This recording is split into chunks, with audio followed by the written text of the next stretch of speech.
This kid was bored out of his mind at school because he thought everyone was just too weak. They were more worried about gawking at some famous girl than actually training. When he got back home, a woman launched a sneak attack. The strike was so heavy that Leo barely managed to block it. This person was no pushover. She attacked again, declaring she expected a lot from him. Leo shoved the woman back and asked, "Why are you going so hard on me, Mom?" The woman, Raina Plav, didn't hesitate. She simply said, "I need to make sure you're as talented as you think you are, Leo Plav." She unleashed a powerful technique that would be impossible for a normal kid to dodge. She even feared the worst might happen. But Leo, he was no normal kid. He dodged the blow and set up a counterattack. In seconds, his mom was flat on her butt, a total defeat. It looks like the kid is just as strong as he claims. His mother asked if he still plans to join Lumerne Academy next year, once he's old enough. That is the most prestigious academy on the entire continent. Raina told him he'll find worthy opponents there, so he needs to put in the effort. With a cocky grin, Leo thought that waiting until next year was just a waste. The Plav family isn't as big a deal as the Zerdinger family, but the vice leader decided they're going to stay there for a week. Celia, a prodigy herself, wasn't happy about it, but when she was taken to meet the Plav matriarch, Zeiss then formally introduces Celia to Raina and Dade. The young lady promptly returns their hospitality with a courteous introduction of her own. She expresses her thanks for being hosted in their home. Raina steps forward and takes a moment to observe Celia. She notes that Celia closely mirrors her father and uncle, both in looks and temperament. Celia, in turn, notices Raina's distinct black hair and striking red eyes. She quickly realizes that Raina is a part of the Zerdinger family, which makes her Celia's aunt. Later, Zeiss and Raina, who share the bond of being siblings, sit back to catch up. During their talk, Zeiss mentions their recent trip to the Royal School of Delon, where they had hoped to meet Leo. However, they were disappointed to find that he had already departed, uninterested in meeting anyone. Raina apologizes for her son's conduct, acknowledging that his behavior may have seemed disrespectful. Zeiss then curiously questions his sister about Leo, asking what kind of person he is. Raina speaks highly of him, claiming that Leo is unbelievably gifted. Her response prompts Zeiss to question whether Leo is truly deserving of inheriting the Zerdinger flames. Raina's praise of her son continues, but she makes it clear she's not merely speaking as a proud mother. Leo genuinely possesses the talent and potential to be worthy of the Zerdinger legacy. Zeiss is quite intrigued by this. While he trusts her judgment, he feels compelled to assess Leo himself before forming a final opinion. Later, we meet Leo, sitting quietly, trying to focus. After completing his short ritual, he internally declares that he has finally achieved a vessel capable of holding everything he needs. Leo reflects on why he had avoided learning aura until now. The truth lies in the unique nature of his body. Embracing aura too soon would cause it to naturally adapt and specialize. This would restrict his capacity to gather mana and soul energy, two vital elements of his long-term plan. In his past life, he had witnessed the peril of uncontrolled power. Had he fully commanded the abilities and essence of his fallen comrades, he wouldn't have left behind a seed of ruin. To avoid repeating history, Leo is resolved to gain absolute mastery in this life. So, the first step in his journey is taming aura, but he intends to do it entirely his own way. Before he could delve deeper into his thoughts, a familiar voice called out, pulling his attention away. As he turns, he spots Celia Zerdinger. With a confident smirk, she remarks that he finally seems to have grasped the fundamentals of training. While her words held a sting of sarcasm, she proceeded to offer him tutelage in swordsmanship, should he accept the challenge. Leo, meanwhile, had no clue who she was. So, she introduced herself as Celia Zerdinger, the renowned sword princess, if she had to be specific. With the formalities concluded, Leo cut straight to the point. Although he felt honored by her consideration, he had no desire to accept instruction from someone he deemed less capable than himself. Naturally, the girl was nettled to hear this. His remark sounded like he was implying he was stronger than her. Leo clarified that in a true deathmatch, she was likely stronger, since he couldn't use aura himself. However, sparring with only swordsmanship was an entirely different challenge. He was certain he could easily best her. Celia felt provoked by his statement. She looked around and grabbed one of the swords from the abundance available. She wanted to prove that what he had was nothing more than unwarranted arrogance. She planned to do that by defeating him in a duel. In her mind, even if Leo learned aura, there was no chance he could ever defeat her. She simply wanted to teach him a stark lesson in reality. She added that if she won during her week-long stay, he would become her servant. Leo remained unfazed by the condition she set. In response, he asked, "What if I win?" To make things fair, she retorted, if you win, I'll become your servant instead. Now that the wager was settled, Leo grabbed a practice sword and plunged right into the sparring session. He tried to strike her with his surprisingly formidable speed, but she swiftly evaded him. However, she couldn't help but notice that his speed was actually quite unnerving. Even so, Celia was certain this wouldn't be enough for him to win. As they charged once more, Leo delivered a brutally heavy strike. The raw power behind it overwhelmed her. She swiftly retreated,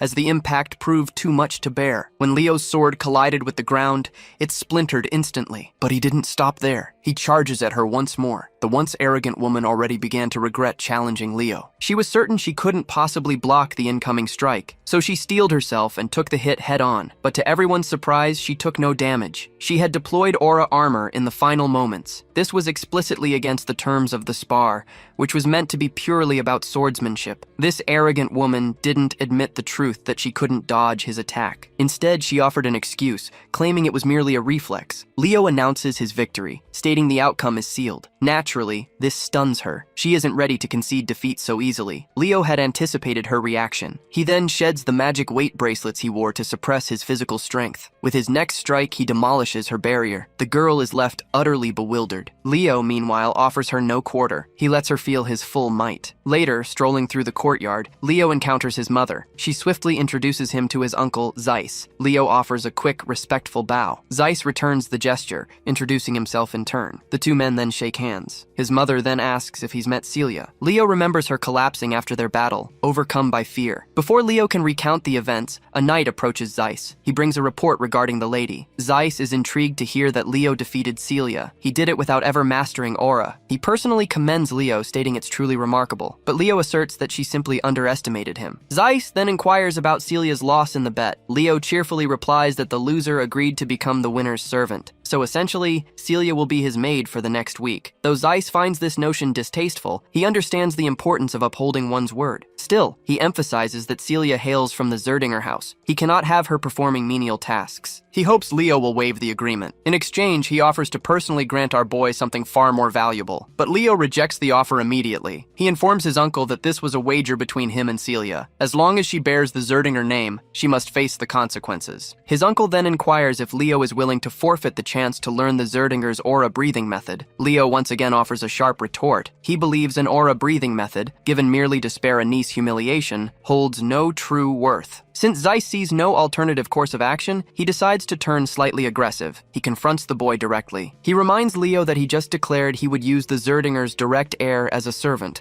and that their aura-breathing method holds no value. Leo remains unshaken and unafraid of the looming consequences. He calmly asserts the truth of his uncle's words. Suddenly, his uncle's demeanor softens. He politely asks our boy if he doesn't think his declarations are impudent and discourteous. Leo once again reiterates that he had no intention of insulting the Zerdingers. He states that if he received the aura breathing technique as a reward for defeating Celia, he would have eagerly accepted it. However, he will not accept it as a bribe to let her evade the consequences of her loss. Understand, if his uncle doesn't want to acknowledge Celia's defeat, it means they believe she is superior to him and merely fumbled the duel. But Leo asserts firmly that even if Celia had sparred against him with full dedication, he still would have won. This makes Leo's mother even prouder. Her brother is just as captivated to hear such an assessment from Leo. The fact that this young man spurned the offer, simply because he disliked his uncle's conduct, only underscores his exceptional character. He wishes such a child belonged to the Zerdinger lineage. Zeiss then signals his knights, instructing them to escort Celia to the maid's quarters. He permits Leo to address his uncle without any formal titles. After that short conversation,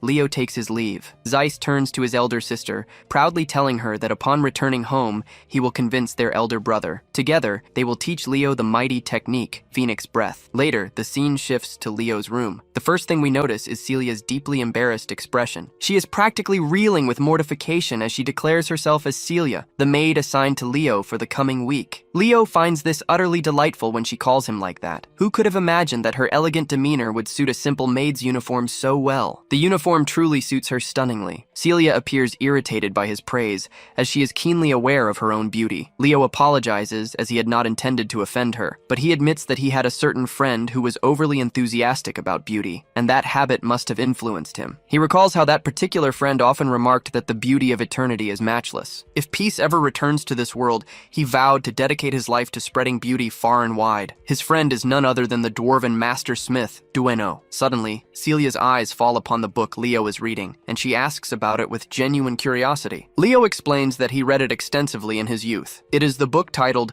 The Great Hero of the Beginning. Celia remembers how she used to read this book when she was only 5 years old herself. Noticing his fondness for the book, she walks to the bookshelf and selects another, remarking that many tales feature Kyle. In response, Leo argues that many grand achievements in history are not easily credited to one solitary hero. He suggests that many feats attributed solely to one individual were likely the collective efforts of numerous heroes throughout history. In essence, he implies that Kyle's accomplishments have similarly been shared among other heroes. Celia, however, dismisses such notions, declaring Kyle was likely a charlatan who usurped the credit for others' grand deeds. At least that is the prevailing belief. She, of course, shares this view. Naturally, Leo is displeased to hear everyone regards Kyle as a fraudulent schemer who made no contributions to the world. He then sets aside the discussion about Kyle, deciding it is time for breakfast before commencing his training. Celia swiftly adopts her role. Just like any maid would, she humbly requests permission to train alongside her young master. Outwardly, she appears pleasant and courteous, but inwardly, the girl harbors a torrent of resentful thoughts towards him. Still, she must maintain the facade because she is intent on uncovering the secret of his strength. Leo promptly heads towards the training hall, ready to grant her request. Moments later, we see an utterly exhausted Celia on her knees and gasping for breath. After this first round, Leo offers his assessment. During fighting, when her stamina is depleted, her reaction speed slows and gaps emerge in her movements. She leaves herself vulnerable. This is precisely what is happening to her now. But Celia is not sure such strenuous exertion is truly beneficial for training. Leo agrees readily, believing today's youth lack resilience. Compared to the past, aura techniques have advanced greatly. This must be why people have neglected physical conditioning. Aura boosts one's physical might, and by training the body, aura itself grows stronger. The girl refuses to be branded weak. She musters her courage and prepares for another bout. Before charging in, she warns Leo, "You better stop underestimating me," but her hasty attack fails. Leo effortlessly tosses her aside with a single swing,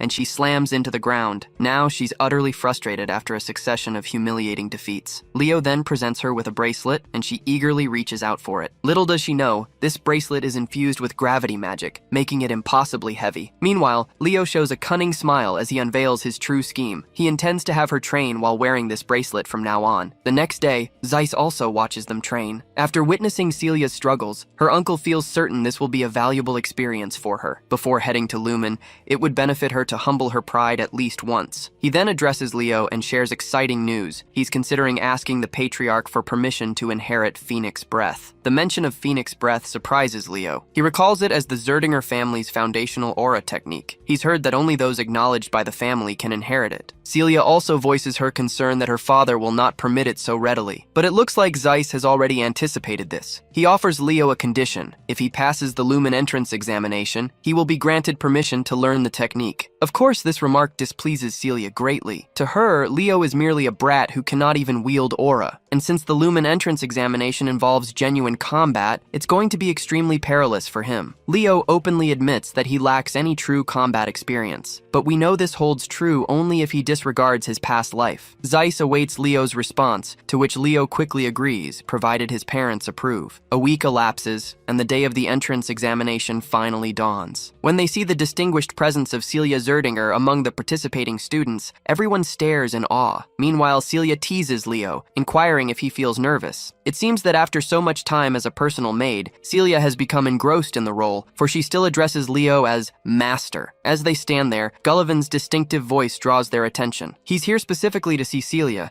but he's somewhat startled when he notices Leo accompanying her. This individual scoffs at Leo, believing he doesn't belong here as he cannot even use aura. At the same time, he attempts to greet Celia politely. However, the unfortunate fellow is completely ignored by the pair, as if he's invisible. He becomes uncomfortable and attempts to remind Celia, "I'm Gullivan Tratton, and I greeted you when we last met." To Gullivan's chagrin, Celia didn't recognize his name. She quickly grabbed Leo's hand to make a swift exit. Suddenly, someone hailed them. Two siblings had just appeared. The taller sibling was Abad Llewellyn, 16 years old and from the prominent Llewellyn family. Beside him stood Chelsea Llewellyn, 14 years old, also a Llewellyn. Celia clearly recognized them, but Leo was completely oblivious. Celia quickly revealed they were the Llewellyn siblings, from a heroic lineage within the Lordran Empire. Celia was visibly annoyed. She was far from thrilled to see them. She warned Leo, "The Llewellyn siblings will be competing in the exam with us. We absolutely cannot lose to them." She couldn't bear for the Zerdinger clan to lose to the Llewellyn family, but this didn't concern Leo in the slightest. After all, he was from the Plav family, not Zerdinger. When the two greeted Celia, she had no choice but to acknowledge their greetings, returning the gesture. She also made sure to introduce Leo from House Plav, a noble family within the kingdom of Dalad. Hearing that Leo didn't have a distinguished rank, Abad Llewellyn scoffed, deeming him insignificant. The two siblings turned on their heels and walked away decisively, declaring, "We'll surely take the top spot." Predictably, Celia despised the Llewellyn siblings. She was eager to utterly dominate them in the upcoming trials. Suddenly, an official from Luminae Academy ascended the podium. He immediately captured the attention of everyone present. The man introduced himself as Albi Ziran, a professor at Luminae Academy. Celia's expression transformed into shock upon seeing this esteemed figure. Leo, however, remained unimpressed, mostly because he had no idea who the man was. Celia was visibly exasperated that Leo failed to recognize a figure of Albi's stature. She seized the chance to enlighten him. She explained that Albi Ziran was listed in the hero record, a distinguished chronicle of the era's greatest heroes. Leo took a moment to scrutinize the professor carefully. He noticed something peculiar: immense mana concentrated within Albi's left eye. Professor Albi then addressed the gathered students. He began to outline the structure of the entrance examination. According to Albi, the trials comprise two main components: one-on-one combat and monster subjugation. Traditionally, participants would complete these tasks sequentially. However, Albi quickly declared such methods tedious. He wasted no time proving his conviction. In an instant, he incinerated the sheet of paper he was holding. It was a symbolic rejection of the conventional exam structure. Next, he produced a thick, ancient-looking book. As he opened it, the teacher unveiled the first chapter, titled Prologue, The Wild Forest. In that moment, a massive enchantment circle pulsed with light beneath the feet of every student present. The scene was set, and no one had any idea what the professor intended next. But one thing became unmistakably clear: Albi Ziran abhorred inefficiency. He declared he would combine all the trials into one unified challenge. He would proceed immediately. To grasp the implications, one must understand that the hero record was far more than a mere historical record. Its true power lies in its capacity to conjure the hero's world, a place filled with the experiences of past heroes. By entering this realm, one can claim the strength of a previous hero. To put it simply, it's a unique system for forging heroes. All the students have been thrust into this heroic realm, dubbed the Wild Forest. The professor declares their sole mission is to survive. Whether they join forces or turn on one another, they can do anything to remain alive. Those who wish to surrender can shatter the orb they hold and escape. The rules are straightforward. After scanning his surroundings for a few minutes, our boy quickly recognizes the place. It looks precisely as he remembers it. This used to be an elven forest before it was conquered by the witch queen Salatna. Meanwhile, some students are already eager to retreat, especially since they believe this place is nothing more than an illusion. But our boy doesn't share their conviction. He senses that while this world may have sprung from the examiner's memories, everything that unfolds here will be terrifyingly real. The lethal dangers lurking here could claim a life if one isn't vigilant. Just as danger crosses his mind, Leo senses a presence. He is swiftly attacked by an arrow that shatters the very ground beneath him upon impact. Thankfully, he emerges unharmed. But when he turns towards the arrow's origin, he sees it's Chelsea, a girl from the Llewellyn family. It looks like she has mistaken him for a scion of the Zerdinger family, and because of that, she's intent on eliminating him. But Leo swiftly clarifies that he's part of the Plav family. Chelsea, however, grows more aggressive, convinced he's lying, as she had spotted him with Celia earlier. Without hesitation, she unleashes her magic. Whimsical, Leo is impressed as she chants a spell that was unknown in his past life. He also notices the spell's fundamental principles remain familiar. Meanwhile, Chelsea is frustrated by his calm and composed demeanor in the face of her attack. To rattle him, she unleashes her formidable ability. But Leo effortlessly blocks it with a mere swing of his sword, and the mana blade she sent at him simply dissipates. This leaves Chelsea stunned. She realizes he didn't even use aura. How could he have blocked her attack with such ease? Our boy further needles her bruised ego by casually stating her attack was too simplistic. He suggests forming an alliance, assuring her it would be beneficial. He reminds her that whoever survives the longest earns the most points. As a sorceress, she should at least aim to pass one test before being eliminated. Her reaction is swift and predictable. She snaps back, boasting that she isn't a typical sorcerer, she's a battle mage. His comment, calling her attack simple, clearly offends her. Stung by his words, she channels all her power, determined to crush him on the spot, to prove she's no weakling. But all of her attacks prove futile. futile. Leo isn't even in the path of her blades. Worse still, she can't detect a trace of mana anywhere. She can't even pinpoint his location. Yet, her eyes swiftly lock onto Leo, who stands directly before her, his fist clenched tight. It's unclear if that punch connects with her frightened face. One truth is undeniable. Her knees buckle beneath her, an unmistakable sign of our boy's triumph. Leo, however, reiterates that the offer for an alliance still stands, should she change her mind. Before she can respond, the scene shifts to Lumini Academy's faculty, observing the spectacle through a digital display. They're excited that the battle is finally intensifying. Meanwhile, back with Chelsea, it seems she's facing a ruthless challenge. Leo has bound her to a sturdy tree trunk, and his expression plainly reveals he harbors sinister intentions for the unfortunate girl. He also ignites a small bonfire as dusk is gathering. The fire grows fiercely, and flames begin to creep closer to the helpless girl bound to the log. Seeing the flames ignites panic within her, but she could escape this plight by consenting to cooperate with Leo. This lady is incredibly unyielding and flatly rejects him. She states firmly she needs no one to join her side, save for her brother. She attempts a burst of wind magic, but her efforts are fruitless, for Leo has already activated a magic nullifying skill. Inwardly, however, he muses that he lacks the mana to sustain this skill, so it will soon fade. The lady finally yields, believing she requires magic to escape her predicament. But that's precisely why Leo is present. He's prepared to observe keenly, ensuring she attempts no deception. Without hesitation, he unhesitatingly intensifies the blaze, and soon the flames begin to lick at her. Even her clothes ignite. This proves to be the breaking point. The girl finally submits and agrees to an alliance with him. But of course, mere words aren't enough for Leo's conviction. He demands she swear upon her family's name. The girl swiftly complies, vowing on the Llewellyn name to cooperate. Finally, Leo releases her from the ropes, but before she can fall into the blazing inferno, he catches her gently in his arms. The scene shifts back to the teachers, who are attentively observing the student's progress. So far, Albizeron has not seen a student who can meet his exacting standards. He finds it utterly foolish and ridiculous that most students chose to compete and fight each other. The only ones demonstrating true, remarkable strength are Celia Zerdinger and Abad Llewellyn, who are collaborating effectively. At least this offers him some solace that there is still hope for the student's potential. Then, his attention turns to Leo and Chelsea, who are also cooperating. His eyes are especially drawn to Leo. Although the fire trick he played on Chelsea was rather childish,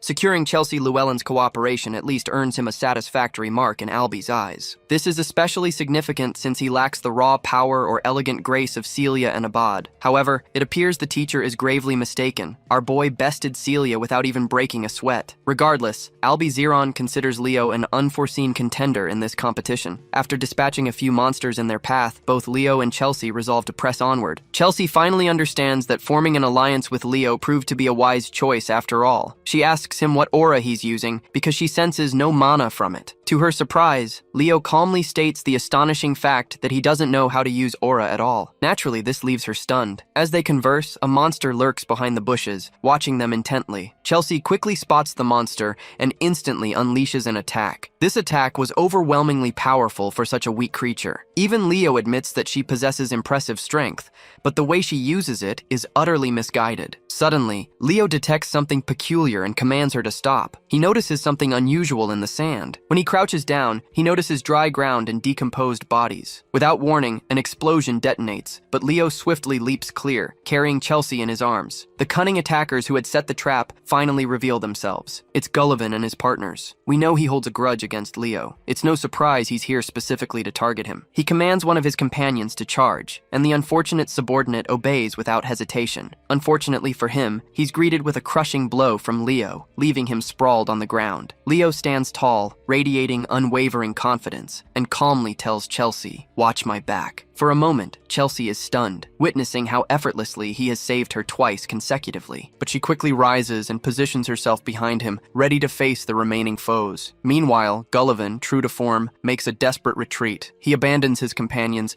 desperately trying to put as much distance between himself and Leo as possible. The only thought in his mind is to find an ally quickly. As fate would have it, Celia spots him from a distance. Instead of chasing him, she calmly walks toward the area he fled. When they finally arrive at the scene, what they see is a astonishing. The area is littered with monster carcasses and the bodies of students who had dared to challenge them and failed. Naturally, Chelsea brightens with joy at finally being reunited with her brother. Meanwhile, Celia scolds Leo, demanding to know what exactly he's doing with Chelsea. Leo proudly declares it was his decision to form an alliance with her. Celia, however, finds it hard to believe. She would rather believe him if he had claimed to see a cockroach doing backflips than believe he could convince the famously stubborn Chelsea to form an alliance. To this, Leo casually yet sinisterly states, "I merely convinced her." His wicked grin disturbs even Celia, who begins to wonder what exactly he might have done to convince her. Regardless, Leo begins to help the students he had just incapacitated back to their feet. Seeing this, Abad questions why Leo is helping their opponents. Our boy quickly makes it clear that they shouldn't fight each other. Joining forces to conquer the world's challenges is a far better path than selfish conflict. Since Abad and the others seem puzzled by what challenge he means, Leo directs their gaze toward the nearby withered corpses,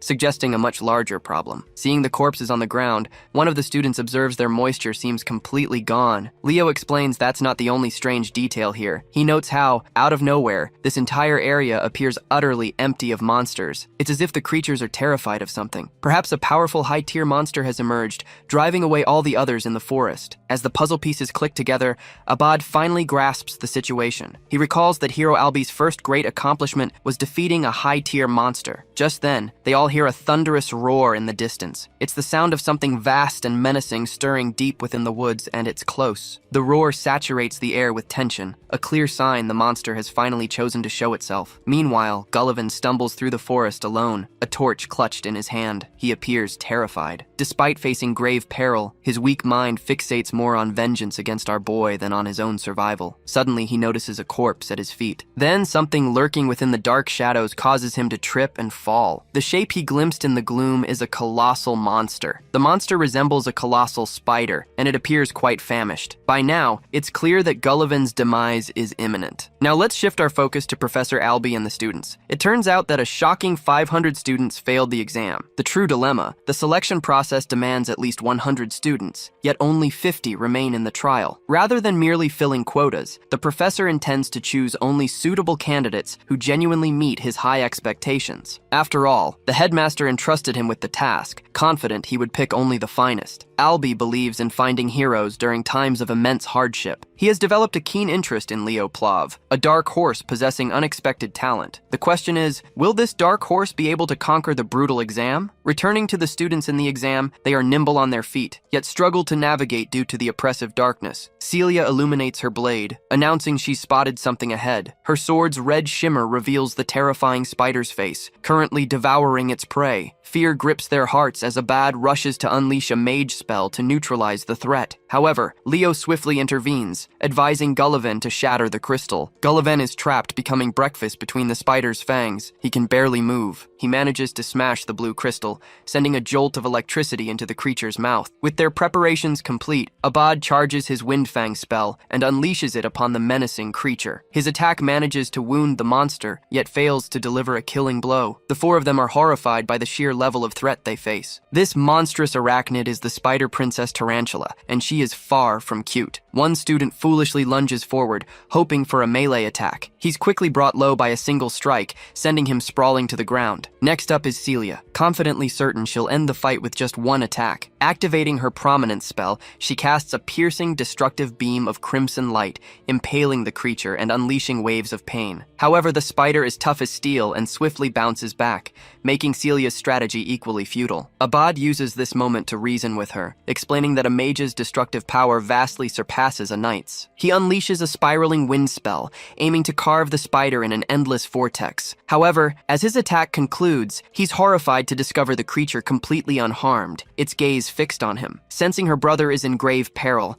Chelsea unleashes her Windbreaker magic to come to his aid. Still, Abad sustains a gash from the spider's claw, though his sister's magic softens the impact. She comes to check on him, relieved he narrowly escaped losing an arm. They've tried everything against this monster, but its astonishingly swift swift regeneration renders their efforts futile. A sense of despair settles over them as Queen Tarantula draws closer to end their struggle. Leo intervenes, explaining that this creature is Salatna's daughter. She was a lethal beast within Erebos's army, responsible for reducing the elf forest to ashes. What's more, Leo realizes the mana he sensed in Professor Alby's left eye bears traces of the Fairy King's mana. The tarantula dominated the cursed wilderness. She not only decimated the elven forest, but also devoured the Fairy King's most trusted comrade, who had rebelled against her. At the time, Leo believed Luna had successfully vanquished Tarantula. The truth, however, is far grimmer. The tarantula survived by consuming the Fairy King's aid, who wielded the source of infinite life energy, an invaluable artifact, the Ring of Life. Abad, stubborn as a mule, believes it's his sole responsibility to defeat this monster if it's part of the exam. Both he and Celia decide to unleash a barrage of attacks, hoping to vanquish the creature themselves. The tarantula withstands their fury, but Leo believes it's all futile, as the creature will simply regenerate endlessly. In fact, they'll be the ones to exhaust their mana reserves first. In a final desperate attempt, Celia seeks his advice on confronting the monster. Leo explains that it demands cooperation between two. However, his suggestion is instantly dismissed by Abad, who stubbornly hopes to defeat the monster on his own. Celia feels the same way. With both of them behaving childishly, Leo steps in and delivers a stern reality check. If you don't work together to defeat this monster, you will all fail. His words finally resonate. Abad considers the possibility of them working together, but thinks it will still take some time to coordinate a joint strike capable of slaying the creature instantly. The challenge is that no one else can stall the monster long enough. Deciding to take initiative and aid their struggle, Leo offers to buy them some time. Celia believes he's gone mad, reminding Leo that he can't even use aura yet. Leo confirms he can hold out for no more than 5 minutes in his current state. Abad the magician fears their coordinated attack might still falter. However, Leo is utterly convinced it will work, and retrieves a weapon from the ground. He adds that both fire and wind elements possess a strong affinity, and that will be sufficient. Despite their differences, the Sword Princess and the Great Magician forge an alliance.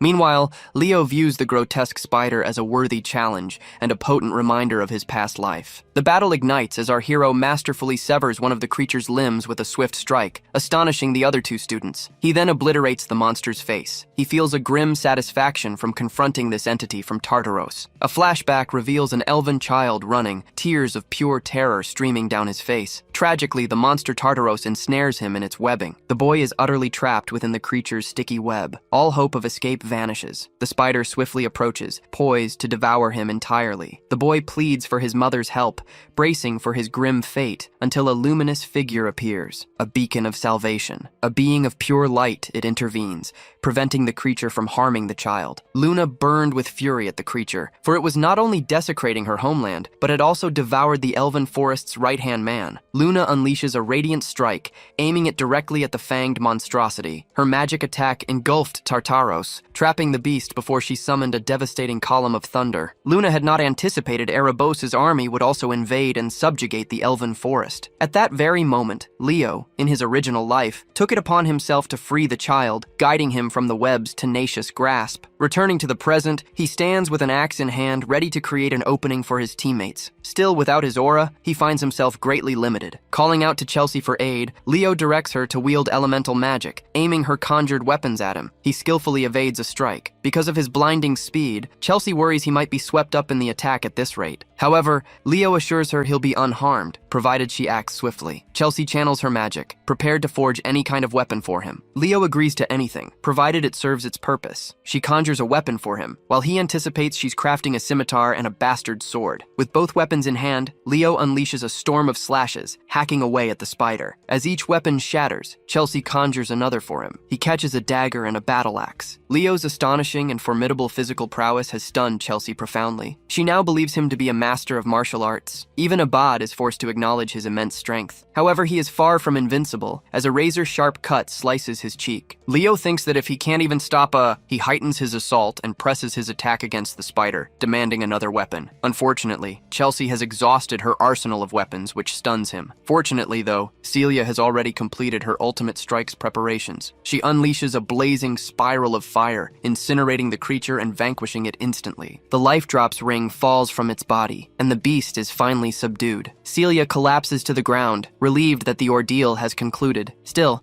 she cannot help but marvel at Leo's superhuman effort to contain Tartaros course for 5 minutes. Celia attempts to commend him, but Chelsea is quicker to speak. She has become his most devoted admirer, believing his recent feat matched the heroes of old tales. Leo finds it unremarkable, yet this girl is utterly captivated, driven by her ambition to master battle magic. She implores him to teach her. Amusingly, Celia wishes Chelsea would undergo intense instruction from him, hoping she would understand true hardship. Meanwhile, Leo retrieves the Ring of Life, which causes Prince Celid to appear as a fairy. He restores the prince's memories by uttering his name. Hearing that, he retreats into the ring, accepting Celid as the fairy king. This remarkable outcome is all thanks to Professor Albie discovering the Eye of Mana. The countdown for the testing ground begins. Clearing Taystage has granted them the boon of the Fairy King's pledge. Before they are relocated, Leo recognizes someone from his past life. Elsewhere, Kalian Badian, the Academy's principal, scrutinizes the examination report of the Western Territory. His assistant inquires how many students Albie permitted to advance, given his stringent criteria. The principal expresses surprise that 40 students successfully cleared the exam,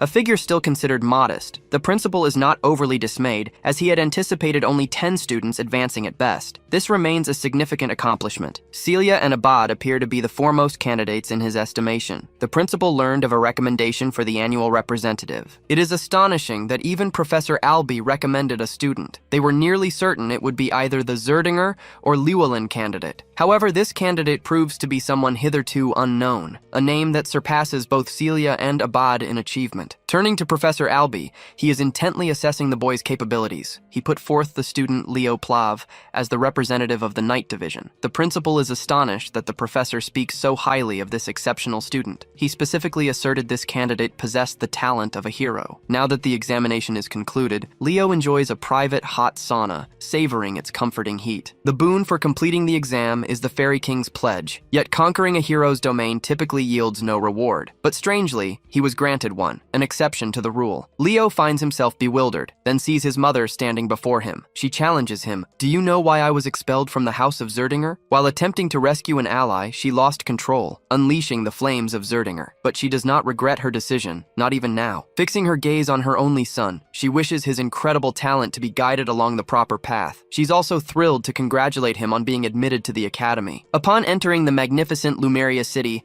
students are instructed to gather their belongings before exiting the grounds. Lumeria stands as the world's heart, its most renowned institution being the Lumini Academy. Now that Leo has arrived, his uncle greets him and offers congratulations for his success. Leo puzzles over his uncle's presence. He discovers the House of Zerdinger is currently grappling with a persistent dispute that has gone on for over a month. He probes Leo, asking if he knows the cause of the disagreement. Leo suspects it involves the inheritance of the Phoenix Breath. His uncle confirms it's precisely the issue. While his older sister isn't part of the Zerdinger clan, Leo is undeniably her son. Furthermore, the clan's elders are deeply impressed with Leo's mastery of the Western exam, known for its extreme difficulty. Leo is given a unique subspace key, which he immediately activates with a chanted command. It grants entry to a mysterious tome. His uncle then directs him to mark the book's pages with his blood. Leo obeys his command, biting his thumb and allowing drops to spatter on the page. Now that he's offered his blood, he can access the knowledge within the book. The secrets are now his alone. While mastering Zerdinger techniques is challenging, his uncle is convinced of Leo's aptitude and trusts he'll adapt swiftly. With this, he formally inducts Leo into the House of Zerdinger. After their meeting,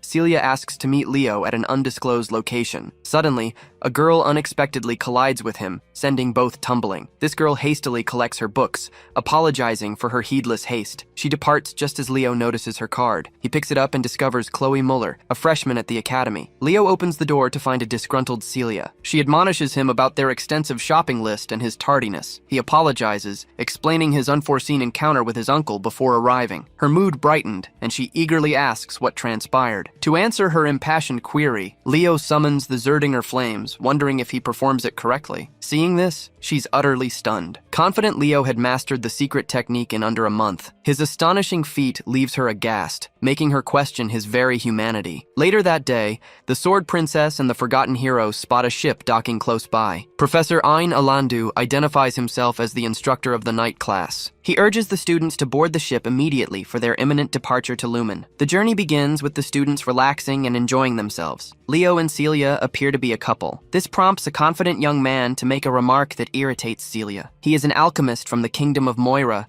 a merchant peddling all manner of goods. He tries to strike a deal with the couple, offering supplies for their academy needs. Leo introduces himself using his student identity and states he hails from the kingdom of Dalad. Thomas is visibly stunned to hear this, since their kingdom faced the grueling Western trials. Leo wants to tackle the unspoken strangeness, as he's finding the situation unsettlingly quiet. It feels unnervingly calm, even though Celia believes this is the usual welcome freshmen earn after passing their trials. The boy shifts his gaze to their instructor, while Thomas nods, sharing Celia's view. Without warning, the ship shakes as a massive tentacle erupts from the depths. It barely misses Thomas, while the rest of the students are pleading with their instructor for aid. Calmly sipping his wine, their teacher chides them for even daring to ask for help. He declares that Lumen Academy students must excel in times of peril. This challenge is theirs alone to conquer. They face a truly monstrous foe. A colossal kraken looms over the students. Even in this dire moment, the forgotten hero keeps his cool and cleaves the creature's tentacle with his blade. Celia, too, holds her ground. Stung by the Sword Princess's fiery assault,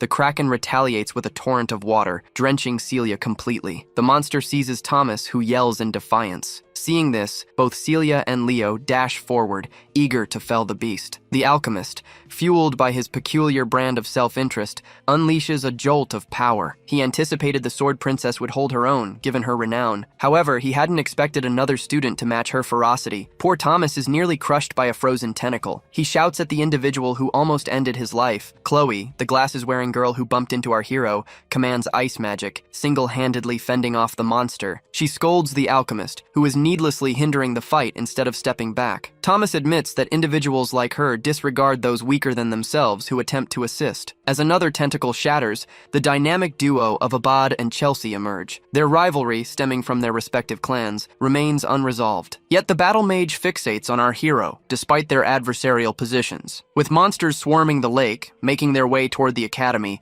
the instructor considers this the ideal initiation for the freshman. Savoring his wine, he singles out the top performers: Chen, Celia, Abad, Chloe, Walden, and finally, Duran Moira. The captains from each region are excelling against the menace. One student surpasses even their stellar efforts, an unknown freshman, lacking any established regional dominance. His swordsmanship embodies perfection. He reacts as though anticipating every strike. The instructor is delighted to witness the boy unleash his full potential in his forthcoming classes. Meanwhile, the ineffectual alchemist swiftly depletes his potions as they finally reach their destination. Disembarking from the ship, the instructor expects the students to acclimate to monster encounters, as they will face them frequently. Now they will explore the magnificent entrance hall. Lumen Academy's training grounds are truly remarkable. Many spectators eagerly anticipate a grand display from the freshmen. The entrance ceremony is about to kick off. The Night Division gathers with their instructors. The captains are called to the front of their ranks. The Academy's headmaster presides over the announcement, anticipating great feats from this year's hero hopefuls. Kalian stresses to the students, if they aspire to be powerful heroes, they must stake their lives. They will always be expected to shatter their limits. He slams his fist to the ground. The headmaster asserts that if they can't manage the absolute minimum he just outlined, they have no place in this esteemed institution. Then, a moment later, he softens into a grandfatherly figure, as if he hadn't just thoroughly rattled them. Kalian then questions why they've all suddenly fallen silent. His stellar reputation and image as the brilliant swordmaster slowly fray with each passing day. Next comes the speech from the freshman representative. It's a name the first years eagerly await. It's not Celia, Abad, Chloe, or any other familiar name. Only Leo Plav's name echoes through the hall, startling even him. He swiftly turns to the professor, realizing the recommendation must have come from him. Leo steps up to the podium and begins his address to the professors and seniors. Meanwhile, many students are buzzing with whispers about this unknown figure. They have no idea what transpired or who he even is. The speech concludes, leaving the audience drained. Leo Plav is then pressed about his ambitions as this year's representative. He understands their true aim is to deliberately challenge the high-ranking students behind him. Leo delivers his response with impeccable politeness and professionalism, capturing the other instructors' attention. They anticipate a very subdued ceremony, that is, until our protagonist erupts, openly proclaiming his readiness to face anyone who dares challenge him for the position. This audacious and hostile declaration declaration incites the top-ranked students. But Leo shows no concern for who he might face. With the announcement concluded, the students make their way to their dormitories. Starting tomorrow, exploratory classes will commence for 1 week. This is a special grace period. It allows students to sample any class before deciding on 3 subjects to major in. Students are strongly advised to rest, ensuring they avoid being late for their first class. Leo's room is situated right beside Thomas's, who is thrilled for his first class tomorrow. They exchange goodnight wishes, and Leo collapses onto his bed. His mind races, pondering what he is meant to achieve at the academy. Having secured his place in this elite institution, he desperately hopes to unearth his long-lost hero record. The next day in the cafeteria, Thomas asks to share a seat with our protagonist. Leo, indifferent, grants the request. Leo is approached by an annoyed visitor, a face he doesn't recognize. This is Duran from the Central Region. He's here to confirm if Leo's challenge, declared in the announcement, holds any true weight. Leo realizes his speech was undeniably provocative. After all, it essentially dared a stranger to confront him aggressively. Duran fancies himself a big shot from the Central Region. But Leo, unconcerned, merely continues sipping his fruit juice. Incensed at being dismissed,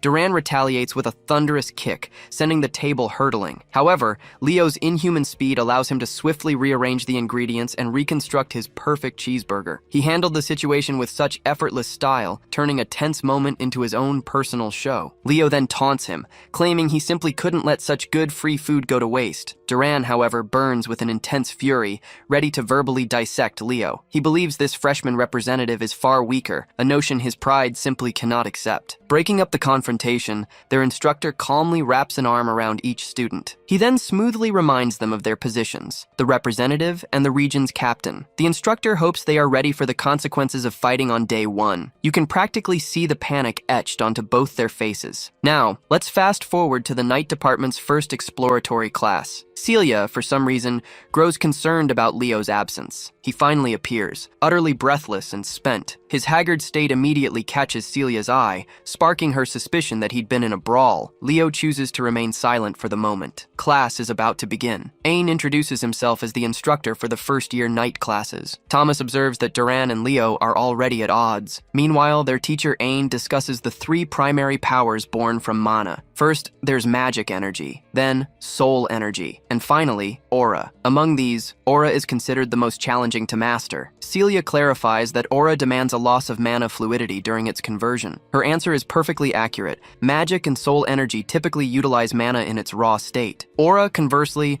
absorbs mana and reshapes it to fit the user's body. He demonstrates aura's appearance and asks if anyone knows how to wield this refined energy from their own bodies. After a moment of thought, Celia can't produce a satisfactory answer. The freshman representative finally speaks, explaining that wielding an aura's power demands the burning of mana. The instructor confirms he's reached the correct conclusion. Then, Ain asks about the most crucial aspect of burning mana. Leo swiftly replies that it's stamina. Impressed by the young man's grasp of aura, Ain inquires if he's ever delved into the concept. As it turns out, he hasn't, an even more astonishing feat. Someone who hasn't even formally studied aura has somehow profoundly understood its core essence. Ready to move past theory, Ain suggests it's time for some practical application. Using his aura, Ain manifests a wave-like platform, the aura step. This technique hinges on concentrating one's aura power into the legs. Ain descends to the ground, excitedly noting that aura's applications are virtually boundless. Other students begin to experiment and spar, while Celia playfully pokes at Leo. She offers to teach him the aura step, if he'll only call her sister. Leo, however,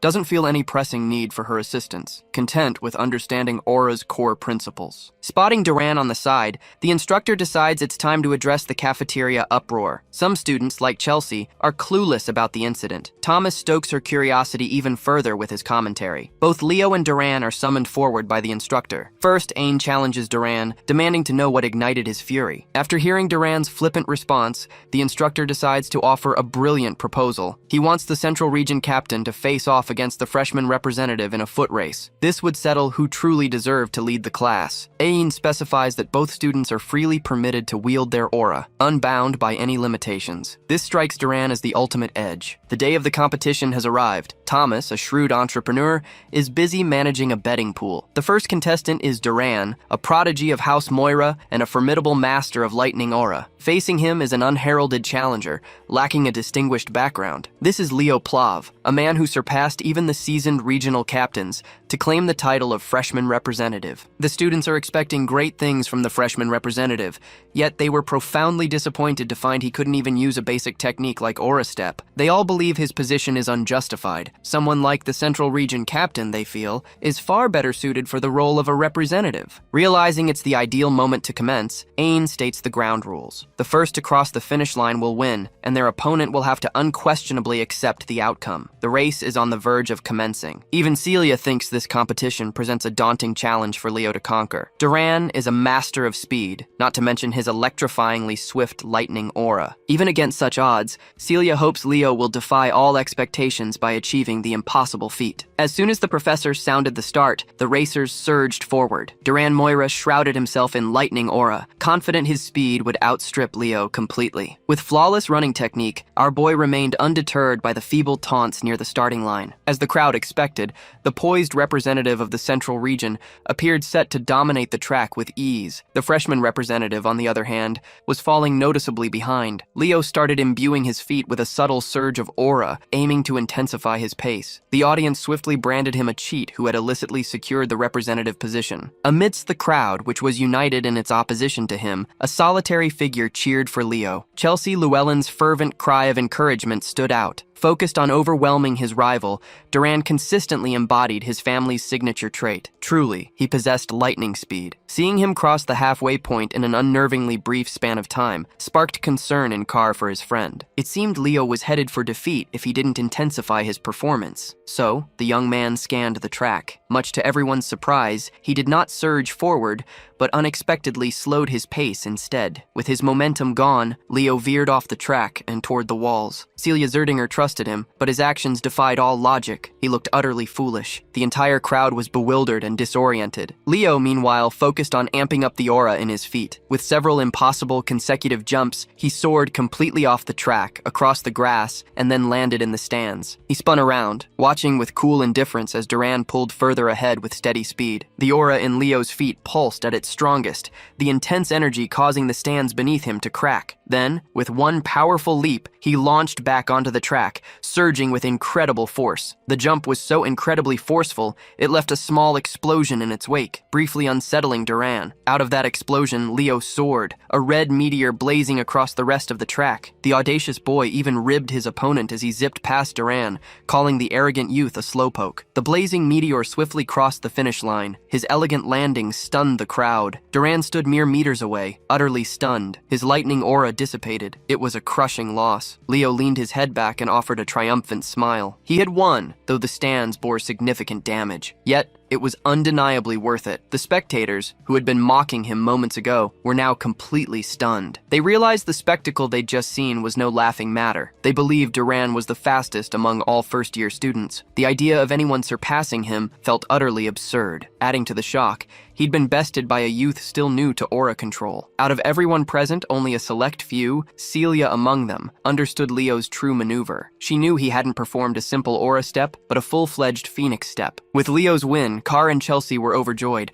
lavishing compliments upon their friend. The professor silently processed what his eyes had just beheld. Duran had unleashed his lightning aura, his special power, to increase his speed. While anticipated, the raw speed the young man showed was nonetheless staggering. In contrast, Leo Plav was conventionally slower, but his command over aura was vastly superior. He amassed his fire aura, concentrating it in his feet to launch himself. Through this, he executed a singular, formidable aura step. It represented the flawless application of a simple idea. With the grace of a true sportsman, Leo walked up to Duran, offering his hand and declaring it a good match. He even conceded that a longer race would have yielded different results. Still bitter about his loss, the young man refused the handshake, deliberately bumping Leo's shoulder as he passed. The professor is convinced that among their current crop of students, a powerful hero could finally emerge once more. The moment Leo joined his friends, Chelsea immediately pelted him with praise. She thought he was so cool that she declared her wish to train alongside him. Carr quizzed Celia about why Chelsea was so captivated by Leo, and not him, even though the answer was painfully clear.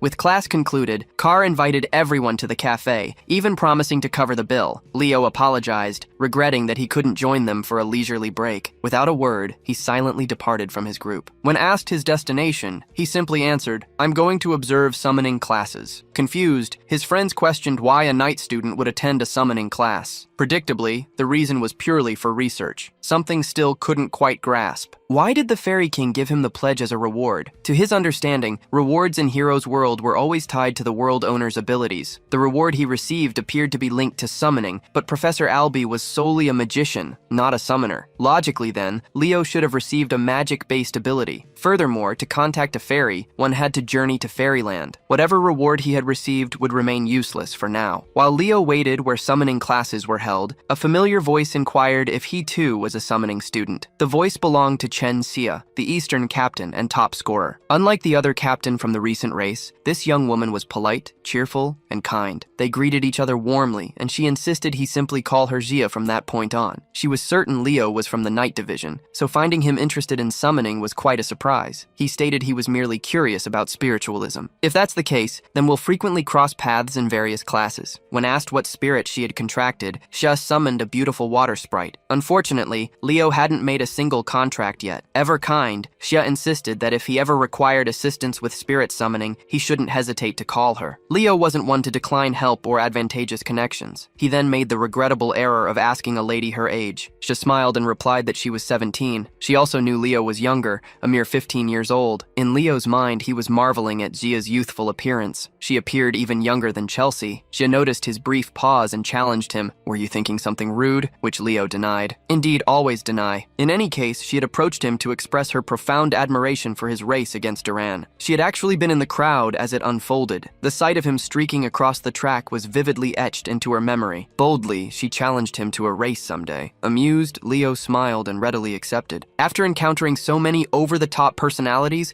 it was refreshing to finally meet someone grounded. And so, the Summoning Division's introductory class officially began. From the very beginning, their setting was unconventional. Instead of a classroom, they found themselves out in the fields. A few distinctive individuals were present. Two of them had striking white hair and distinct faces. They seemed like main players, not mere background figures. Leo surveyed the area, noting only a handful of students gathered. Xia had already anticipated this. Summoning wasn't a popular choice after all. Just as he wondered why the class was held outdoors, the answer descended from the skies. A massive, scaly body, with wings vast enough to eclipse the sun, swept above the students. The creature landed, unveiling its fearsome form for everyone. It was a black wyvern. Some students, their resolve faltering, went weak at the knees as soon as they saw the beast. Then, the woman riding the wyvern smiled, stating, "My wyvern seems to have taken a liking to this class." She dismounted swiftly, introducing herself as Yura Marin, the summoning teacher for the school year. Yura was a stunning woman, with long white hair, a toned body, and striking features. The enthralled students seemed to wish they could become their teacher's personal summons. Leo mused that if Perve Dueno had been here,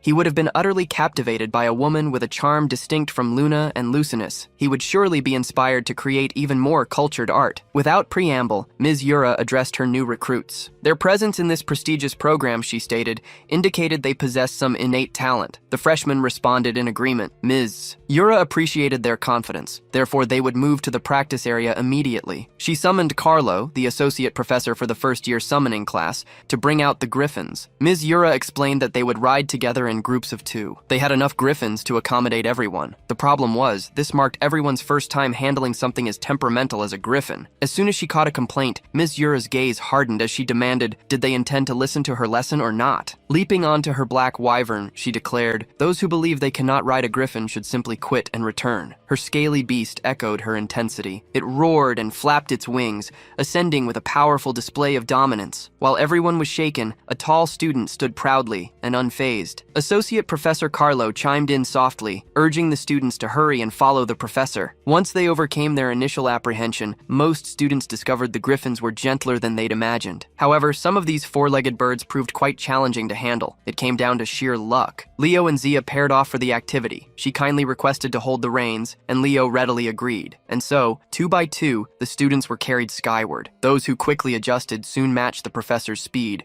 soaring above the ocean. They hadn't anticipated such a daring privilege, riding a griffin on their very very first day. As expected of Lumini's exceptional programs, everyone's apprehension about the griffins quickly vanished. Some students were even playfully squabbling over who would hold the reins. Zia and Leo were gliding effortlessly through the sky with Zia at the helm. She was initially apprehensive, but their griffin proved remarkably docile. Still, caution remained essential. Griffins were notoriously challenging for first-time riders. Seeing that everything was progressing smoothly, Miss Yura decided to introduce a challenge and pulled out a whistle. She blew on it forcefully, releasing an inaudible tone that only the griffins could hear. As soon as the four-legged birds heard the tune, a primal instinct seemed to awaken within them. Their talons extended fully, and all the creatures began to act wildly. The frightened students turned to the professor for help, unaware she was behind the beast's sudden frenzy. Miss Yura was convinced that any student unable to handle a rampaging griffin had no place in Lumen Academy. Even Zia, quite an adept young summoner, was wrestling with their griffin. As she grappled with the griffin's reins, Leo gripped her hand and waist, steadying her in the saddle. He cautioned her. Griffins were prideful beasts. Attempting to dominate them by force would only make them rebel further. His touch was gentle. Leo subtly guided her fingers, helping to bring the rampaging mount under control. Taking over from behind, he assumed control and urged the griffin to unprecedented speeds. They flew with such swiftness and precision that they soon overtook the professor and her associate. Miss Yura commended his masterful command of the beast. She turned to Carlo and inquired if the first-year representative had applied for the night major. The records indicated this was indeed true. He was riding with such skill that she wondered if he had a personal griffin back home. However, Carlo's records showed Leo was not of a noble lineage wealthy enough to own one. This could only mean he was relying purely on innate talent. It was still early in the class, but Miss Yura was optimistic she had just unearthed a hidden gem. After that aerial ordeal, every student finally arrived at the Island of Summons. This was the practice ground for all summoning majors. Many students were sick to their stomachs on the beach after such a turbulent flight. Meanwhile, Leo was simply wandering the white sandy beach, searching for the perfect fruit. When he finally found one with the right size and ripeness, he reached to pluck it from the tree and noticed a burnt feather. His thoughts spun with possibilities, but he kept them to himself for now. After securing the ripe fruit, he offered it to the griffin as thanks for bringing them safely to the island. With everyone present, Miss Yura called the group together. Starting today, they would be facing a practical exam right on their first day. Many had only intended to sample the introductory class, but now they faced an unexpected challenge. Miss Yura clarified that unlike the other two majors, a summoner's journey stretches far beyond. This was something everyone should already know. For summoning, simply controlling mana is not enough. To forge a true contract with a compatible spirit, one needs a genuine spirit affinity. To skillfully command your summons, sufficient taming skill is essential. The path is arduous and intricate. That is why summoner heroes are far fewer than those from the other two conventional classes. However, summoners who earn the title accomplish far greater feats than the vast majority of other heroes. Great summoners have indelibly carved their names in history. That is the true appeal of being a summoner. Every student here hopes to become such a legendary figure themselves. Eliza Hergen, from the renowned summoner hero family of the North, the Hergen clan, boldly stepped forward and inquired about the nature of the exam. Miss Yura clarified that, true to its name, the Island of Summons was teeming with beasts and spirits. Since a summon is regarded as a weapon for summoners, the exam would assess each student's taming prowess. Considering this, the test's objective was straightforward. They simply had to tame a summon in the forest and bring it back to the beach. After taming and forging a contract, they would be allowed to keep their new summon. The students burst into cheers. Rarely did they get a chance to claim their own beast. While everyone else eagerly rushed into the woods, thrilled to find their new companions, Leo serenely entered the forest. Surprisingly, Eliza followed him from the entrance. The rumors of his victory over Duran had spread rapidly. Seeing him in the summoner class, she felt compelled to greet him. The other notable students in the class observed this interaction keenly. Leo dismissed Eliza with a wave, casually stating that he was simply doing his best. To be dismissed as if she were merely any commoner enraged Eliza. Observing her students from afar, Miss Yura could already discern the pivotal members of her freshman class. Soon after, many students began the task of taming their chosen beasts. None, however, captured Leo's interest. A few students noticed the freshman representative venturing a little too far into the forest. Some secretly hoped for his failure. They imagined he'd miss his chance to tame a summon, earn a 0, and retreat to a crude night major. Ignoring the commotion, Leo pressed onward along the trail, going as deep as possible. His guiding light was the feather he'd seen earlier near the orange tree. Just moments ago,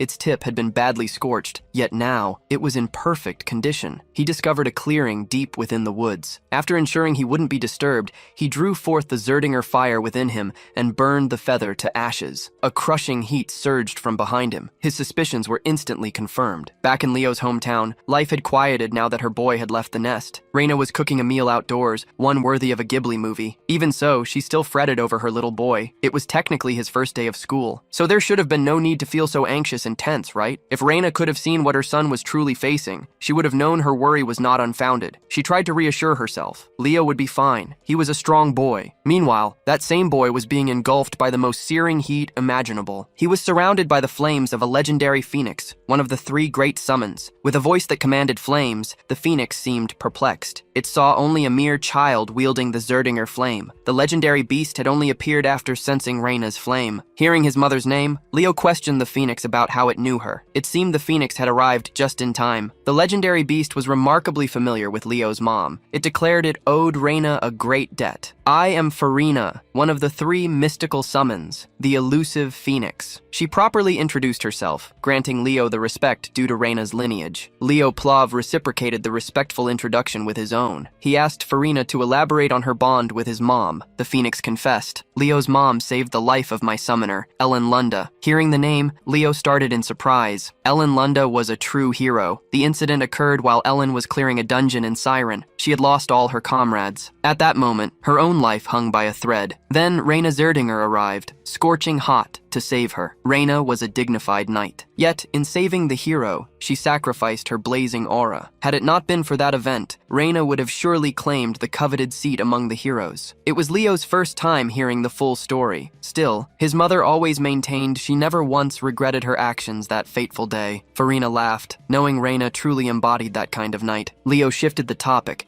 asking why a legendary phoenix was in Lumen. Farina sadly couldn't reveal the reason. She too wondered why a young knight had found his way to the island of summons. When Leo revealed he was also learning summoning, Farina felt compelled to examine the boy more closely. Upon sensing a powerful aura within him, an energy far beyond his young age, she burst into laughter. She declared their encounter a matter of destiny. She could finally repay the debt she owed his mother. Farina prompted Leo to extend his hand and grasp her flame. The fire danced across his palm, gradually molding itself into an egg. Within it lay the offspring of a phoenix. Farina hoped that one day, as a formidable summoner, Leo would forge a pact with her offspring. It was unfortunate that another summoner had been designated to receive the egg, yet Farina preferred Leo. When the young man asked if it would be possible to hatch and tame it at once, the phoenix nearly toppled over in shock. Before she could halt his attempt to begin the process, a searing light already engulfed the boy's form. Farina tried to warn him. It was far too soon for such an act. Should things falter, he might even forfeit his life. With unwavering focus, Leo reached the point of no return. Farina was forced to concede. His readiness to defy the impossible, without a flicker of fear, was a trait inherited from his mother. All she could do was wish him fortune. As the egg began to hatch, it seemed only he and the fire within it existed in the world. Leo reached his hand out,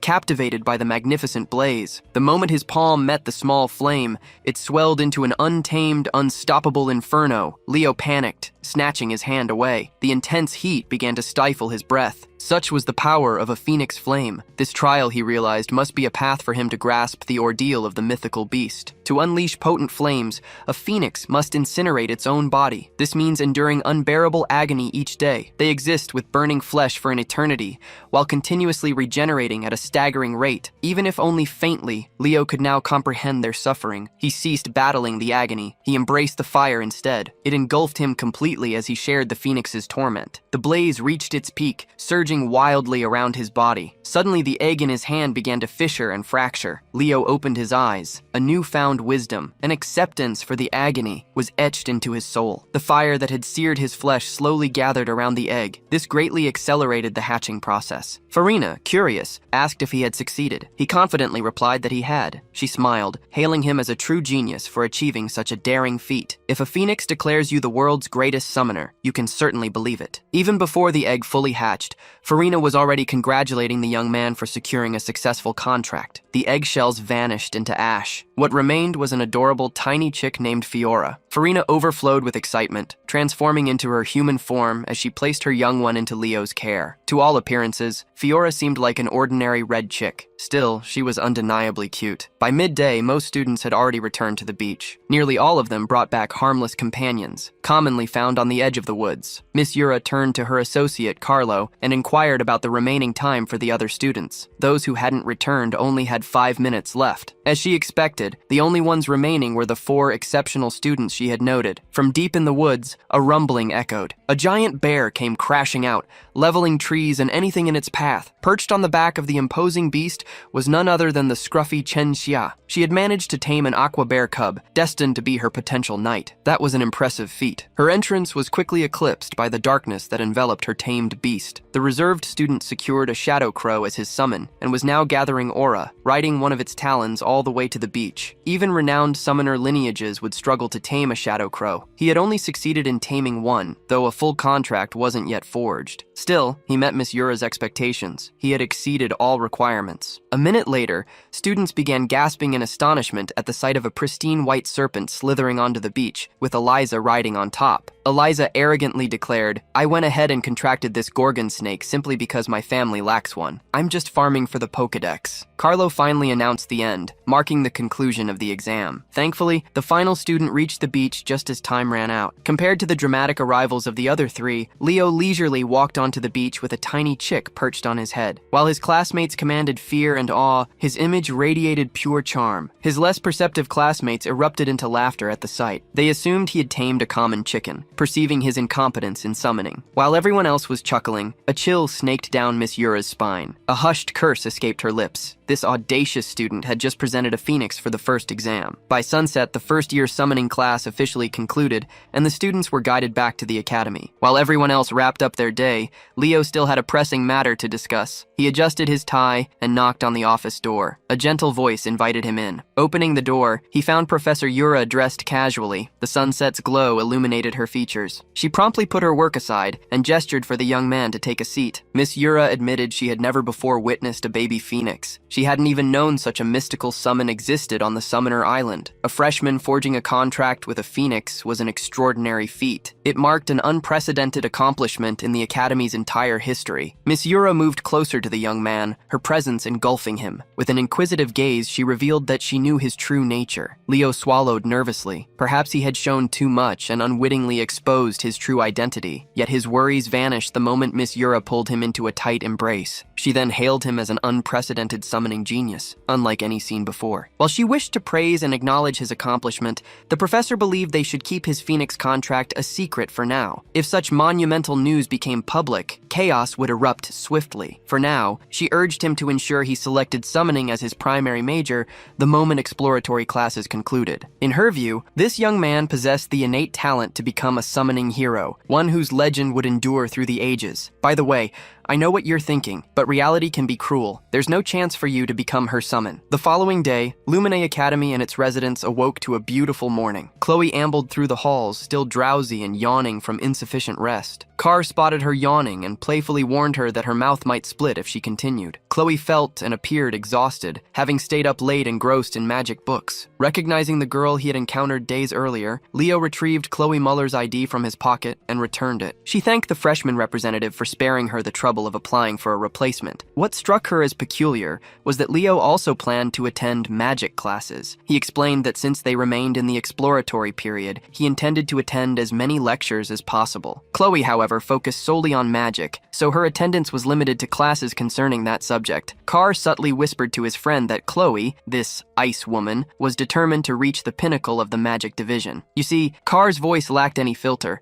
so Chloe Muller overheard every word. Carr instantly sensed the temperature plummet the moment her gaze fixed on him. Just as he began to squirm away from trouble and retreat to the back, a colossal ice pillar materialized in his path. It was a flawlessly crystallized pillar, almost encasing Carr within an icy prison. With no escape, Chloe pulled him toward the front seats, demanding he behave and pay attention to the lesson. Moments later, another familiar face appeared in the lecture hall. 2 of them, in fact. As expected, Abad and Chelsea Llewellyn, from an illustrious mage lineage, were also there for the magic lesson. Then, the door burst open. The atmosphere in the room instantly changed. The moment he stepped inside, he effortlessly drew every eye. As he stepped onto the platform in front of the class, the girls in class began to blush and whisper about their handsome new magic professor. With impeccably slicked back hair, a sharp tie, and a perfectly polished look, Len Hores introduced himself, the first-year Magic Division professor. He carried a thick stack of papers. Before starting today's introductory class, he planned a dramatic start. Then, with a mere flick of his finger, the stack of papers on his desk soared through the air. They then settled perfectly onto each student's desk. For their introduction, everyone would face a magic theory exam right away. Naturally, everyone was stunned to be tested on magic theory before even one lecture. Professor Len Hores declared that any student who failed to meet his standards would be expelled from his class. As all of them were now Lumine students, this level of expectation was only fitting. Once the exam concluded, they were to hand their papers to his assistant, Anna. In sharp contrast to Professor Hores's intensity, Assistant Professor Anna seemed like pure sunshine. Yet the person most caught off guard by this first-day exam was undoubtedly Leo. With just one glance at the first question, Leo instantly knew he was in deep trouble. He had no clue about current magic trends. The increasingly complex formulas on his paper were utterly indecipherable to him. As the clock ticked, every student strained to recall every last detail. They struggled to answer the intricate questions. With each falling grain of sand, tension in the room mounted. Their futures as magic heroes hinged on this exam. When time was called, students began discussing the exam. Many found it surprisingly easy. Even the brightest minds couldn't crack the final question. Compared to them, Leo was overcome with anxiety. He had only managed to answer a single question, despite his fervent efforts. As he shakily submitted his paper, a wave of regret washed over him. He wished he had learned more about modern magic before arriving. Convinced it was hopeless, he promptly departed. He couldn't bear to remain in the lecture hall, consumed by embarrassment. He decided he should simply study magic on his own. Over the past century, magic had evolved by leaps and bounds. Magic that once demanded a profound grasp of complex theories now only required memorizing tedious activation conditions. Professor Hores swiftly reviewed the papers. He didn't even require any supplies. He performed it with his bare hands. Meanwhile, Leo mused that magic's shift towards memorization had diminished the overall skill of modern magicians. After reviewing the exams, the professor displayed a hint of his magical prowess to his students. He summoned a brilliant orb of light that bathed the entire lecture hall. Arcane symbols and ethereal ideas swirled within it. This was the very heart of the magic he had forged himself. He had constructed this intricate magical formula piece by piece, from start to finish. The class aimed to cultivate students who could research and forge their own unique brand of magic. That's why he had them take a test on the very first introductory session. It had 49 questions, each worth 1 point, based on basic recall of progressively challenging ideas. The final question, worth 51 points, explored the fundamental nature of magic itself. Professor Hores hoped that one day his students would become magicians capable of unraveling that ultimate challenge. Chelsea let out a breath of relief. Now she could feel confident that no one else had answered the last question correctly. She hadn't even known how to begin tackling it herself. She glanced up and saw Leo's seat empty, his exam paper carefully placed. She figured he had simply given up. A wave of disappointment washed over her. It would have been wonderful to attend magic classes alongside him. After the professor's fervent address, his assistant approached and hurriedly whispered something to him. Anna quietly informed him. A student solved the 50th question correctly. This news stunned the stern professor. The stoic and resolute Len Hores instantly vanished. He roared with laughter in front of the class at such incredible news. He asked his class, "Who among you just made history? Who was the first student to conquer the 50th question in one go and achieve a perfect score?" Professor Hores was beaming and almost giddy at the prospect of shaping a generational magic genius. But Anna swiftly corrected him. The student didn't get a perfect score. That was perfectly fine too. He didn't let that dampen his spirits. He reasoned the student must have missed a few earlier questions. Perhaps they had spent too much time on the final section. Then Anna delivered the true bombshell with another hushed word. The student who got it right, she revealed, only solved the last question. They left the other 49 untouched. The professor instantly demanded demanded the student's name. Anna handed him Leo Plov's student file. Professor Hors boomed Leo's name aloud, ordering him to stand. But it was too late. Even his friends hadn't noticed him slipping out of the classroom. He had submitted his work, feeling rather ashamed. To pierce the sudden awkward silence in the room, Chelsea carefully raised her hand. She explained that Leo had left right after finishing the test. His test score was an utter anomaly. He technically scored the highest out of everyone. He had solved only the final part and nothing else. The center of the magic class's commotion was already in the cafeteria, spending time with Celia. He told her what had just transpired. She laughed openly at him for botching the exam. He had summoned a cute baby bird in one class, but he had completely crashed and burned in the magic class. Celia believed Leo needed to grasp that he was mismanaging his academic path. She urged him to concentrate solely on his swordsmanship. He was a knight in training after all. When Leo suggested stamina training, she swiftly shifted the topic. Their lighthearted chat shattered as an imposing figure streaked in behind Leo. Professor Horse was utterly furious. He believed this knight in training had just scoffed at his class. He demanded an explanation for his departure after only one question. Were the questions so simple they weren't worth answering? Leo stood and respectfully clarified the situation. He admitted he truly believed he had no hope of passing that exam. For him, every question, save the final problem, felt insurmountable, and he couldn't fathom how to begin any of them. He cleverly revealed that he had self-taught magic from ancient texts, making him unfamiliar with modern techniques. A thought began to spark in the professor's mind. He then hoisted the young man from the floor as if he were a lightweight pet. When he released him, Leo had never felt such utter bewilderment. Meanwhile,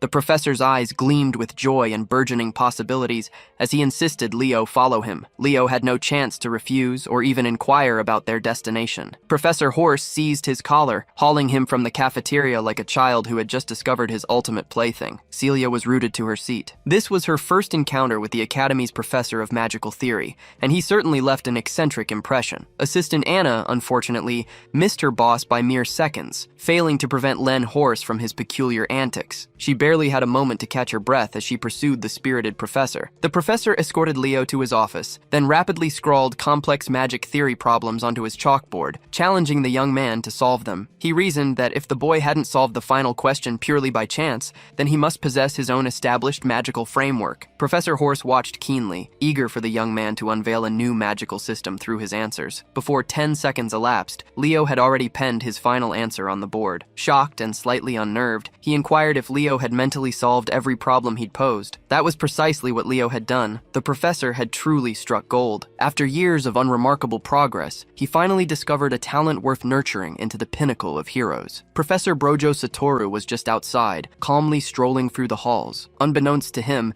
his tranquil day was about to be disrupted by his over-enthusiastic colleague. Professor Horse came rushing to him, a broad, innocent smile on his face, his eyes gleaming with vitality. Satoru wanted no part of it. He knew whatever his colleague was beaming about would shatter his serene day. He turned and retraced his steps. Len Horse clutched his legs, gushing thanks like an ecstatic pup. Professor Albie had to use magic to restrain him. This wasn't the first time he'd seen Len Horse behave wildly, but he was exceeding his limits today. Professor Horse was utterly unconcerned, even while suspended midair. He simply wanted to convey his thanks for unearthing the genius of Leo Plov. Albie was perplexed. Why would this devotee of magic call an aspiring knight a genius in sorcery? Hearing knighthood and Leo mentioned in the same breath made Professor Horse incensed. He insisted the young man must become a sorcerer, no matter what. He couldn't bear to let such talent languish, swinging mere metal. Finally, his assistant and part-time babysitter Anna reached her boss. While he was passionately arguing that sending Leo to the Knights would be an affront to sorcery itself, Albie dropped him to the ground. At least the professor was deeply grateful for Anna breaking his dissent. After running all over the campus, the assistant's bright disposition had faded as she urged their return to class. As if summoned, Leo strolled past the ruckus. Professor Albie offered him a reassuring smile. The young man mused that sorcerers remained utterly unchanged over time. Even now,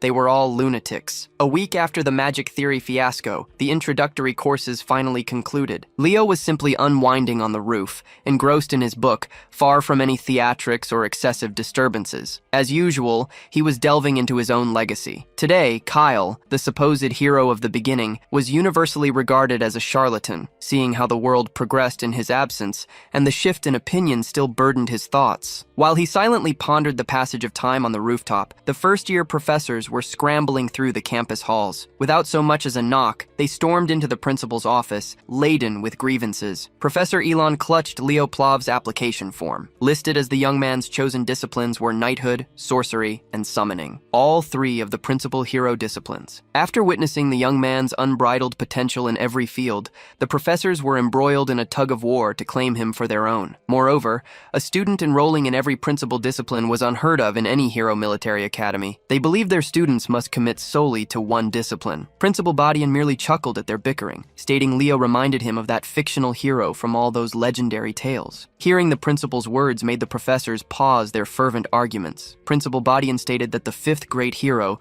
also known as the hero of the beginning, Kyle, was the only person said to have mastered every class in history. Meanwhile, Celia and Chelsea were gasping in exhaustion as they circled the track. Carr discovered Leo relaxing beneath a tree's shade. He wondered why the girls were training so intensely on a weekend. Chelsea had asked Leo to train her, and he agreed, but that still didn't explain why they were simply running laps. Leo simply answered that, above all, even more important than weapons, a hero must possess boundless stamina. This cardio training would forge that. Even Chelsea had completely embraced the notion that stamina was the most vital quality for a battle mage. During their break, the girls gathered around Leo as he offered them water bottles to refresh. Surprisingly, Chelsea seemed to enjoy training her endurance on the weekend. She declared she wanted to run with Leo. As soon as Celia heard the poor girl say that, she spat out her water. The grueling memories of training with Leo had instantly flooded her mind. Since he was already planning to run, he might as well guide the ladies. Yet Celia had sworn she would never run with him again. Observing their exchange, Carr asked Celia and Leo what was between them. He wondered why they seemed so close. He had even thought they were dating at first. Celia ended the confusion by dropping the bombshell. They were nothing more than cousins. Leo was the son of her father's sister. The disclosure that Zerdinger blood flowed through Leo's veins utterly stunned Carr and Chelsea. Leo finally roused himself and began stretching to join the ladies for the next round of hellish cardio. Unwilling to waste his time on training, Carr departed. He planned to explore Lumeria City a little more. Celia tried to join him in the vibrant city, but Leo had already grabbed his cousin by the hair. Today was a training day. Carr couldn't help but think that the nobles in his circle lacked even an ounce of dignity. Time passed, and the eagerly anticipated class assignment day finally arrived. Leo proceeded to his assigned classroom, Class 1-5. Inside, he spotted Carr sitting down,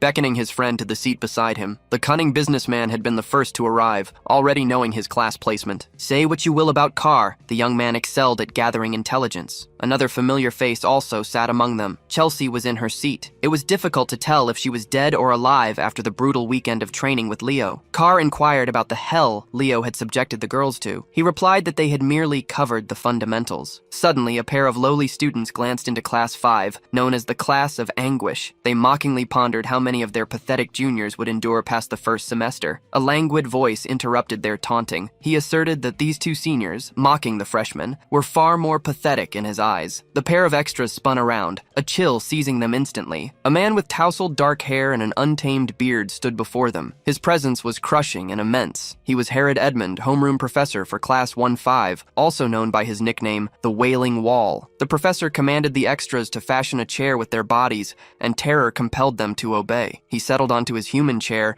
and addressed his students as worthless failures. Class 1-5 was branded the class for failures, having scored the lowest among all incoming students. Professor Edmund felt certain the students had already heard whispers about him. He asked his class if anyone knew why he chose to assign himself as the advisor of this cursed class. Carr cautiously raised his hand and replied, "The Wailing Wall must have intervened to help everyone boost their grades." The professor knew Carr Thomas by his full name already. His answer was entirely fitting for someone ranked dead last in the academy. Professor Edmund shifted the question, asking if anyone in this struggling class grasped the true duty of a Lumini Academy student. Chelsea courageously raised her hand and declared, "It's their duty to capture the hero's world through practice missions." That was the correct answer. Yet, all the professor could discern were the faces of students who would perish moments after entering the hero's world. Therefore, wouldn't it be wiser to simply expel these pathetic burdens who would only hinder their comrades? This was precisely his reason for taking over Class 5. It was also why he was widely known as the Wailing Wall. As he terrorized his students, Leo stood out, utterly unfazed. The professor quietly assessed, This youth would likely be fine if dropped into a hero's world right now. He then commanded everyone to change into exercise attire and proceed to the drilling grounds. It was the first day of classes, marking the start of combat studies. Class 5 followed his directives, swiftly assembling on the track. While his students endured the harsh sunlight, the professor arranged a colossal umbrella, a lawn chair, and even some refreshing drinks for his comfort on the sidelines. It's time to rectify the flawed mindsets these youths have cultivated since joining this prestigious academy, he mused. He then posed another question. He inquired what would truly save them in the real world, where life is so fragile when adversity strikes. Nella Carvin, a timid knight major with a rare healing attribute aura, meekly offered, "My fellow comrades by my side would save me." "That's the wrong answer," he declared. Professor Edmund asserted that their soul-saving grace lay in their own ability. Only when they hone their skills in the face of danger can they even begin to lend help to their comrades. As a follow-up, he then asked if anyone present felt confident in their ability to protect their comrades. A cheerful, spirited, and composed voice rang out from the crowd declaring, "I am confident in my capabilities." To gauge her conviction, the professor instructed the girl to conjure a fireball, demonstrating if she was an adequate magical knight. The girl in question was the vivacious and optimistic Eliana Layden, a dual-class magical knight. After she displayed her fireball, the professor remained unconvinced she possessed the necessary prowess. He even disparaged its size and intensity, telling her it's not enough to even kill an ant. Challenged by the professor's biting remarks, Eliana channeled even more mana into her spell. She conjured 2 fireballs, warping her surroundings into a surging pool of flame. Not only did she increase the number of fireballs, but she also doubled their size. Professor Edmund offered a dry compliment about her spell, sipping from his juice box. He conjured a small orb of wind, challenging Eliana to strike the tiny fellow with her impressive fireball. The orb of wind soon morphed into a wind spirit and soared through the air, imbued with its own will. It zipped close to Eliana, taunted her fire with a giggle, and playfully tapped her nose. The spirited young lady flew into a rage. She started unleashing fireballs in every direction, frantically trying to strike the vexing wind spirit. After expending her mana on attacks that couldn't even land a hit, the professor interjected, "What's the point of multiplying an attack's number and size if you can't even hit your foe?" This exercise aims to highlight their greatest deficiency, the ability to apply their skills effectively. They must refine their abilities and surpass their boundaries. That's the hero's way. The professor smiled and declared that class would not end until one of them captured his wind spirit sylph. Leo simply listened quietly. The professor's words were harsh, but he could confirm their truth. Perhaps he should engage with this lesson and attempt to catch the sylph. While his entire class raced around the track, Professor Edmund's gaze remained fixed on Leo Plav. Given the buzz surrounding the kid, he was determined to discern if Leo was merely full of bluster, like the fabled hero Kyle. Unfortunately, even with the entire class joining the chase, the sylph effortlessly eluded them. From a distance, Leo projected his aura, channeling its power to his feet. With one furious dash, he propelled himself forward like a crimson cannonball, leaving a ripple of power in his wake. His speed surged to its peak. His focus was absolute. Perhaps he truly was the first genuine all-class hero. Carr and Chelsea were already out of breath after trying to catch the unbearably swift wind spirit. Then appeared our protagonist, his feet and body enveloped in a burning aura. Using the refined technique of aura step, he ascended into the skies, the unruly sylph's blind spot. With the combined force of gravity and momentum from the aura step, he hurtled himself downwards, leaving the sylph no chance to evade or escape. His first attempt fell short by a mere millisecond. It appeared he mishandled his initial assault, but the smile on his face suggested otherwise. He subtly manipulated the strands of aura in his hand, weaving a thread that tethered itself to the sylph's foot. This effectively secured the wind spirit for capture. Unfortunately, none of the Class 5 students reached the stunned sylph first. It was captured by the lightning-fast brat Duran instead. As anticipated, his speed was truly exceptional, but he captured the sylph only because Leo's aura thread had restricted its movements. Nevertheless, the smug expression on Duran's face remained irritating. Another person stepped onto the field, cheerfully clapping. This boastful man is Seijin, the homeroom teacher of Class 1-1. He currently holds the second spot in the faculty's annual ranking. He seized this opportunity to showcase his class's talent, even offering to teach Class 5 a few pointers. Meanwhile, Professor Edmund wasn't even watching the field. He was lounging comfortably in his chair, sipping juice. He then asked his colleague to oversee his class for the day. While Professor Seijin ranked second in the faculty vote, this easygoing man consistently secured the top spot each year. The students, especially Carr, were eager to witness the showdown between these two titans of Lumen Academy. Both professors had served the academy for over 2 decades. Professors Ain, Yura, and Len had once been their apprentices. Overhearing his chatter, the charming Nella Carvin asked Carr how he knew so much about academy affairs. Unfortunately, this boy lacked social grace and often alienated others. Professor Seijin let out a superior laugh. While he didn't know what his rival was plotting by taking charge of the most challenging class of freshmen, Seijin was keen to discover it. So he proposed a competition between classes 1 and 5. For the event, they opted for Lumene's time-honored ball sport called Bastara. Professor Edmund stood from his chair and hailed Seijin as a genius. He shook his colleague's hand, adding that learning through practical experience was paramount. After accepting the challenge, he leaned back into his comfortable chair. He left all officiating and supervision to Seijin. Professor Seijin couldn't comprehend how he kept losing the faculty vote to this indolent man, all while his students looked at him with pity. At least the Wailing Wall addressed his class once more, declaring that this Bastara match against Class 1 was a chance to hone their skills. Finally, he warned them. If they lost, every student in the class would face expulsion. Hearing that, even the students were stunned, as this was their very first class with him. Compounding their dismay, their opponent was Class 1, a class boasting 3 captains among its ranks. Herod dismissed their excuses. He simply instructed them to redouble their efforts. Moreover, he believed they had scant reason for concern with the freshman representative of all individuals in their class. He directed Leo to select 6 participants for the competition. Pondering his teacher's directive, Leo was convinced he was being put to the test for an ulterior motive. This wasn't stemming from a place of disdain. Rather, the students in his class had all lost their resolve after just 1 week of enrollment. Their morale shattered. Leo thought Herod intended to leverage him to guide the disheartened students of Class 5, who had already abandoned all hope. The Class 1 teacher employed his magic to conjure the arena. Meanwhile, Leo mused that there had to be some solution within the Bastara competition,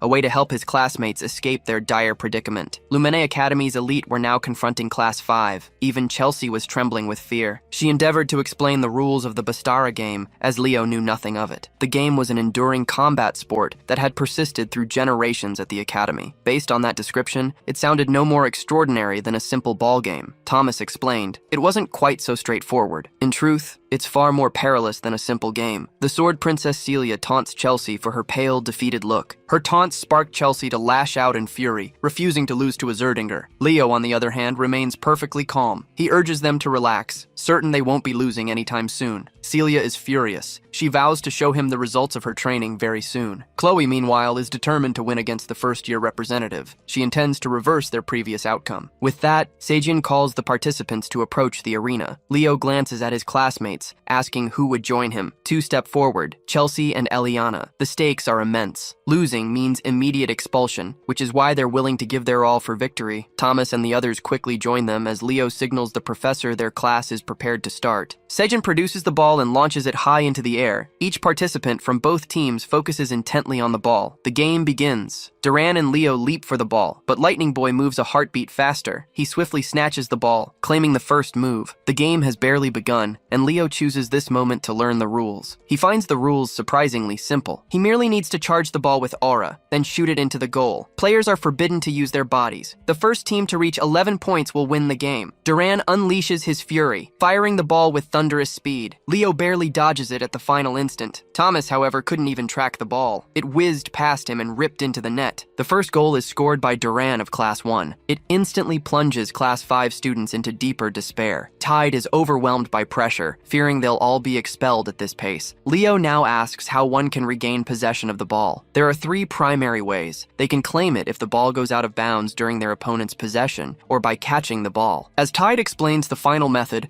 their conversation is cut short. Eliana is brutally struck down by Celia's explosive throw. The Sword Princess jeers at their careless chatter. She reminds them they should be focusing on the match. The situation is dire for Eliana. Players can't directly attack or block opposing players. So, the third way is to render an opponent unable to continue. The only way to do that is by striking opponents with the ball. Leo has heard enough. He snatches the ball, convinced it's time for them to retaliate. Eliana is now out of the match, leaving Class 5 a player short. Both professors are scrutinizing the match. Seijin considers that any team with a fire element advantage often holds an overwhelming edge in the game. And when it comes to the Zerdinger house, their flames burn the most fiercely. He couldn't grasp why Herod chose to accept the challenge, aware that the Sword Princess was in Class 1. He believed Herod's class stood no chance of fighting back. In response, the unfazed professor simply yawned, as if his words held no weight. Addressing Seijin, Herod recalled an old memory of his first student from the House of Zerdinger. That woman was dubbed the Empress of Bastera, a formidable force in the game. Herod gleefully shared that her child was competing for Class 5. This revelation utterly stunned Seijin. Back in the game, Class 5 was behaving like a disheartened lot, underestimating their potential and lamenting their choice to join the academy. Celia noticed Leo conjuring his flames, realizing he was finally getting serious. Charging an incandescent fireball, he launched the sphere with astonishing velocity. It demanded Chloe's icicle mountain just to halt its fury. She stood triumphant, believing she had successfully blocked his attack. But Leo suddenly materialized beside her, having anticipated her every move. Leo boldly declared he would score regardless. He leaped up and struck the ball with his fist. Chloe's barrier shattered effortlessly. Even Seijin was impressed by the boy's astute combat intelligence. Class 5 erupted in cheers for the first-year representative. The Class 1 professor realized then that the real match had just begun. A flurry of goals followed, propelling the score to 9 against 10. Many players were even overwhelmed during the match. Finally, the blazing fast Duran unleashed his strike, hoping this throw would decide the match. But in the end, Thomas sacrificed his body, giving his all to prevent the ball from scoring. He managed to snatch the ball on the verge of mana exhaustion. Ultimately, Thomas collapsed, leaving both classes at an even footing. However, Class 5 had only Leo remaining, while Class 1 had all 3 of its captains intact. This appeared to be a significant disadvantage for their class by numbers alone. Ice Mage Chloe was ready to exact her revenge after her humiliating defeat in the previous exam. She conjured numerous copies to bolster their defenses. Leo was poised to make his final move against Celia and Duran. With feet arched from the ground, he surged forward with inhuman speed, stunning the 3 captains with how fast he vanished. Leo moved with such blinding speed that he darted past Celia before she could react. He had no intention of confronting them directly, meaning he was aiming for the goal. This left everything up to Chloe to defend. She desperately tried to discern the real Leo among his numerous copies. Just comprehending this level of magic left her breathless as Leo streaked past her. Chloe collapsed in defeat, questioning how a mere human could wield the magic of the elves. Ultimately, not even the 3 captains could stop him, and the conclusive winner of the match was Class 5. Leo's name was chanted as Class 5 students celebrated with unbridled joy. They had been on the brink of expulsion. Seijin was astonished to learn that Herod had pushed them to their absolute limits just to win the match. The 3 captains, however, were crushed by their loss. Seijin knew he needed to speak with them. He approached Chloe, asking if she felt upset about their defeat. He reminded her that tradition demanded they always salute their opponents, even when they lost. He commended their efforts to secure Class 1's victory. Seijin expressed immense pride in the students who worked hard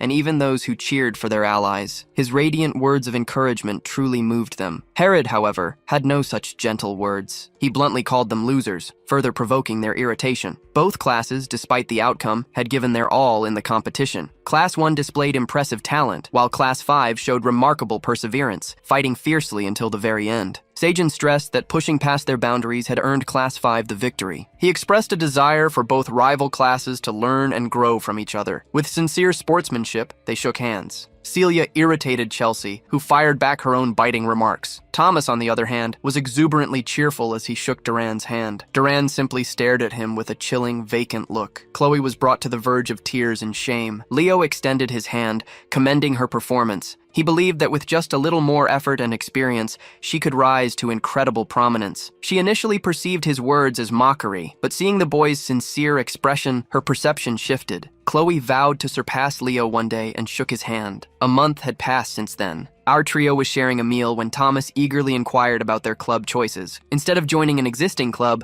Leo aimed to establish his own. This utterly stunned Thomas. Chelsea, ever his most ardent supporter, immediately offered to join. The club he intended to create would be called the Hero Research Society. It was an unusual name. Leo harbored an ambition to delve into the mystery of the forgotten hero, Kyle, who was regarded as a fictional character, lacking any true historical significance. Thomas doubted anyone would join such a club. Chelsea, however, proved her unwavering loyalty, expressing immediate readiness to join. A commotion erupted nearby, which suddenly reminded Thomas of a significant event scheduled for today. Today was the day the fifth-year senior students were scheduled to return after clearing the dungeon. Fragments of the hero record were scattered across the world. Occasionally, these fragments were responsible for generating dungeons themselves. These were known as hero dungeons. The senior students of the academy would clear these hero dungeons and retrieve the scattered fragments. Their expeditions typically lasted at least 2 weeks, often extending into months. Leo considered that his mother must have undertaken similar dungeon expeditions in the past. Chelsea spotted the senior classmen and recognized them as the academy's elite. Among them stood the muscular Easterner, Lijamua.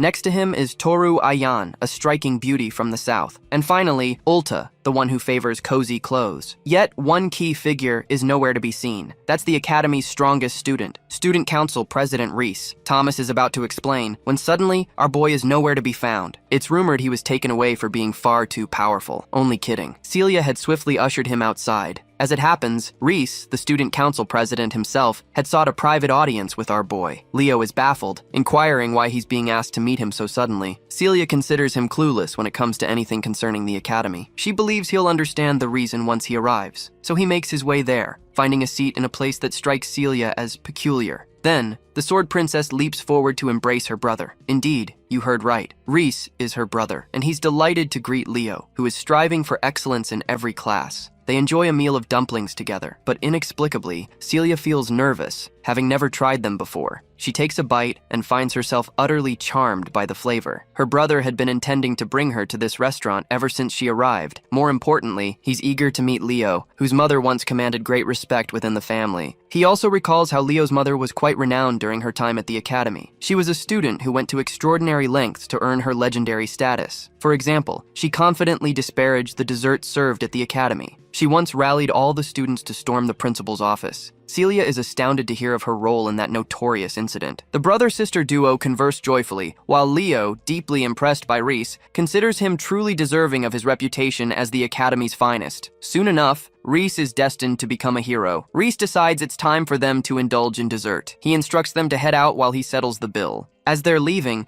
Reese is taken aback to discover a peculiar item in his blazer, quite uncertain of its origin. Meanwhile, the scene shifts to Herod's class, where Eliana is desperate to pose a question to him. Herod bluntly labels her question pathetic. Before even listening to it, he shows no restraint. Eliana wants to know why Class 5 has yet to select a representative, especially since other classes have already made their choices. Herod dismisses the suggestion lightly and nonchalantly confesses that he simply forgot about selecting one. Being his usual indolent self, he simply commands Leo to become the representative. Eliana and Tide have to remind the thoughtless instructor about the proper democratic selection process. However, they quickly learn why it's best to remain silent. Herod insists the chosen class representative handle all the note-taking to avoid any effort himself. An announcement reveals students must attend the Hero Studies joint class. All first-year students are instructed to gather in the auditorium immediately. Leo inquires if they should depart at once, and the teacher grants his request. At the auditorium, Leo and Thomas stumble upon an utterly drained Chloe. She resembles a ghost, desperately pleading to purchase recovery potions from the alchemist. The potions are acquired, and she takes the alchemist's last supply. Leo suggests she might be overworking herself so early in the academic year. Chloe gulps down the potions, brushing off Leo's concern. As the leading scholar in magic theory, she's deeply worried about her position. It's a looming certainty that Leo will master modern magic and effortlessly eclipse her in that exam too. Thomas, in his naivety, fails to grasp the gravity of being second place. Chelsea has to clarify for this clueless one Chloe's crucial role as the Magic Tower's designated magician. Battle mages seldom fret over theoretical advancements, but for Chloe, it's her entire world. The core of the Magic Tower lies in magical inquiry and study, so her very pride hangs in the balance. Chelsea grows exasperated, questioning if the alchemist possesses any true magical ability. Meanwhile, Chloe still appears unwell despite the potions and catches sight of something peculiar. At that moment, Headmaster Kalian is seen witnessing the unusual phenomenon of the afflicted hero's parchment. Reese has delivered the hero's page and reports its strange reaction. It was so severely damaged it should have been inert, yet it stirred. No relic was even near for it to happen. The headmaster inquires if it reacted post-incident and discovers it has remained dormant since. Callion ponders deeply, resolving to investigate this matter personally. He instructs Reese to recuperate, since he just completed his mission. The headmaster directs his assistant, Elena, to bring the afflicted hero's parchment to the auditorium in the Hall of Beginnings. He insists on its presence during the first-year joint class session. It's revealed that even minute fragments can react, should the individual named in the hero's chronicle make contact. In this instance, the individual is Leo, though this remains unknown to them all. In the Academy's auditorium, the first years are attending their inaugural joint class session. A cacophony of chatter compels the charming Professor Artian to demand silence. Disregarding her admonitions, they continue to squabble thoughtlessly. Artian reaches her limit, unleashing a furious outburst. She delivers a chilling ultimatum: cease your chatter or face dire consequences. Her sweet and timid facade shatters, replaced by a ruthless, deadly resolve. She berates them fiercely for their foolishness. Artian is taken aback, realizing their abrupt silence. She reverts to her delicate and reserved manner, behaving as though the outburst never occurred, while the remaining students are drenched in fear. They had simply grown accustomed to the fact that she could be fiercely intimidating when necessary. Leo had witnessed her abilities and now considered her a spiritualist, a calling exceptionally uncommon even in his previous life. Artian began the class session with a dagger in hand. She discussed the emergence of the hero record and the origins of the hero clans. To unlock a hero's world, an object imbued with personal meaning to that hero is essential. Essentially, a conduit. This makes it far simpler for a hero's descendants to open a hero's world with ease. It's also why the Academy safeguards these hero records, cherishing the bonds forged between their families. To offer a perfect comparison, it mirrors the relationship between a key and a treasure chest. Leo was captivated by the explanation and eagerly awaited what came next. Artian further underscored the vital role of hero studies, calling it paramount for revealing insights into a hero's world and deepening their comprehension. As students progress through their education, they will eventually select a hero to emulate and complete their sagas. The professor's explanation was interrupted by Elena's abrupt arrival. She presented a fragment of a hero record that the 50-year students had recently retrieved. Seeing the enigmatic relic, the students erupted in cheers. She parted it slightly, then sealed it once more. Artian wished to gather their thoughts before they experienced the fragment themselves. She sought to understand their aspirations for becoming heroes. Celia eagerly declared, "I want to become the most formidable knight my family's lineage has ever seen." Artian was struck by her bold ambition. Meanwhile, Chloe expressed an interest in compiling a spell book that would document her unique spell creations. Many students shared their own aspirations. Thomas wished to serve as a vital support for future hero candidates. Finally, Leo rose to declare his audacious ambition. "My goal is to utterly annihilate Erebos forever." This declaration arrested the attention of not only the students, but also the professors. Artian attempted to transition smoothly, despite being rattled by his pronouncement. The students from other classes chattered about his grand declaration, dismissing them as mere boasts. As for the professors, Herod was somewhat perplexed, knowing that Leo never spoke without profound purpose. 1,000 years had passed since Erebos was shattered into countless fragments and sealed away. However, he had resurfaced in various forms in recent times. Even a single piece was capable of unleashing immense devastation, but this kid had just declared the impossible. He sought not just to vanquish a mere fragment of the demon, but Erebos in its entirety. Artian wished to finally delve into the hero's record now. She intended to offer each class an opportunity to deduce the hero's page, before proceeding to explain how one could clear a hero's world. She also prepares them for unforeseen situations, stressing that the professors are always observing, so they shouldn't act carelessly. The students are thrilled, their words tumbling out as they finally get to touch a hero's record. Artian decides it's only right to summon the representatives of each class to the front. Celia from Class 1, Leo from Class 5, then Abad and Chen from the remaining classes.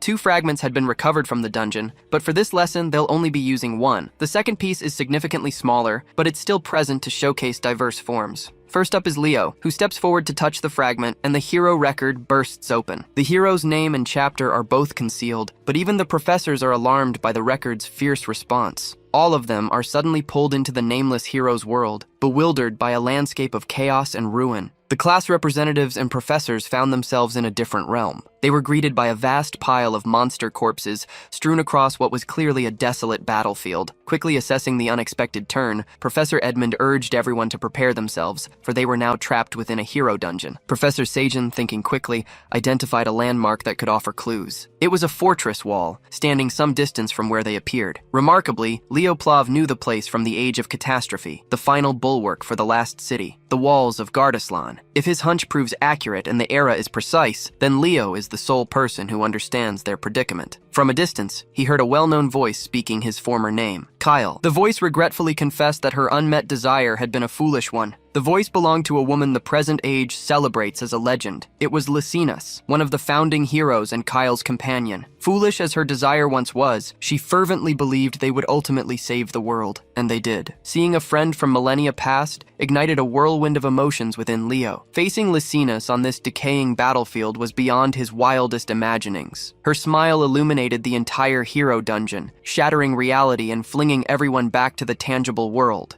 This sudden, strange occurrence began when Kyle grabbed the tiny fragment of the unknown hero's record, which was intended purely for exhibition. Chensha anxiously questioned the professors about what had just happened, but none of them had an answer. With a frustrated expression, Professor Edmund swiftly announced that classes were suspended. He implored everyone to remain calm and depart the hall in an orderly fashion. While everyone made their bewildered exits, Leo remained at the podium, still clutching the small, torn fragment, lost in contemplation. He was convinced that what he held was his own page, Kyle's page. In his hand was the most vital clue for his quest, a fragment of his own record. Seeing Leo in such focused reflection intrigued Professor Edmund. Once the commotion settled, the students dispersed, seeking vacant classrooms to occupy. All remaining classes had been canceled for the day. In one of these classrooms, Leo revealed they had glimpsed the legendary Lycinas, the King of Wisdom. The thought that the Academy had uncovered Lycina's hero record made Chelsea's eyes sparkle. This, she knew, signaled a momentous occasion. Eliana balled her fist in frustration, lamenting that she hadn't fought harder for the class president's seat. If she had, she wouldn't have missed such a critical opportunity. Carr shot her a look, suggesting she stood no chance in the competition. Sensing the mockery,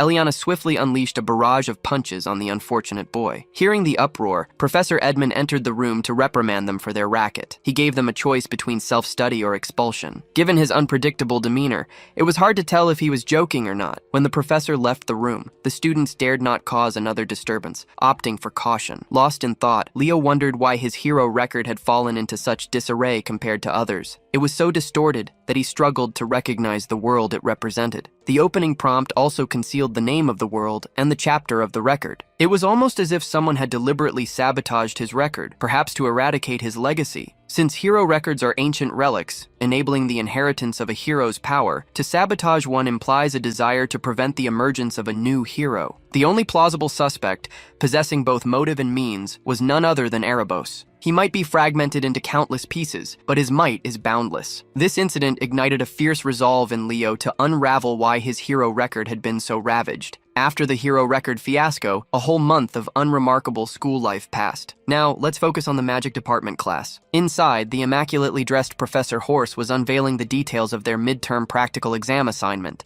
The first years were assigned the creation of their own original magic. The announcement of unique magic instilled dread in the hearts of the young mages. Original magic is a type that uniquely reflects a magician's individuality, creativity, and power. In the current age, where activation techniques dominate, magicians seldom endeavor to craft their own spells. However, original magic can prove to be a potent secret technique for critical situations. This traces its origins to the star magic every elf learns. Indeed, star magic is also a lesser form of original magic. Only one individual in history had ever wielded the full and unbridled power of star magic. That person was none other than its creator, the founder of Nebula, and one of the founding heroes, Luna. Hearing the professor underscore the significance of the upcoming midterms made Chloe become utterly focused. Sitting beside her, Leo couldn't help but spot a peculiar book on her desk. Simply being near the book filled him with unease. It exuded a strange, dark, and eerily familiar sensation. Noticing Leo's gaze on her book, Chloe swiftly tucked it inside her bag. He was almost certain it was a grimoire. Just then, Professor Horse ended the session and wished them well with crafting their own spells.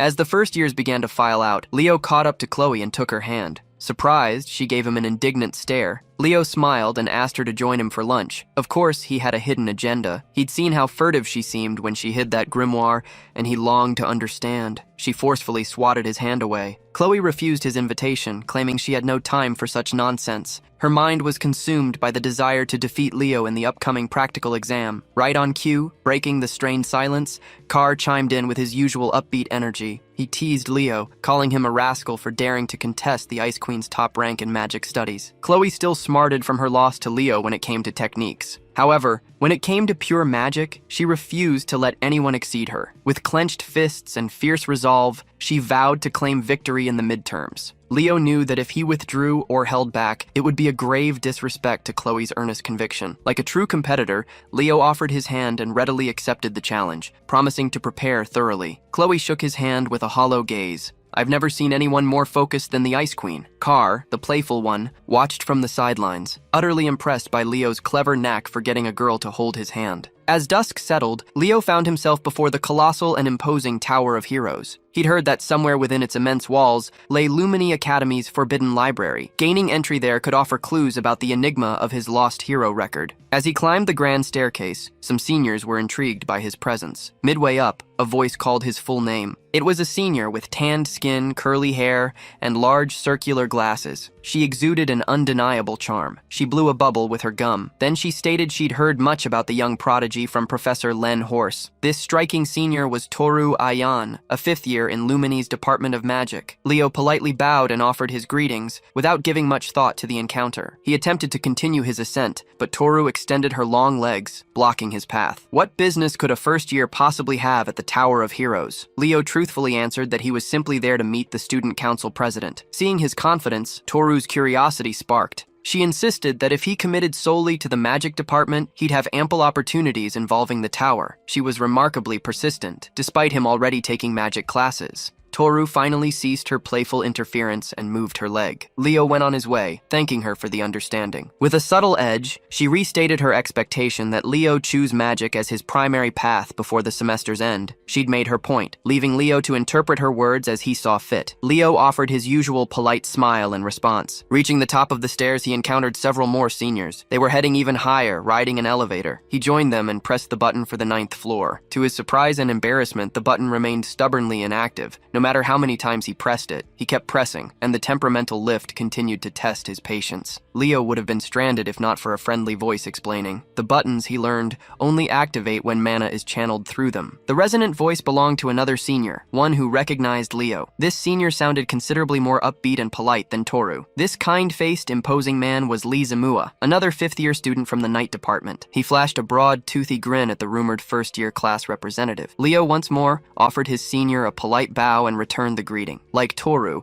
Lee inquired about his purpose at the Tower of Heroes. Leo, with a smile, stated they had business to discuss with the student council president. Lee's interest immediately sharpened. It was rare to find a freshman in the entire academy who wasn't even slightly intimidated by him. Even rarer was someone bold enough to stride directly into the student council president's office alone. Impressed by Leo's unwavering mental fortitude, Lee suggested he seriously consider joining the night department as his primary affiliation. Weary of repeating the same conversation, Leo offered a dry chuckle. Finally, after a series of interruptions that had drained him before his true purpose even began, Leo reached his destination. He knocked, introduced himself, and asked President Reese if he might enter. A warm, welcoming voice from the other side invited him in without hesitation. President Reese appeared knee-deep in paperwork, despite the approaching sundown. Still, he greeted Leo with a smile. Without prolonging the president's time further, Leo went straight to the point. He requested access to the Academy's forbidden library. Hearing such a request, Reese's demeanor immediately shifted. He grew serious. Knowing Leo wasn't one to trifle, Reese readily explained the gravity of the request. There were, you see, only two ways for an ordinary student to access the hallowed forbidden library. The first and most straightforward was to conquer a hero dungeon, a feat far easier said than done. Following a successful dungeon run, it was customary for the conqueror to personally return the retrieved pages to the hero records stored within that very library. Aware that this method was far beyond his current reach, Leo inquired about the second path to entry. President Reese leaned forward. With a knowing smile, he promised to reveal the secret of this second method once Leo finally joined the student council. Days later, after his encounters with seniors and the student council president, the night department's practical exam arrived. For the inaugural day of this monumental practical exam, held in the Academy's open track stadium, a vast crowd gathered. Students and faculty alike had come to watch. Ever the shrewd businessman, Carr wheeled out a popcorn cart. He was ready to peddle his wares to the gathered audience. His sales pitch was notably straightforward. One can't truly enjoy the coming battles without savoring some popcorn, right? Seeing their friend deploying his grand scheme, Chelsea didn't know whether to be impressed or embarrassed. Eliana, meanwhile, felt Carr would already be staggeringly wealthy if he wasn't stuck in Lumani. Leo lined up with his freshman night department peers and surveyed the spectators. Sure enough, Chloe hadn't come to watch. Professor Ains stood on the track, glaring sternly at his students to to underscore the gravity of this impending evaluation. Without further delay, he summoned the first pair set to clash in the initial match. First up was Hall Snafe from Class 1, a sly-looking young man with an untrustworthy smile and eyes. His opponent was none other than our boy, Leo Plav from Class 5. The contenders stepped into the arena, igniting the crowd's excitement. In the stands, Carr was diligently seeking new patrons, his gaze fixed on Professor Sajin. He cheerfully ran towards the disgruntled professor, keen to boost his earnings. With samples in hand, he asked Professor Sajin, "Would you care for a popcorn and beverage pairing to enjoy with the impending match?" True to his snobbish nature, he scoffed, as if consuming popcorn was beneath his dignity. He believed only less refined individuals like Professor Edmund Harlan would purchase such an item. Sensing he wouldn't sway the professor so easily, Carr looked toward Class 1 for assistance. Thankfully, Celia was there. One look was all it took for her to understand Carr's need. Using her secret technique, she amplified her adorable charm to its peak and asked, "Professor, are you treating the whole class to some delectable popcorn?" With the ploy established, all Carr had to do was encourage the rest of Class 1 to cheer for their professor's generosity. Seeing his students chant his name with such enthusiasm, Professor Sajan's resolve slowly wavered. He might be a snob, but he was also a hard-working professor who yearned for his students' affection. The formidable professor relented and asked Carr to hand his students a popcorn and beverage pairing, but strictly limit it to one per person. While Carr was profiting from his thriving enterprise, the contenders for the initial match had taken their starting positions. With a confident, almost arrogant smile, Leo addressed his opponent as Lucky, declaring him the first casualty. Hall Snafe perceived that the freshman representative failed to acknowledge him as a genuine adversary. He was resolved to make Leo rue that presumption. Hall Snafe, the deceptive young man,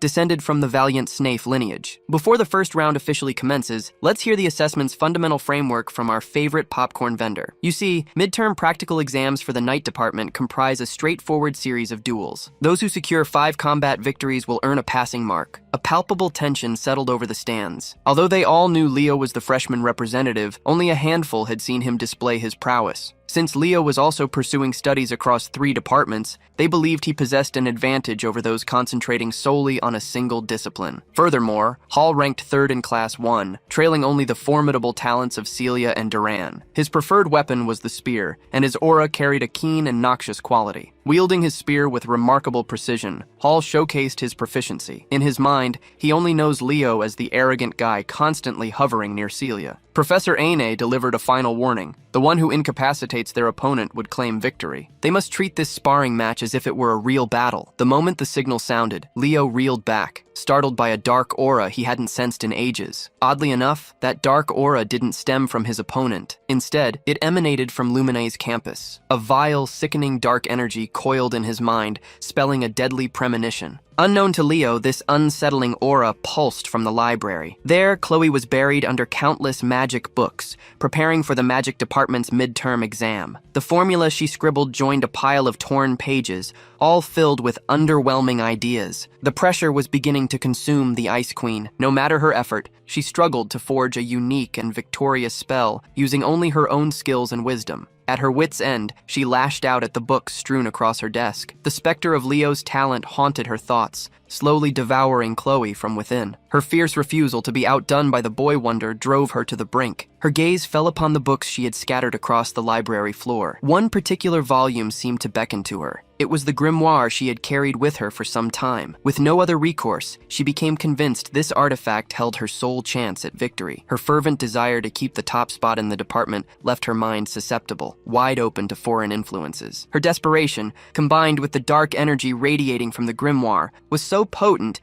it seized Leo's senses mid-match. Spotting Leo's distraction, Hall seized the chance to close the gap and capitalize on his opponent's lapse. He thrust his spear, targeting Leo's head. Thankfully, Leo regained his composure and evaded the strike just in time. Withdrawing, Hall unveiled his family's signature technique, transforming his spearhead into a venomous, coiling blade, reeking of poison. His snake-like spear darted unpredictably, steadily closing in on Leo's chest. Leo, ever composed, seized the spear with his bare hand, not a flicker of hesitation or a single blink. Hall was utterly stunned. The sheer power to halt such an assault had to be immense. Caught off guard, Hall's grip faltered as Leo wrenched the weapon from his hands. Hall, refusing to release his spear, was dragged along with it. Flustered and unsure, he appeared utterly amateurish. Once yanked within range, Leo compounded the humiliation by landing a hardened fist squarely on Hall's cheek. The impact sent the young snake boy careening across the track like a discarded doll. Leo might have been momentarily distracted, but a seasoned veteran like him would never allow carelessness in a fight. Incensed by the humiliating first exchange, Hall pushed his aura to its breaking point, choking the arena with toxic gas. He snapped at Leo to cease his posturing, declaring the true duel had yet to commence. As he relentlessly poured green aura from his form, the perimeter thickened with poisonous mist. Hall calculated that given the rumors of Leo's inability to wield aura, he could gain an advantage by relying on his own strength. Even if Leo boasted greater physical strength, a core vulnerability was impossible to overcome. Witnessing the green mist drift through the air, Leo unleashed his fiery aura, a grin spreading as he recognized the rarity of poison auras. As the mist attempted to breach his effective range,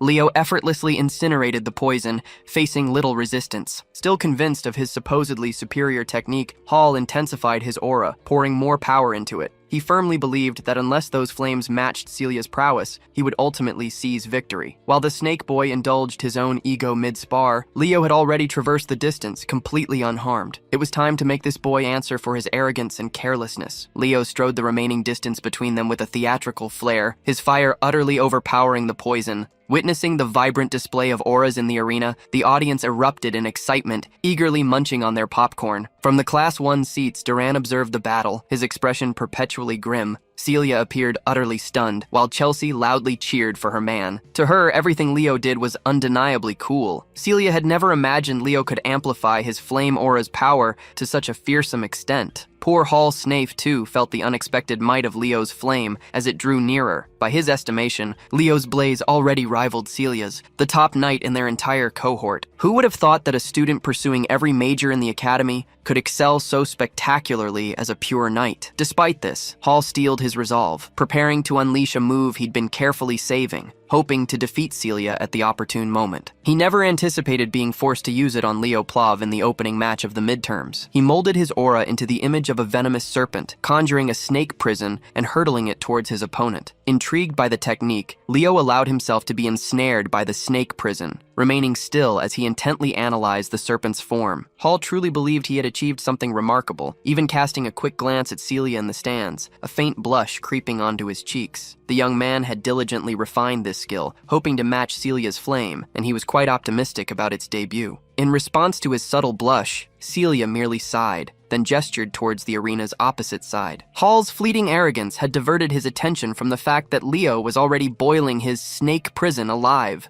causing the serpent's constructed body to bubble and sizzle under the intense heat. With one final surge, Leo utterly obliterated the feeble aura spell, vanquishing it with ease. Hall's eyes widened in disbelief. The technique he had toiled so hard to perfect was incinerated, as if it were nothing more than a trivial enchantment. Frustrated, he abandoned his aura entirely, instead raising his spear for a direct assault. Throughout the entire encounter, Leo had yet to even unsheath his sword. When he finally did, he parried the spear with such force that it was wrenched from his opponent's grasp. Pressing the tip of his blade against the young man's neck, he issued a stark warning to Hall: "Never take your eyes off a flame, or you might get burned." As the young man sank to his knees, Professor Aney declared the winner of the first match. In a spectacular display of fiery dominance, Leo Plov claimed victory. His biggest fan, Chelsea, felt her heart flutter as she enthusiastically cheered for Leo. Carr, ever confident in his comrade, knew Leo would secure this win effortlessly. Hall retreated to his corner, accepting that Leo was simply built differently, even in genuine combat. No wonder he could consistently stand beside Celia. Much to his surprise, a familiar voice offered praise for his performance despite his resounding defeat. Gazing up, he spotted Celia, a smile gracing her face in the stands. She was celebrating his remarkable technique. Despite his loss, Hall had just received a compliment from the very girl he'd been pursuing. Perhaps then it wasn't such a terrible outcome. He vowed to cherish that compliment for the rest of his days. As the next match began, the professor summoned Elian Layden of Class 5 to the stage. Bursting onto the scene with fiery energy, Eliana immediately demanded to know her opponent's identity. When Professor Ane announced Chen Xia of Class 10 as her opponent, Eliana's surging energy instantly deflated. She had been eager for a decisive victory, but instead, she faced one of the night department's top 3 students. The two young women positioned themselves, standing opposite one another as they awaited the starting signal. With a gentle smile, Chen Xia offered her opponent good luck, accompanied by a graceful bow. Even her courtesy exuded a quiet power. Still, Eliana was not one to yield, even when the odds stacked against her. She met the polite greeting with a resolute smile of her own. The moment the starting signal echoed, Chen Xia's hand moved with fluid grace, summoning her water aura. Waves of energy began to dance around her form, resembling a tranquil ocean. In stark contrast to Chen Xia's calm, Eliana's fiery resolve manifested as a whirlwind of wildfire, a rapier gripped firmly in her hand. Leveraging the power of her blade, Eliana surged forward, pushing her speed to its peak with a lunging stab. Chen Xia braced herself for the assault, encasing her body within a sphere of water. From the stands, Leo observed, realizing that absorbing the rapier's impact would inflict severe pain. Colliding head-on with a solid shield of water aura at full speed would be equally punishing. Eliana had been overly impetuous. She attempted to conclude the bout with a single attack, a move for which she was heavily penalized. Chen Xia's water sphere was not merely a defensive barrier. It could also scald her adversaries. In the second match, Chen Xia's tranquil power secured a decisive victory. Eliana rose, grimacing, and brushed away the sting of being overwhelmed in a single exchange. Despite the humbling defeat, she still felt her performance wasn't entirely poor. Leo, however, had already anticipated this outcome. It had been an unfavorable pairing from the start. Nevertheless, the struggle might have extended further, and Eliana's prospects could have improved had she maintained a clearer focus. For the day's third match, Professor Ain summoned the Night Department's prominent figure, Celia Zerdinger of Class 1. To everyone's astonishment, the third match promised a blockbuster showdown, an encounter no one anticipated so soon. Celia's opponent was none other than Duran Moira, perpetually ranking second in Class 1. Celia glanced at her scowling classmate and offered a knowing smile. She could already sense that this confrontation would be exhilarating. In stark contrast to Celia's cheer, Duran's posture indicated he regarded this spar with the utmost gravity. Meanwhile, in the stands, Carr had somehow procured a pair of 3D glasses, clearly reveling in his own concoction. He then nudged the entire bucket of snacks toward his seatmate Leo, offering to share. Every eye was glued to the stage. It wasn't every day you witnessed a clash of titans. The atmosphere pulsed with excitement, the stage ignited, and the air crackled with energy. Their battle-ready auras blazed forth. Blades drawn, the struggle to crown the true top student of the Night Studies department was about to begin. The starting signal rang out, and Duran launched his first move, a lightning-fast thrust. His body and blade seemed to merge, becoming a single thundering blur. But Celia was a skilled swordmaster in her own right. Her reflexes were quick enough to parry the initial attacks effortlessly. For most first years, this was their first glimpse of the top scorer's true combat power. Lost in the thrilling battle on stage,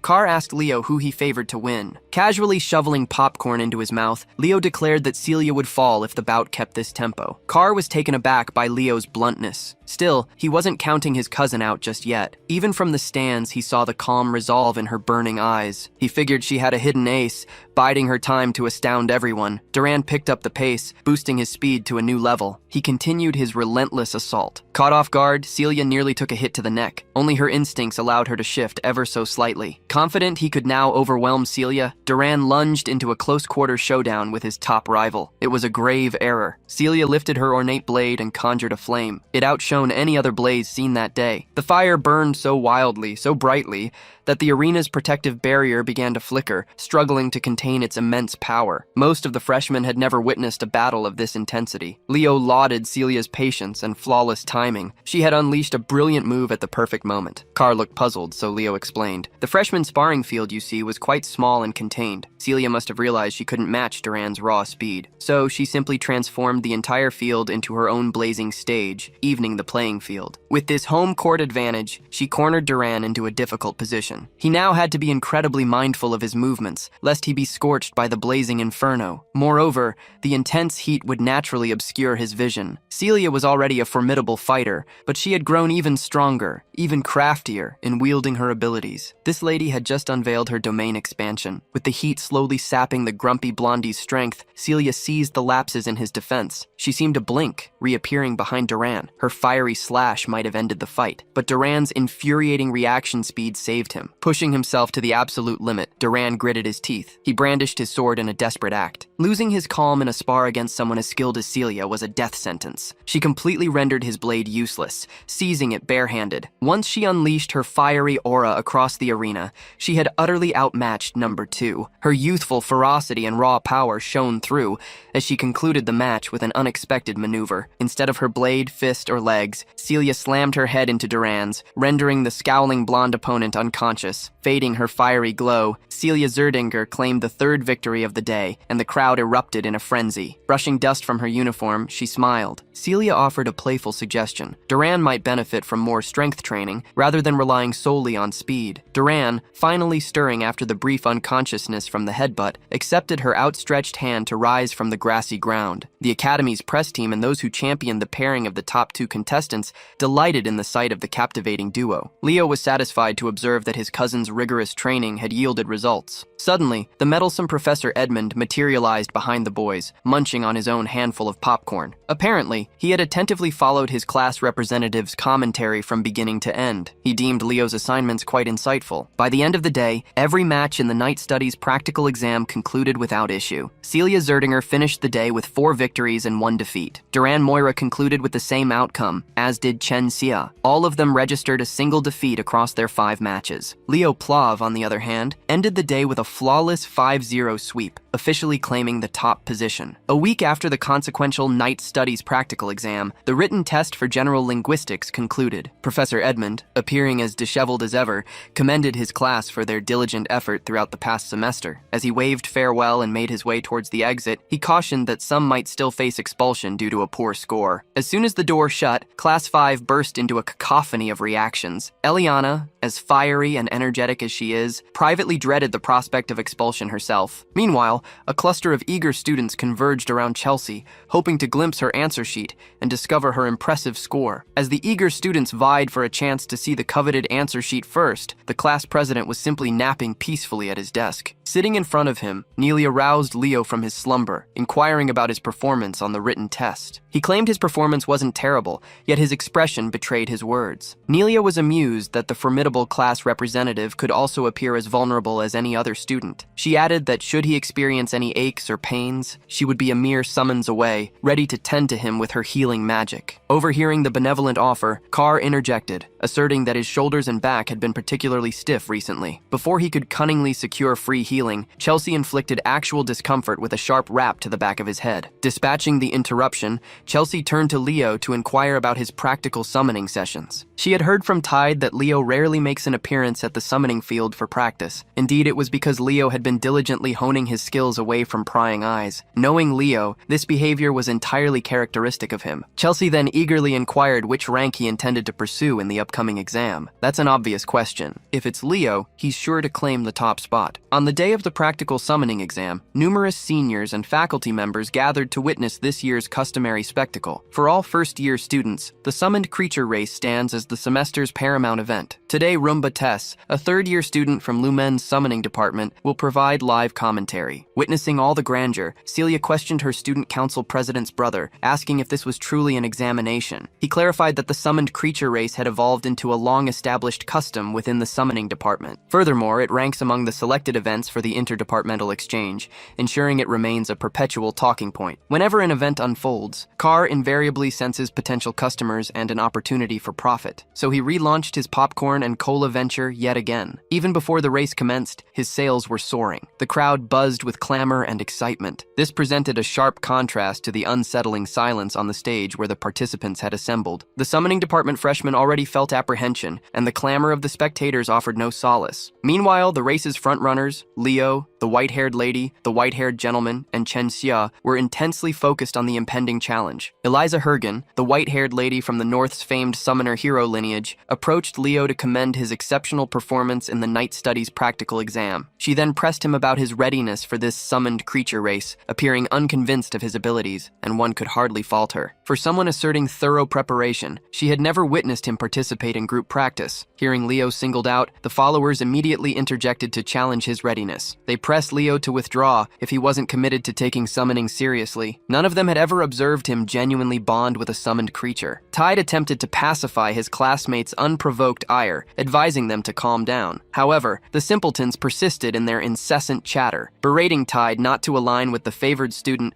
who was utterly disrespecting their summoning department. Chen Xia grew concerned about the escalating tension in the atmosphere before the examination commenced. Sen Liu, a summoning department freshman hailing from Xia's eastern continent, approached her. He surmised that since she had already achieved favorable grades in her night studies exam, she needn't exert herself excessively or fret over summoning studies. Having had enough of the superfluous chatter, Walden Tyden, captain of the southern continent and the top student of the summoning department, stepped forward to silence the commotion. He asserted that if they were to argue about their practice with summoned creatures, they should do so elsewhere. He wanted it far from his hearing. Upon hearing his arrogantly presumptuous remark, Senlu's temper flared. Walden reiterated his stance. He affirmed that it was irksome to hear novices boast about writing summons as if it were a significant achievement. Still oblivious to the implication, Senlu inquired of the captain if he felt any culpability, considering he had never appeared for taming practice either. Walden, however, had never deigned to appear, deeming such rudimentary training unworthy of his time. He was no simpleton who required training to competently manage mere griffins. A fiery Senlu moved to strike Walden, but a different Liu stepped in to prevent the fight, seizing Senlu's arm. He cautioned that a fight before the exam would lead not just to a penalty, but to outright disqualification. The warning was enough to make Senlu back down. Tide then approached Liu, apologizing, clearly uneasy about the tense atmosphere among the freshmen. He explained that the summoning studies department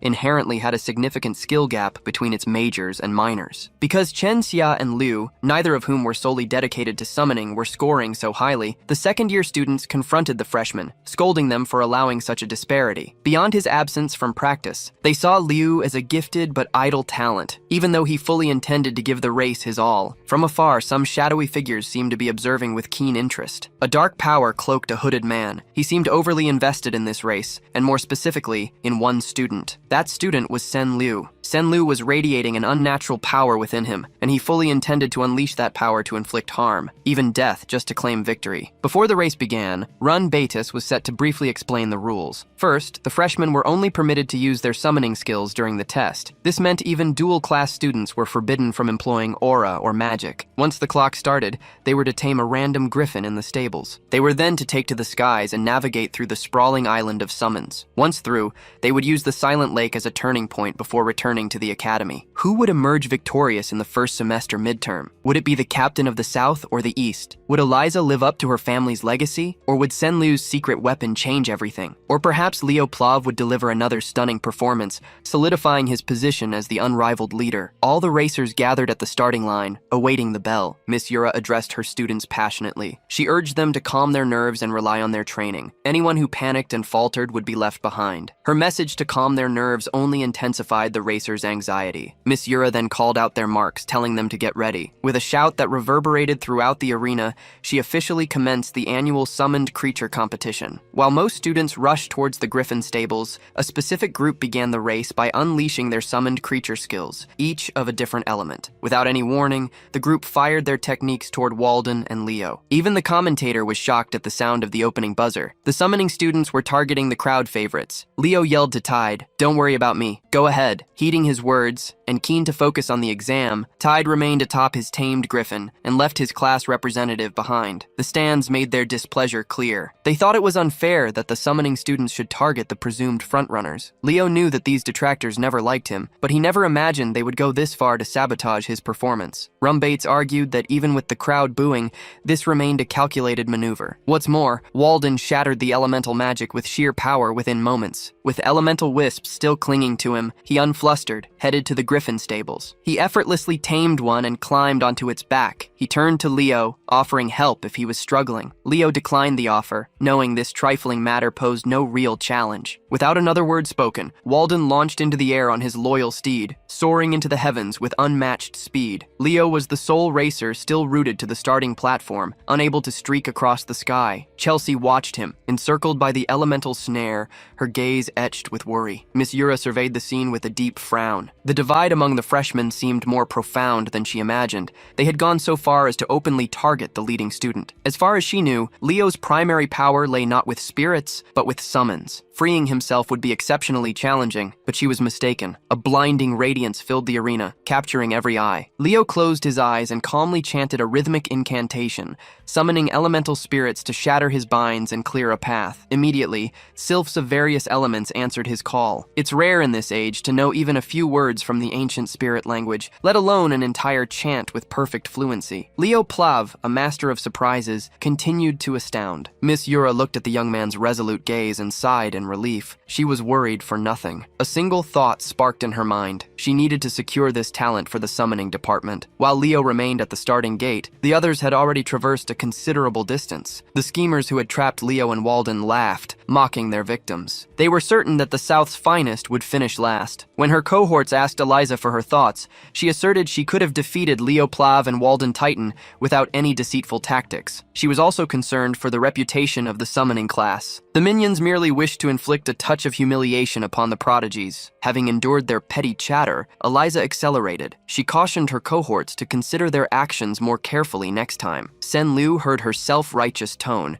and a surge of anger rose within him. At the race's present tempo, securing second place behind Eliza would be no issue for Liu. Aside from her, he was the foremost in controlling flying summons. As he was immersed in thought, a swift griffin sliced through the gathering of opponents. Riding on the saddle was Chen Xia. Rather than simply riding, surfing might be a better description of her unique style. Whatever she was doing was working. Her speed was unmatched, even without using soul energy to boost her summoned creature. Xia's sudden arrival rattled the thugs. Led by Sen Liu, they focused their attacks on the eastern representative. A girl called forth a spirit of light and sent it towards Xia. The aerial acrobat felt the attack coming. She moved swiftly, perching on one of the griffin's wings. When the light spirit drew near, Chen Xia jumped in midair and executed a graceful flip high above. The unprepared opponent, seeing her move with such agility to evade danger, was left stunned. After touching down, Chen Xia's leg tensed like a coiled spring before she leaped from her mount. She aimed straight for the girl who had attacked her with the light spirit. Using her momentum and body weight, she delivered a powerful kick. The girl fell from her griffin,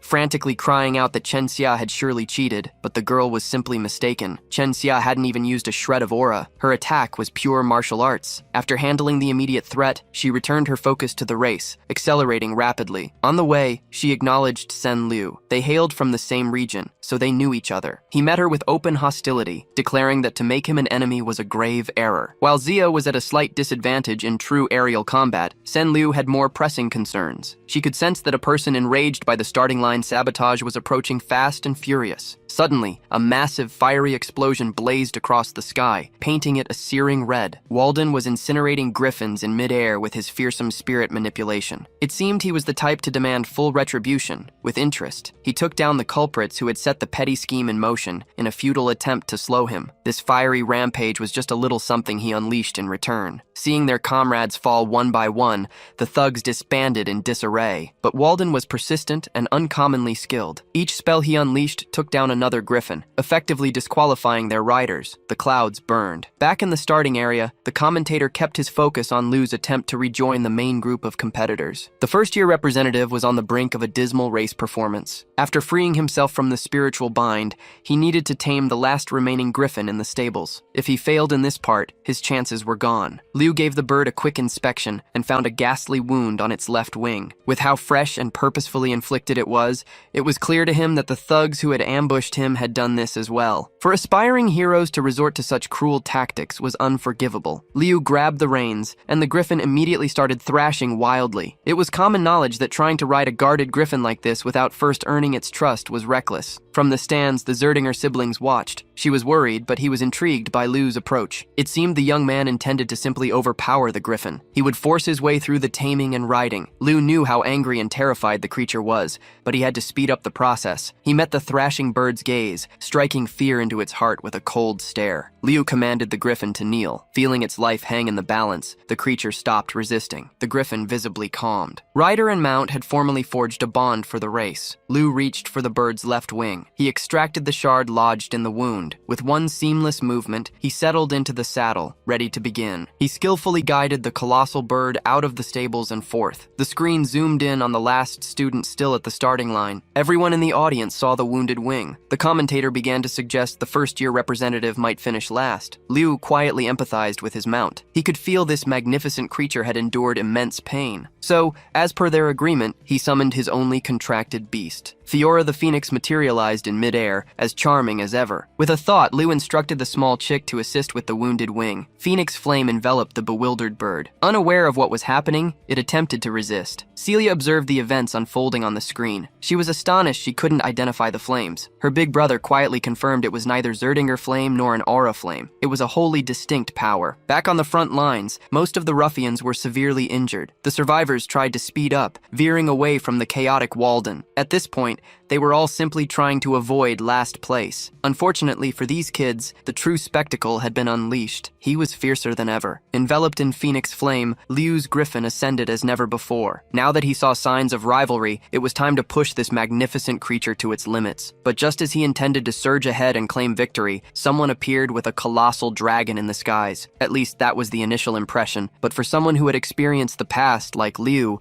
that draconic creature felt agonizingly familiar. It was a Fafnir. He believed his eyes were deceiving him, but it was real. A few minutes prior to this encounter, Eliza had circled back from leading the pack to confront Walden in combat. She knew she had to stop this monstrous threat to claim first place. With a mere snap of his fingers, Walden unleashed Spirit Fire at Eliza. The Spirit Fire detonated into a destructive blast. She skillfully flew clear of the danger, escaping unscathed. She also realized that Walden was crafting explosive blasts using wind and fire spirits. This feat was impossible without Walden's prodigious talent. Eliza found herself utterly astonished. Riding his griffin, Walden seemed an unstoppable force, ready to obliterate all in his path. Yet Eliza was a proud heir of a renowned summoning lineage. She also held some clever strategies of her own. No matter the power or devastation of the attacks, they were futile unless they struck their target. So, her ingenious strategy was to depend on her swiftness and reflexes to navigate through the barrage of assaults. Seeing her skillfully guide her griffin clear of danger,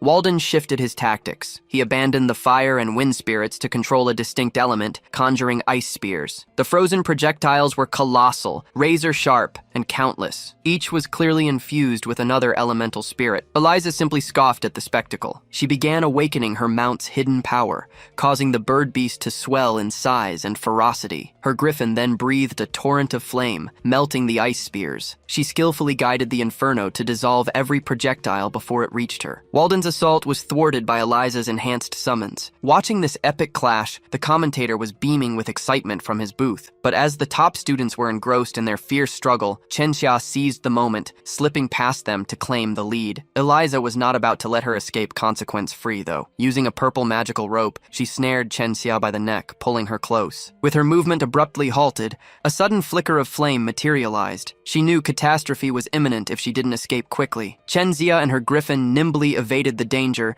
just as Walden's spirits coalesced into another colossal explosion. Still in midair, she violently severed Eliza's magical rope. Summoning her mount with impeccable timing, Chenxia reclaimed the lead through cunning maneuvers. Instead of feeling fear, she was thrilled to experience the prowess of the summoning class's champions. Further ahead, she saw the shadowy form of a strange aerial beast. Chenxia was perplexed as her gaze settled on a creature resembling a black wyvern. Riding it was Sen Liu, who was steadily losing his grip on sanity, his thoughts consumed by a murderous rage. Chenxia attempted to remind her fellow Eastern student that riding a summon other than a griffin was against race rules, but he no longer cared. His hatred for gifted individuals at the pinnacle of achievement was at an all-time high. Eliza and Walden finally arrived, sensing a peculiar presence. With her vast understanding of monsters, Eliza was certain this wasn't a mere black wyvern, but something far stranger. Just then, Leo Plav had finally caught up to the leading riders with his flaming griffin. His speed was exceptional, and the Phoenix Flame boosted it even more. Senlu cared little about facing 3 or 4 geniuses. He believed he could dispatch them all. Leo called out to everyone with an icy voice. He looked down from above, demanding an answer to where this foolish boy got the creature. Senlu laughed, convinced Leo was merely envious. He declared that he had tamed and contracted the beast with his summoning skills. Leo gazed at the ignorant boy, who was utterly unaware he rode a Fafnir. This was a creature the magicians of Tartaros used. It was also believed to be one of the monsters that Kyle and his party eradicated during the Age of Despair. Given that, how could an insolent youth from the academy summon a creature long thought vanished? Branding the Fafnir a black wyvern, Sen Liu commanded it to strike. Its laser breath ripped through the sky with devastating force.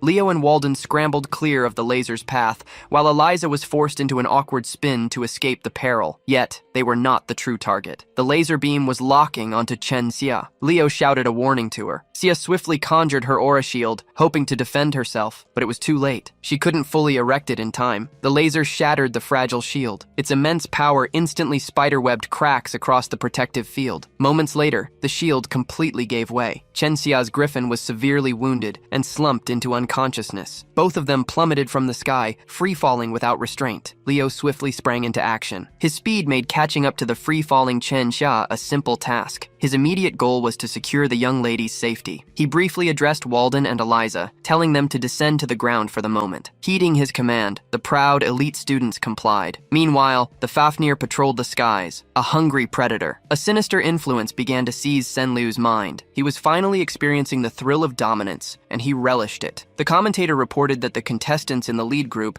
had veered from the course, disappearing from the broadcast's view. The final images for the audience showed Sen Liu summoning a black wyvern and assaulting the department's top students. Miss Yura ascended to the commentator's booth and abruptly removed the young commentator from the microphone. "This is no time for casting!" Yura snatched the microphone, urging all summoning class professors and assistants to prepare more flying summons. The race was paused. Rescue was the top priority. Professors Len and Seijin stepped into the booth, looking worried and bewildered. Miss Yura revealed that one of the students had bonded with a powerful demonic beast and was running wild. Hearing the mention of demonic beasts jolted the professors to their senses. They understood the beast's influence would soon shatter the student's mind. Professor Edmund joined them, suggesting the unsettling possibility that something else was controlling the ferocious creature. Seizing control of the situation, the rumpled professor charged Yura with halting or seizing Sen Liu, while the other professors fanned out to safeguard the students. Although they shared a strained relationship, Professors Seijin and Edmund knew when to shelve their disagreements. If it was for their cherished students,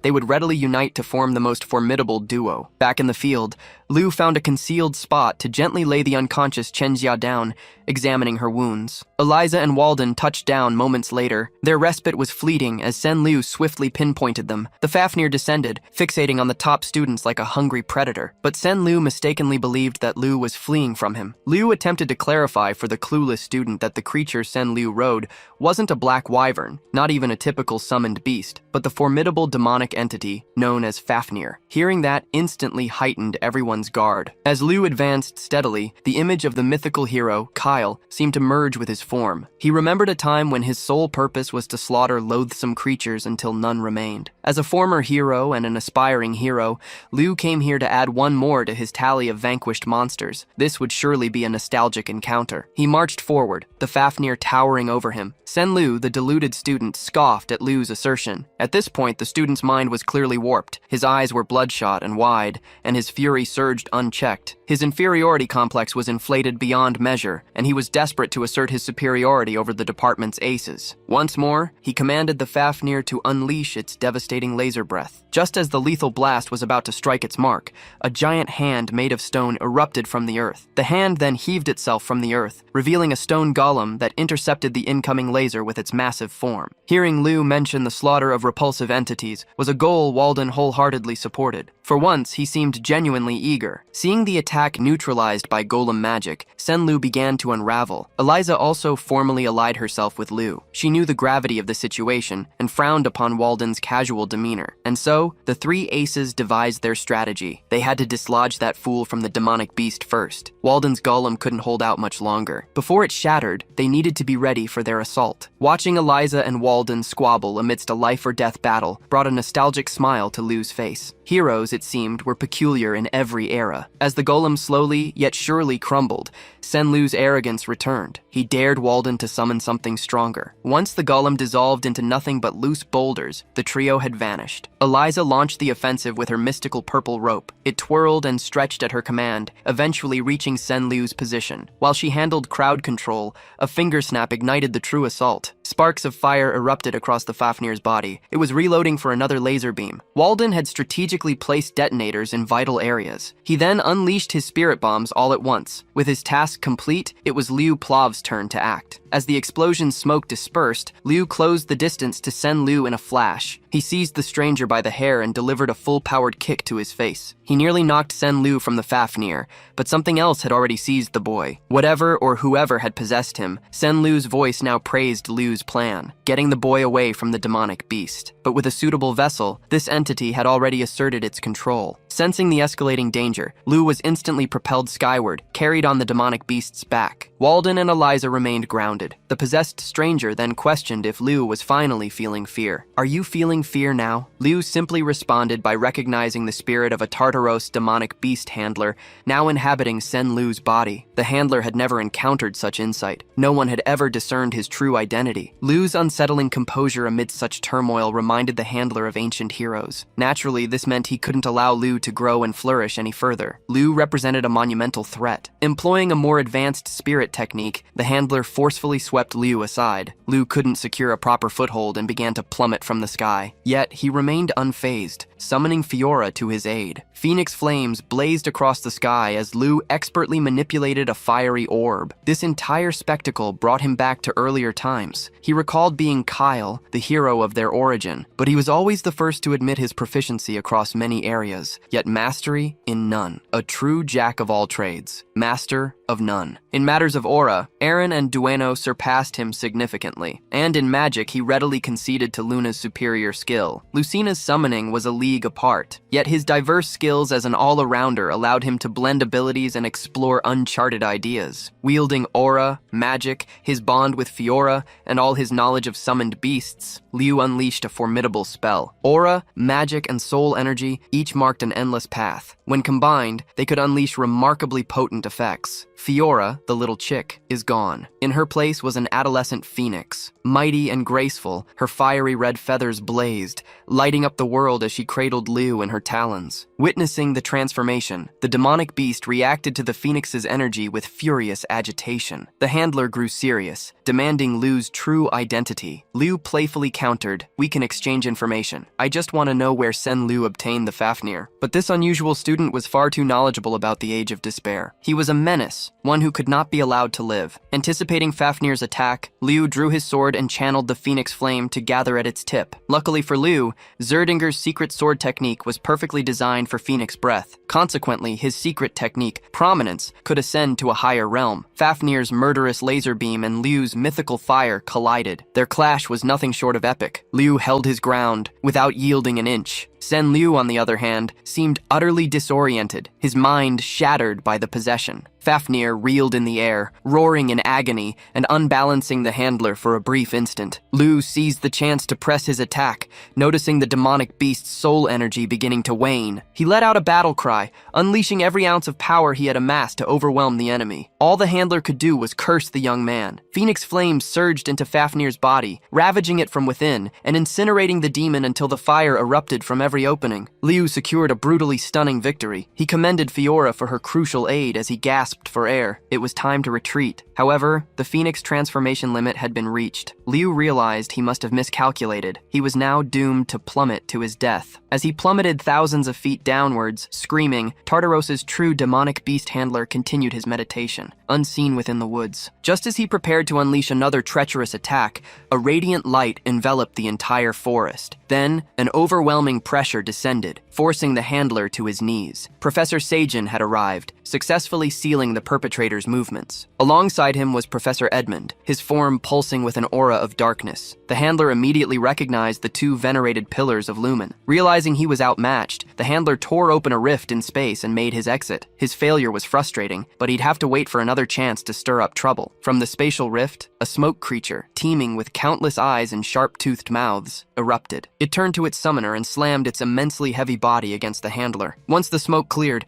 the spatial rift and the handler had vanished, leaving only loose rocks and strange, lingering vapors. The professors feared that shadowy forces were now starting to move with full force. Seijin gathered some of the traces for examination. The two pillars of Lumen knew, better than anyone, that the academy was no longer a secure place. Meanwhile, Leo was still plummeting towards his doom. Grabbing the small phoenix, he implored Fiora to return to the summons realm instead of joining him in this deadly drop. Thankfully, a scaly-winged beast snatched Leo before he could smash into the ground. Perched upon the black wyvern's saddle was none other than Miss Yura. The smile of relief on her face was radiant. She thanked the gods that she had arrived in the nick of time. They gently touched down on a grassland, the black wyvern still cradling Leo like a cub. The demonic beast handler had retreated to a cave in an unknown location. This was his headquarters, where he performed all sorts of horrific experiments. His supervisor loomed over him, eyes filled with disgust and embarrassment. The fool had been defeated by a mere hero candidate. The handler, clutching his wounds, insisted that what he faced wasn't just any normal hero candidate. Upon hearing the kid had a phoenix as his contracted beast,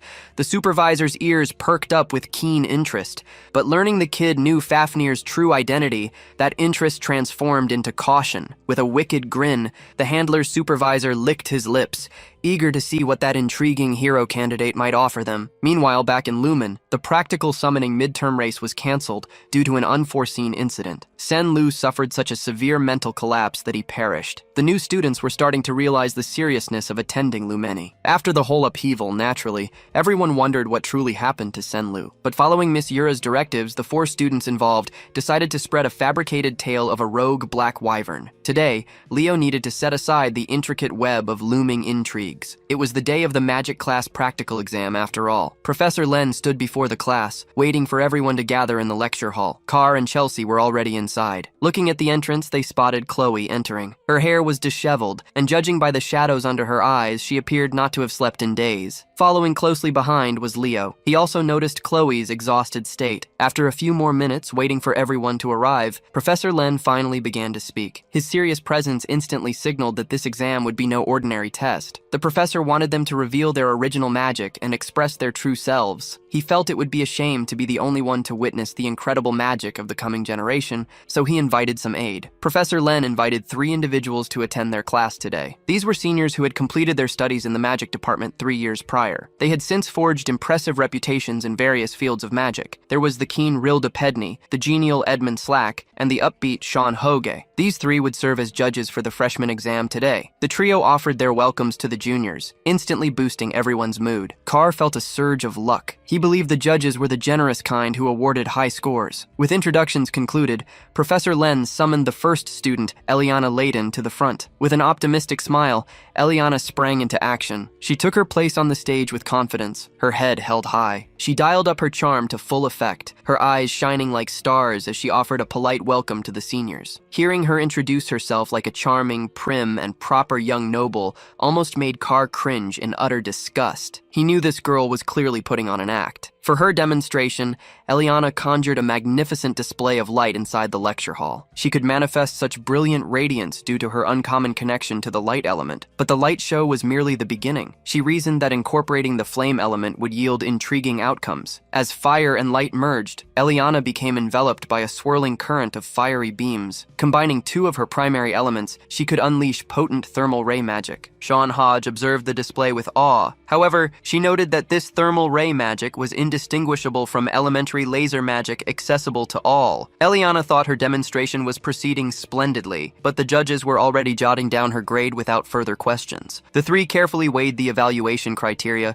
to give a fitting score. After a brief discussion, they presented their final judgment to Professor Lin. Hodge and Rilda gave Eliana a C, while Slack was slightly more lenient with a C, resulting in an overall CI. Seeing that Eliana Layden's striking performance received such a modest score, the students grew visibly tense. One after another, magic department students were summoned forward, only to discover with disappointment that their hard work earned merely C and C grades. There were some exceptions, however. Surprisingly, Carr Thomas earned a B+, thanks to his remarkable demonstration of manipulating metal and gold. As expected, Chelsea Llewellyn achieved the highest score to date. She received an A for her stunning wind magic. The fox and the cat celebrated their consecutive victories. They were relieved the exam was a great triumph, but the eager freshmen didn't know the judges harbored deep disappointment. Professor Lin had enticed them to join this exam, promising a display of exceptional students. Yet, no one had truly shown just yet. Looking at the stack of evaluation forms, only 3 students remained to be judged. Edmund Slack could tell. These 3 were the genuine talents. The elite the professor had saved for last. Next up on the stage was Abad Llewellyn, Chelsea's brother. The moment he approached the platform, the ladies were instantly captivated. If they were judging, they would give him a perfect score simply for his presence. Unlike those who performed earlier, Abad didn't start with a showy display. Instead, he delved deep into the theory behind his unique spell. After presenting his theoretical blueprint, he announced the name of his original magic, the Tempest. Professor Len nodded with satisfaction. The judges were fully engrossed in Abad's explanation. The magical prodigy asserted that once completed,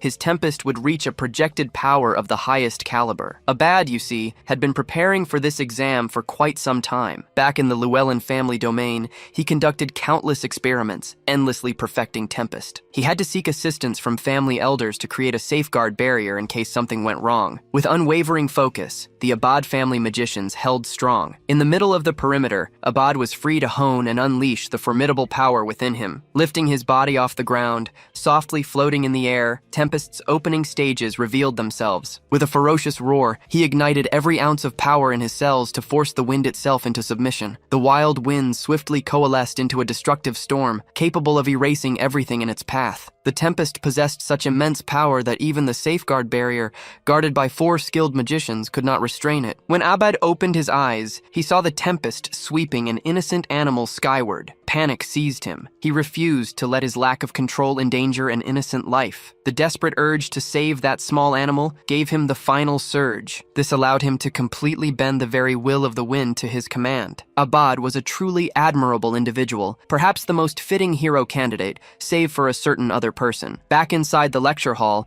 Abad showed the judges a contained manifestation of Tempest. Summoning its full power, after all, could obliterate a portion of the academy. It was a magic that intensified the wind's power to its absolute peak. It appeared deceptively simple. The judges knew it was rooted in a complex system of advanced sorcery. Consequently, Abad Llewellyn returned to his seat. He carried the first unanimous A+ score, the highest achieved so far. Chelsea quietly, yet proudly, boasted that her brother was simply exceptional. On the topic of remarkable individuals, Professor Len's face glowed at the thought of witnessing the next student display his abilities. Of course, it was none other than the acclaimed student, Leo Plov. Leo stood and spoke with profound conviction as he addressed the judges. The advanced magic he would unveil was an attribute-neutral system. He wouldn't voice it aloud, but it was the very same system he once commanded as the original hero, at his zenith in the world. Leo stepped onto the stage and declared his attribute-neutral advanced magic system. The panel of judges had never encountered such a concept. Intrigued, they pressed him for details. Leo eagerly explained. It was widely known that all fundamental magic spells possessed a core attribute. This was an essential component for any type of spell. His premise was clear. He had forged an advanced magic system designed to revolutionize the entire spellcasting process. Hearing this, the judges reacted with a mix of emotions. Some were doubtful, while others were astonished. Seeking clarity, they asked if he truly intended to forge an entirely new system for spellcasting. While the 3 senior judges refused to entertain such a preposterous notion, Professor Len was beaming with delight, his eyes sparkling with excitement. He was consumed by the urge to claim Leo as his exclusive mage. Eidman Slack, however, believed Leo was merely spouting nonsense and felt thoroughly dismayed. They were there to judge magic based on rigorous principles, not to entertain wild tales. Despite Eidman's displeasure, Professor Len couldn't contain his excitement. He interjected, imploring Leo to document the system's principles. Since the professor himself was ardently keen to explore this idea, the judges were compelled to remain receptive. Leo Plov took hold of a piece of chalk and began inscribing the theory on the board. For a while, the room remained profoundly quiet, save for the faint scratching and gliding of chalk. Ril'Depedni declared that only one mage throughout history had ever employed a completely distinct casting system as their advanced magic. Leo calmly replied that he was fully cognizant of that truth. Only the poet of the stars, Luna, had ever accomplished such a feat. Sean Houge was displeased that this young freshman was seemingly suggesting he aimed to stand shoulder to shoulder with one of history's most revered figures. Leo modestly dismissed that notion. Of course, I have no such ambition. He could never rival Luna's magical prowess. He explained that one did not need to be a prodigious genius like her to devise a novel spellcasting system. The judges simply needed to examine what he had inscribed on the board to understand how. To their astonishment, every line of magical theory appeared flawless. The young man wasn't merely fabricating claims or attempting to impress. The architecture of the spells indicated a system that could wield any magical attribute without drawbacks. Even Chelsea, quite assured of her theoretical understanding, couldn't decipher Leo's inscriptions. Carr, on the other hand, had abandoned abandoned efforts to comprehend Leo's writing after the very first line. Throughout the entire demonstration, Chloe never diverted her sunken gaze from her rival. Now that the judges had an initial grasp of Leo's extraordinary talent, they inquired about his rationale for developing such a unique magic system. The answer was remarkably simple. He simply wished to command any magic known to existence. Disbelief had morphed into keen interest for the extraordinary freshman. Now, he grasped why the professor declared this year's cohort exceptional. When questioned about the system's designation, Leo grinned, raised his hand, and conjured an incandescent thread of mana that illuminated the lecture hall. The glowing mana converged, shaping into an enigmatic orb of pure magic. Leo dubbed this system the Bible. Sean Hoog was utterly astonished. Digging through her vast knowledge, she recalled only one figure in history who had employed that term, the supposedly fictional hero, Kyle. She eagerly anticipated Leo's future endeavors. Perhaps the young man would prove Kyle's true existence. After the swiftest deliberation of the day, the judging panel passed their scores to the professor for announcement. The moment Professor Lentz glimpsed the marks on the cards, a smile touched his lips. As anticipated, Leo Plav earned a flawless A+. As he returned to his seat, Leo pondered his failure to perfect this magic system during his time as Kyle. This time, circumstances would diverge. He would ensure it. Finally, the last student slated to present their unique magic rose from her seat. It was Chloe's moment to impress the judges after Leo had utterly astounded them. Before retaking his seat, a concerned Leo inquired if the deeply focused Chloe was well. Her appearance certainly suggested otherwise. Chloe Muller stood upon the stage, her posture unwavering and resolute. The judging panel had been apprised beforehand that Chloe was the reigning top student of this year's magic class. They held high expectations for her presentation. The instant Chloe commenced her presentation, her entire demeanor shifted. She declared her triumph in forging an imperishable flame. Within her palm, a crimson flame danced with aggressive fervor, blazing brightly. Her classmates were left utterly perplexed. To their knowledge, Chloe was an ice attribute mage. Selecting a stark opposite to her strongest affinity as her high sorcery seemed not only counterintuitive and inefficient, but outright mad. As she stood motionless on the stage, the judging panel felt a pang of disappointment. Compared to the previous two displays from Abad and Leo, her flame appeared awfully ordinary. If this was her sole contribution to the exam, with nothing further to reveal, her score would be abysmal. Thus, Chloe commenced the true demonstration of her magic's worth, conjuring water to dance aloft. With a mere flick of her finger, she sent the water cascading downward, mimicking a waterfall, a torrent powerful enough to quench any ordinary flame. But this was no mere ordinary flame. Abad stood stunned, and Leo felt an ominous feeling creep in. A chilling glint flickered in Chloe's eyes as she revealed how she had made the fire eternal. Unless she consciously wills it to stop, it will burn forever. She ended her demonstration by doing just that, extinguishing a flame that should have defied extinction. Chloe picked up a chalk and wrote down the theory behind her revolutionary discovery. In this world, spells follow a fundamental rule. Without constant mana, all spells fade. As she unveiled her theory, her peers stood utterly dumbfounded. She had crafted a spell that defied a rule which had existed since the very dawn of magic. It was too unfathomable, and even the panelists found it hard to grasp her ambitious vision. Chloe Muller named her advanced magic the Eternal Flame. Out of everyone in the room, Leo was the only one convinced this shouldn't be possible. Still, her theory seemed plausible enough, and her demonstration left an indelible impression on everyone's mind. For that, she earned an A+, matching Leo's score. Leo couldn't accept it. Something felt profoundly wrong. Crafting a perpetual flame was a challenge even Luna had never mastered. As far as he knew, only one entity had ever wielded such a flame, Erebos, the very embodiment of cataclysm. The moment exams ended, Leo sought out Chloe, but she was already in her dorm, asleep. Chloe hadn't slept since the test was announced days ago. Her preparation for the test had been relentless. Leo held his questions back for now, allowing Chloe to finally rest. Celia then voiced her own worries. Over the past few days, she had noticed Chloe becoming increasingly volatile. She had clashed with some classmates on a few occasions. Celia also heard whispers that she was associating with some of the troublemakers from the Magic Studies program. Lost in thought, Leo returned to the empty lecture hall. He called forth Fiora for the first time since the race. She was now in her phoenix chick form. The mythical beast and her tamer were equally delighted to see each other again. However, Leo also summoned someone else to discuss his suspicions. In the middle of a whirling inferno, a beautiful woman emerged who embodied the very essence of fire. She was Fiora's mother, the guardian phoenix, Miss Farina herself. Her radiant beauty was unmatched, a blazing vision of grace. Sitting with haughty grace and full composure, Miss Farina commanded Leo to get straight to business, inquiring why he had summoned her through Fiora. Leo then inquired why she had been lingering at Lumeni for so long. Given that the phoenix represents the complete antithesis of demonic beasts, there had to be a profound reason for her continued presence at the academy. Miss Farina revealed that 5 years prior, a devastating attack shook Lumeni. 2 students and 3 staff members lost their lives in the incident. The attackers were never identified, nor were they apprehended.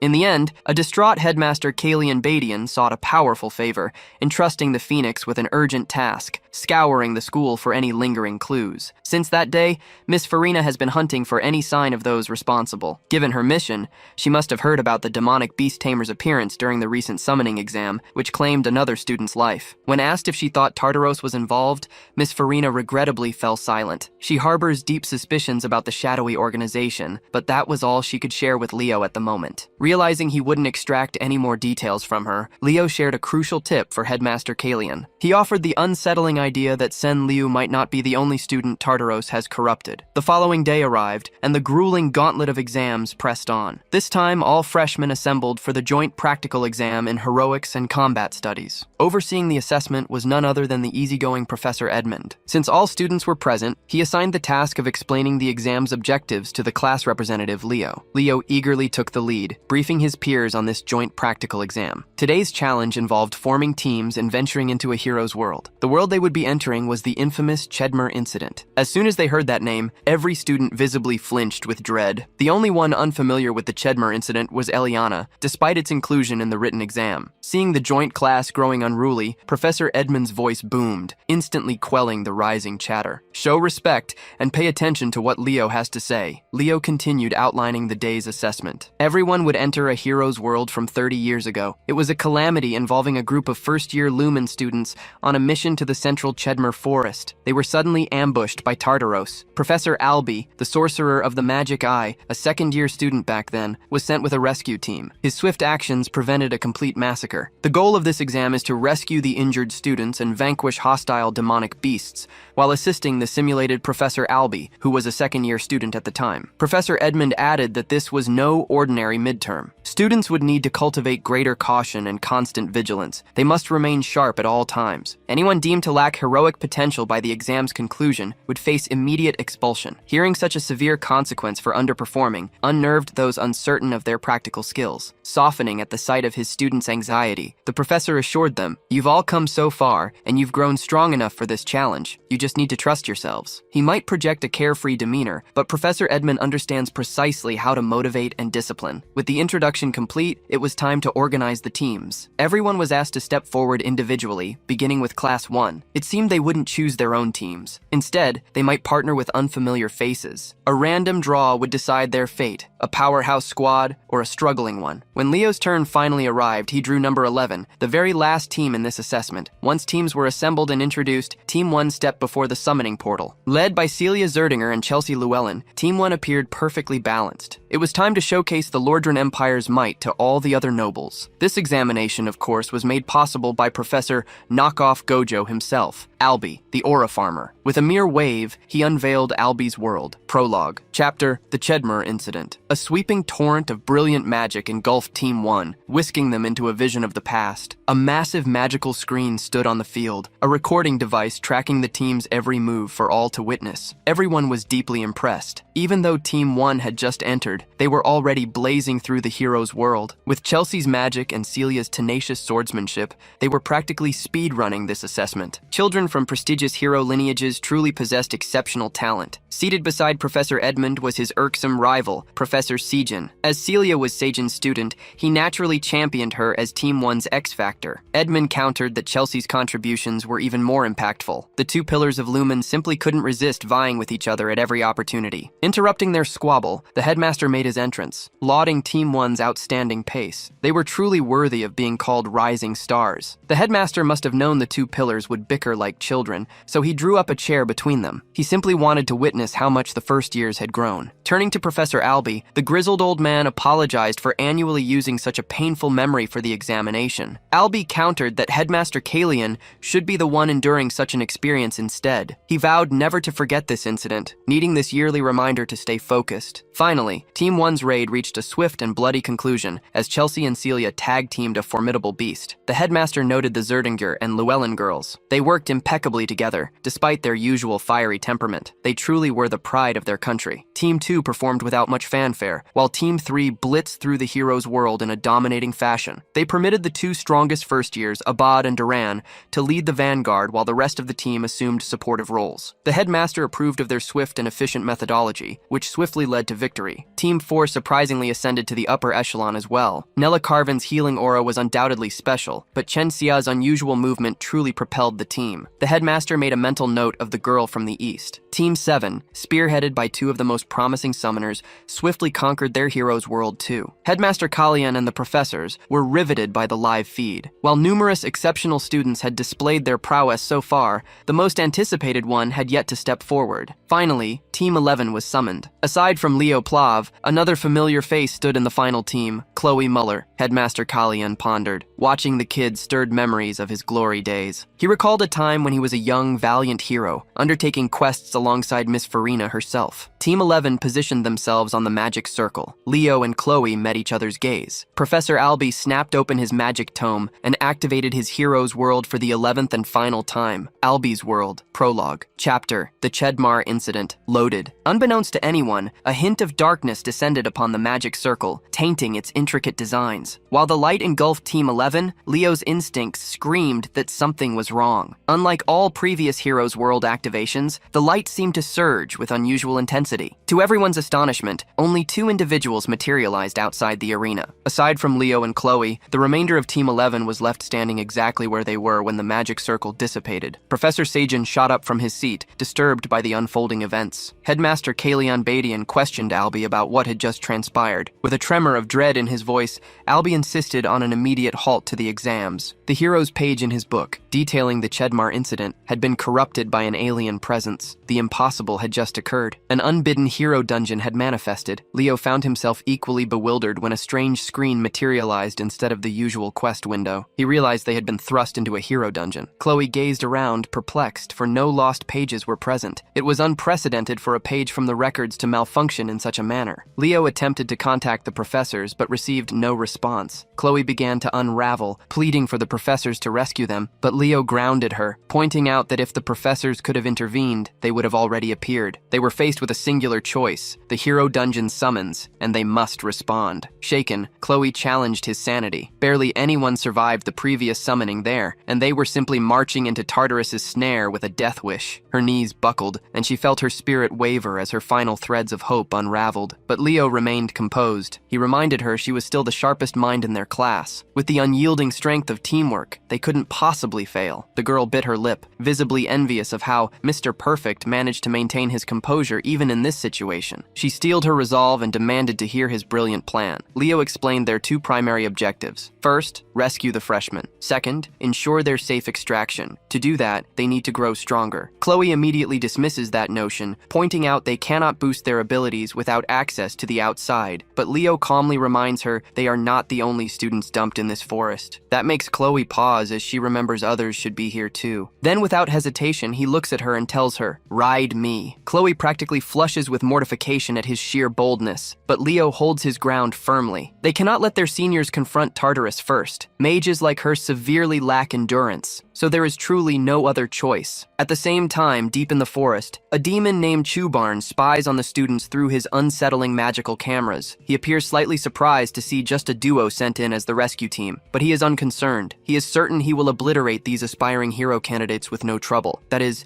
until his head snaps around and his entire demeanor changes. He spots that one of the rescuers possesses an all-class and immediately wipes the smug smirk from his face. His target switches instantly from the party of 4 to the guy who is a startling sight, giving his mage a piggyback ride. Meanwhile, Leo notices his vision starting to dim the deeper they go into the woods, so he decides it is time to activate Aaron's aura amplification technique. By enveloping his body completely in aura, he forces his senses to their peak and sharpens every instinct. As they push further in, he warns Chloe there is a group of orcs ahead, but she is already prepared. She waves her wand once and sends a volley of icicles right into the group, felling them like 9-pins. Or so she thinks. One of them survives and pulls out a horn to call for backup, almost stopping her heart. But Leo intervenes and cuts the creature down before she can even blink. Chloe watches that and immediately senses the disparity in their power, wondering if she will ever be able to surpass him. After that, the two of them discover a bunch of demons surrounding a party of 4 students. Without hesitation, Leo leaps into the fray. He shouts for Chloe to provide support, like a skilled mage. The girl up front struggles to complete her spell, but the hulking demon effortlessly outpaces her, seconds away from tearing her apart with ease. Before she can even scream, Leo materializes before her and cuts it down cleanly, leaving the remaining demons stunned. The other students just stand there,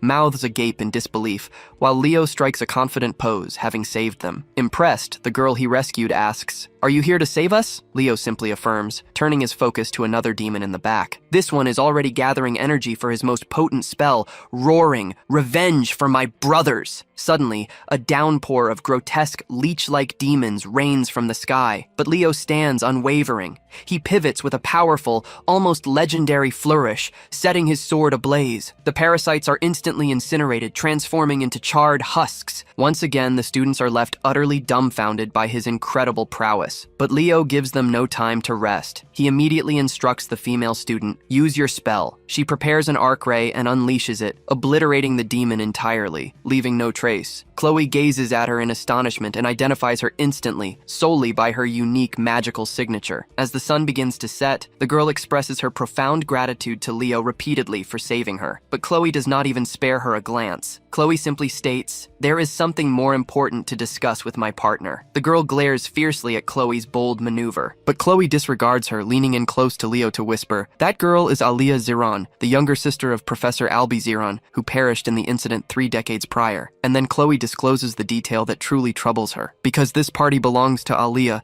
it's fated to meet the same tragic end in this dungeon no matter what. Chloe shares that Chubarn, a knight-ranked demon from Tartarus, launched an attack 30 years ago. Aliyah's party was the first one completely wiped out. The core plan behind that operation aimed to eliminate Aliyah, a genius among hero candidates. This led to her name being sealed in the hero records permanently. She tells Leo, "We should focus on survival now. We need to fulfill the dungeon conditions with a different party." Leo asks, "Do you really mean to just abandon them?" Chloe fires back, "I have no other option. This is a hero dungeon. No matter how tragic it gets, the dead cannot be dragged back." Still, our boy refuses to back down. He says he won't abandon them, which immediately gets on Chloe's nerves. She screams at him with such fury that even Aliyah's group watches. They look like they've just been caught in the middle of Mom and Dad's latest meltdown. Steaming with frustration, she yells, "I know you're cool and powerful, but now isn't the time for showboating. It's time to grow up and stop playing the hero." She breaks down in tears while Leo stays calm. He reaches out and gently pats her head to settle her storm. He says, "You shouldn't talk like that. We're both hero candidates, and this isn't some game. It's part of the process for becoming the real deal." Then he reminds her, "We've already messed with the original timeline." This leaves her more than a little lost. Leo explains that the sky turned dark long before they even crossed paths with Aliyah's team. By now, they were supposed to be long gone, hunted down by Chubarn. Seeing that honest look on his face, Chloe pushes down her conflicting thoughts. She agrees to follow whatever plan he's crafting. He tells her, "We need to focus on getting out together with Aliyah's group." From behind, Chloe watches Leo's aura shift. That moment hits her hard. He's once again miles ahead of her. She clenches her fists, consumed by jealous frustration. She thinks about pulling out her book. Meanwhile, the green-haired student named Toe wonders out loud, why were only 2 seniors sent to help us? Dina and Belek instantly start suspecting he might be a spy planted by Tartarus, but Aliyah shuts that down. She reminds them he literally saved their lives, slashing up demons like they were toilet paper. Then, she lets her actual thoughts slip and admits she finds the guy quite attractive and very much her type. This earns her some serious side-eyes from the rest. Aliyah doesn't get why Dina is so shocked. Dina explains she thought only their senior Albi could ever match her impossibly high standards. Cutting into their girl talk, Leo tells the juniors, "Get it together. We need to get out of this forest immediately." Toe doesn't see why they're rushing now that backup has arrived, but Leo throws a cold dose of reality saying, "A knight-ranked demon is lurking around here." That gets everyone's full attention. One of those monsters is enough to solo an army of 100, so the urgency suddenly suddenly makes far more sense. Leo repeats that avoiding a fight is top priority. Staying alive comes first. Aaliyah quietly stares at him and thinks, he really does feel a lot like my brother. With that, they all sprint through the forest like their lives depend on it. Chloe's still clearly bitter about the earlier argument. Aaliyah, sharp as ever, picks up on her feelings fast. Back at the academy, the staff scrambles through old records. They dig for anything about hero pages turning into hero dungeons. The headmaster tells Professor Albie, it's a good thing no outsiders have been able to interfere yet. The blonde guy confirms that only 2 living beings are inside. The headmaster figures night must have set in by now since 3 hours have passed. He asks Albie, when did you take down Shoebarn last time? Albie says, I finished off the trash demon around midnight. Right then, Elena bursts into the room to report a lead on whoever sold the demonic creature summoning Catalyst to Lou. Before she can even finish, the headmaster's attention snaps toward a powerful surge of magic about to explode in the room. He notices Albie's emotions spiraling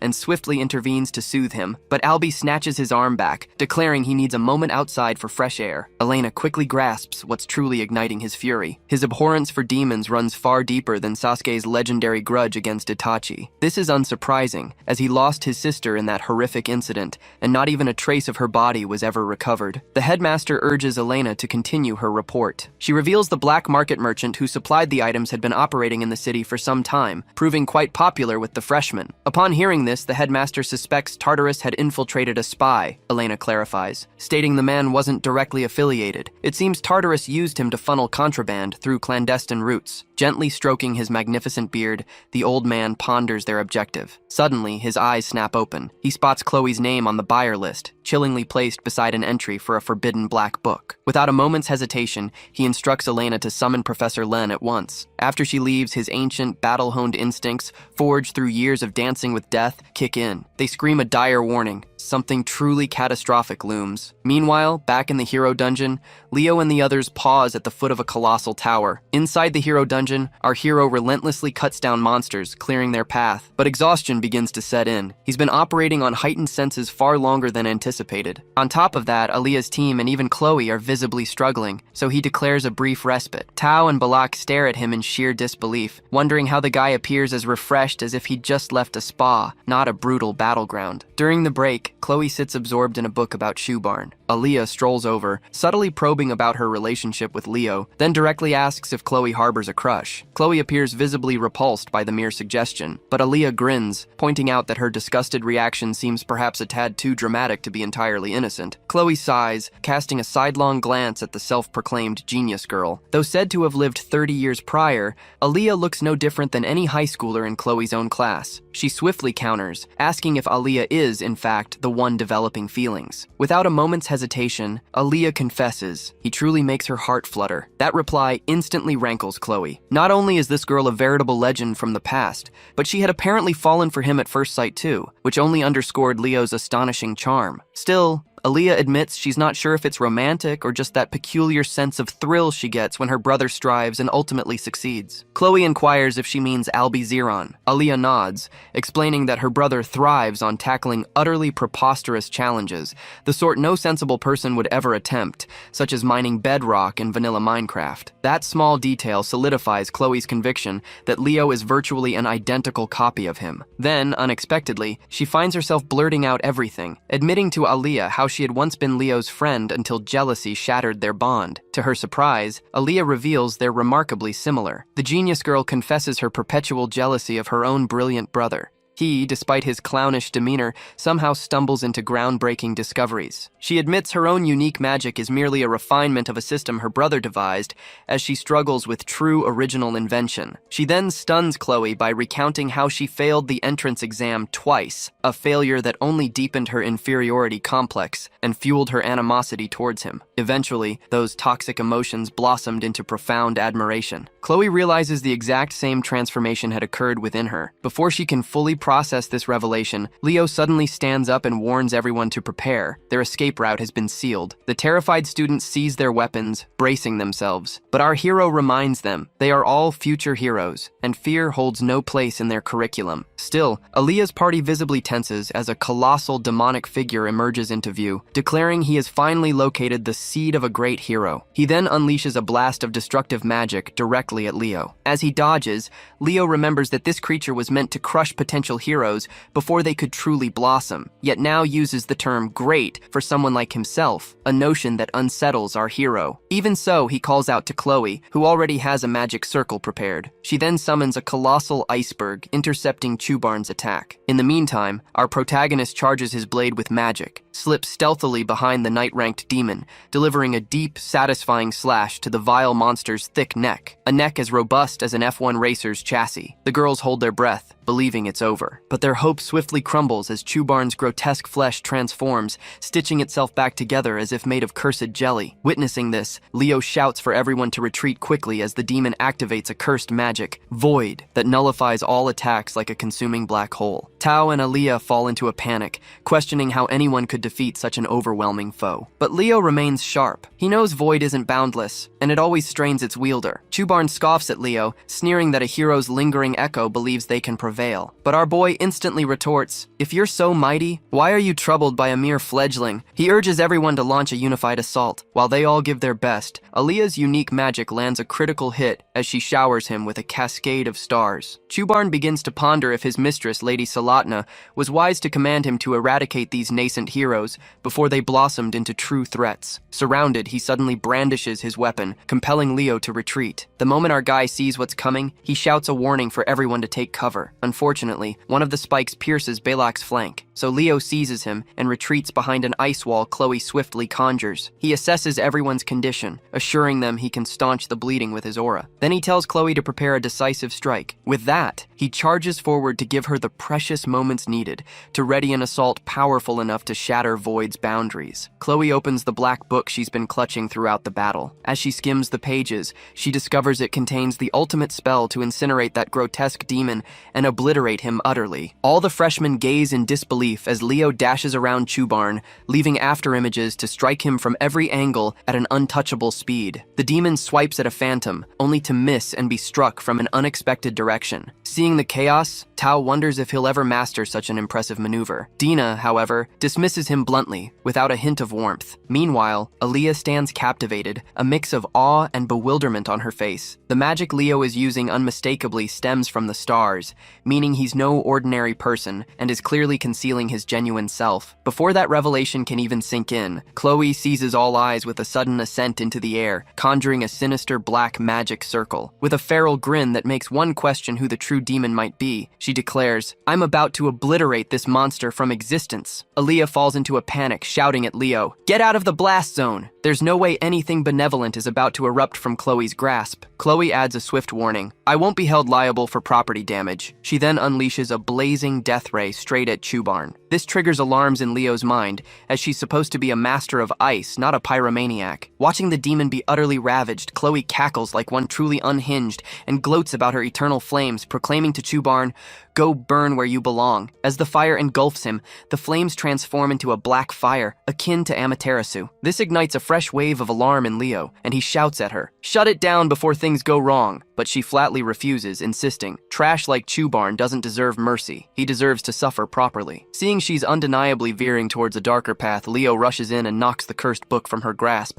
as if it were a mere toy. A short while later, Chloe finally regains her composure. Leo calmly asks her, "Did you truly create that endless flame magic, or did you acquire it elsewhere?" She admits she's no genius, confessing the spell came directly from the book. This confirms his suspicion that it was a replica of the Flame of Erebus. Chubarn begins regenerating from the inferno. Leo swiftly informs Chloe that the spell she wielded is black magic, and the book is actually a concealed sorcery engine. The news sickens her to her core. With a mournful gaze, she mutters, "I'm far too corrupted now to be called a hero." But Leo pulls her from that downward spiral. He explains that even he hadn't known Chubarn possessed the Void Curse until this moment. This suggests the demon must have employed it during his prior battle with Aaliyah and her friends. Back then, they were mere students hopelessly outmatched in an impossible fight, yet they still refused to yield. He reminds her of their academy's motto, to go even further beyond like Goku. That's when understanding finally dawns. bonds. Chloe realizes she doesn't resent Leo for always leading the way. Instead, she admires him because he possesses a presence too grand to rival. After that, Aaliyah steps forward and tells Chloe, "I believe in you." This offers the blonde the crucial final impetus she needs. With the void curse now gone, Leo prepares to conclude the battle decisively. Just before that, he senses a potent surge of magic. It turns out to be Chloe, finally shattering her limits to become someone who can truly stand beside him, no longer feeling like a shadow. Supported by a new, formidable ally, Leo's memories of his past life flood in as he recognizes her magic. It evokes memories of the allies he once fought alongside. The familiar radiance fills him with renewed courage. Chubarn suddenly charges ahead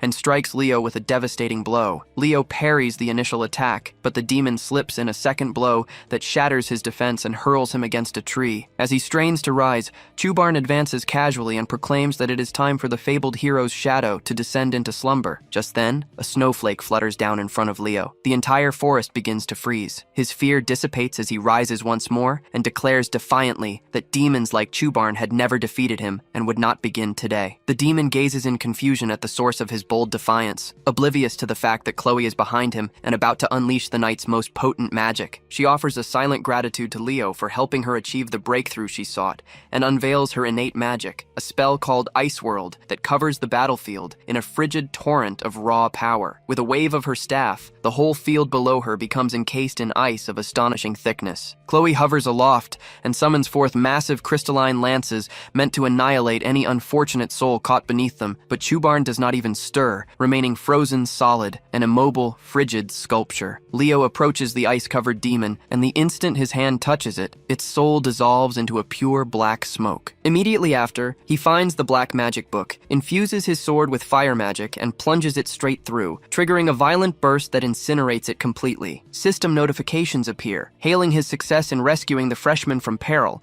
and defeating Chubarn. But what truly captures his focus is how Chloe completely commandeered the spotlight by demonstrating an entirely new form of magic so suddenly. This magic proves to be field magic, a discipline he would never dare to mimic, short of losing all his survival instincts. He is surprised when Chloe says she is planning to confess the truth and wants to jeopardize everything, even if it means facing expulsion. He promptly reassures her that someone as extraordinary as her would not be cast out for a single misstep, and that she is far more likely to emerge as a celebrated hero. Aaliyah and Dina hurry to join the pair and lavish them with praise for their awe-inspiring rescue, profusely commending their heroic appearance. Leo reciprocates their admiration and praises their intrepid spirit, while Chloe hands Aaliyah her staff back and thanks her for it, saying it helped her unlock her true potential. But then Aaliyah delivers an unexpected surprise and tells Chloe to keep the staff as a reward for saving them, while Dina hands her sword to Leo as a sincere token of gratitude. Leo accepts it without hesitation, and just as a calm begins to descend, they hear voices from a rescue squad announcing the discovery of survivors. At that moment, Albie appears, breathless, covered in sweat and consumed by panic for his younger sister. Chloe nearly collapses when she sees her professor appearing as a peer, and both of them are struck by the truth that they are merely ensnared within an illusion from 3 decades past. They watch the big brother succumb to overwhelming relief and concern for his sister, and Aaliyah recounts the heroes who rescued her, saying one of them is nearly as impressive as him. Just then, Albie's version of the world begins to flicker, then slowly fade away, and Chloe stands there, proud that she had granted everyone a fresh chance at life. Aaliyah attempts to point out to her brother the mysterious hero who saved her, but when she turns, they have already vanished. The hero dungeon begins to crumble, piece by piece, and just before its complete disappearance, Leo notices a system notification indicating a new reward. The last thing he sees before losing consciousness is a young Albie overcome with joyous tears, thanking him for saving his sister. The perspective shifts to a hospital room where Leo finally awakens to see Albie once more, this time the true Albie. Composed as always, the professor extends his sincere gratitude for saving his little sister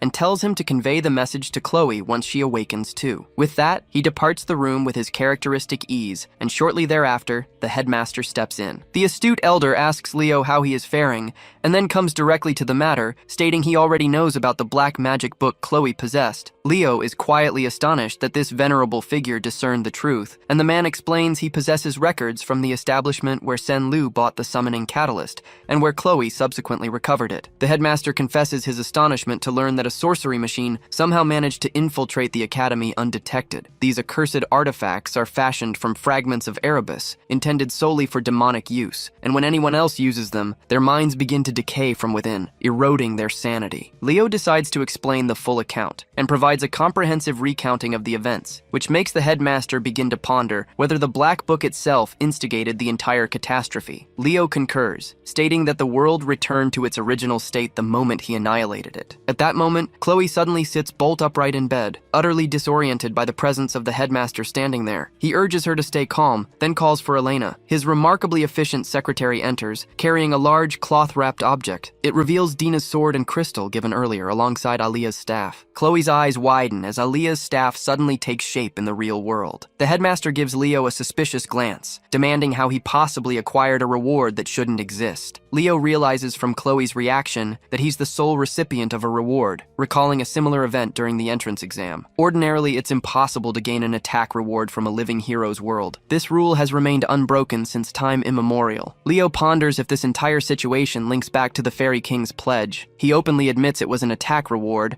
but the old man presses him further, asking if he's absolutely certain it originated from Albie's world. So, Leo quickly crafts a plausible excuse, attributing the whole incident to the black magic transforming the hero world into a dungeon. The excuse holds for a moment until the headmaster hits him with a follow-up question: why Leo received a reward while Chloe didn't. Thankfully, the new best girl candidate intervenes, suggesting the system recognized Leo's role as the most critical in the mission, thus awarding him all the spoils. The headmaster accepts this logic for now, announcing he'll initiate a discreet investigation behind the scenes. He tells them they may keep the rewards for now, but adds they'll be returned to the rightful families once the investigation concludes, all to maintain the secrecy of the sorcery machine. Chloe appears both confused and shocked, asking why he's shielding her. The headmaster offers a smile, accentuating his majestic mustache, and states, "Not every threat originates outside the academy." After delivering that subtle revelation, he instructs them to get proper rest and takes his leave for the time being. As soon as he departs, Chloe's entire demeanor shifts, as if a switch flipped. She begins twirling her fingers as if poised to pen a love confession in cursive. She nearly confesses her feelings to Leo right then, but fate intervenes. 3 girls burst into the room looking exceptionally worried about him. To make things even more chaotic, the old man slides back in from behind, having apparently forgotten to mention a celebration party for the cadets tomorrow. He adds they better come prepared with formal attire. In celebration of everyone successfully navigating the midterm exams,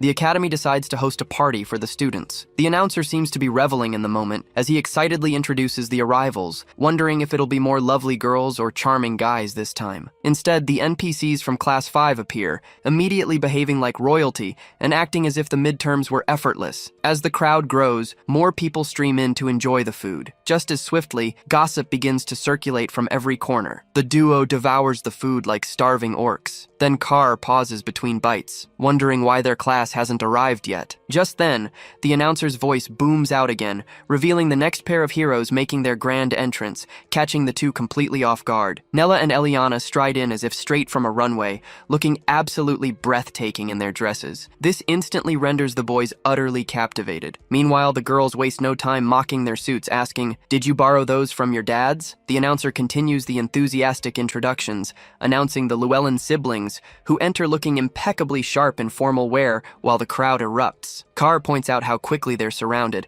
while Eliana shrugs. It's no surprise given their celebrity status. The announcer cuts in again, teasing the entrance of a couple next. As Celia and Leo walk in side by side, radiating strong power couple vibes, Celia appears visibly stiff about their joint entrance. The class representative, however, flashes everyone a playboy smile bright enough to cause temporary blindness. Nella jumps up in surprise. Carr and Eliana can't help but cheer for their dashing class representative. The microphone somehow lands in the hands of the spirit-possessed girl again, who excitedly asks the crowd, "How are you enjoying the party?" Carr immediately turns pale seeing her again. Thankfully, some students shout that they're having fun, which keeps her from snapping. She remains surprisingly calm, stating she's glad to hear that, but then casually delivers a bombshell announcement. She's about to reveal midterm exam results right now. The energy in the hall dissipates instantly. Carr mutters, "Dinner's officially ruined now." The girl says she anticipated that reaction, explaining that the faculty decided only to announce the top 3 students from each major tonight. Everyone else will receive their results through their homeroom teachers tomorrow. The students appear relieved, cheering softly when she adds that professors from each major will be the ones making the announcements. Ian takes the stage next,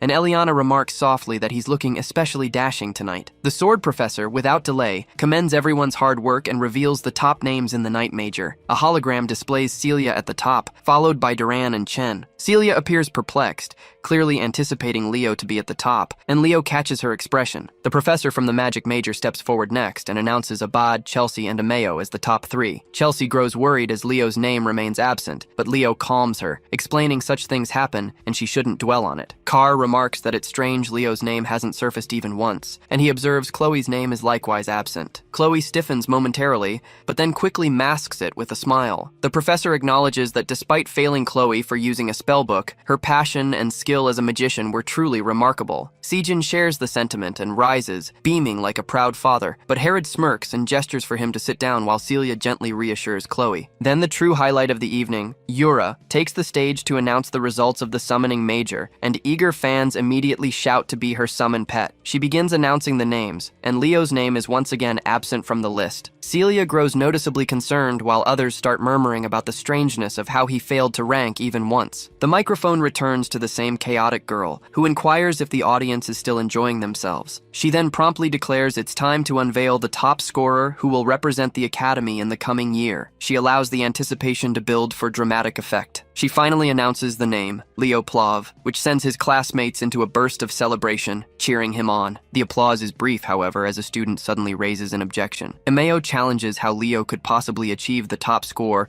when he didn't even rank in any of the majors. He declares the entire situation appears dubious. Leo confesses his own surprise and turns to the announcer, who now begins to stumble over her words, struggling to construct a coherent explanation. Then she snaps, her alternate personality seizing control. She launches into a tirade of insults at the students, remarks that would warrant immediate expulsion under normal circumstances. She snarls that she'll only explain this a single time, so they must listen intently and cease their chatter. Herod observes with amusement, wondering if she's being possessed again. Sejin nods, agreeing he finds this entertaining as well. She embarks on an explanation, stating that students with dual majors are not factored into specific major rankings because their attributes are distributed across multiple disciplines. She offers an example, noting that a magical knight possesses a weaker aura than a dedicated knight and less potent magic than a true magician, yet their combined might far surpasses either individual path. She emphasizes that Leo's combined practical exam scores exceeded all others. Ameo still grumbles under his breath that others achieved superior theoretical scores. She scolds him relentlessly, then discloses that Leo completed the mission in the hero's realm,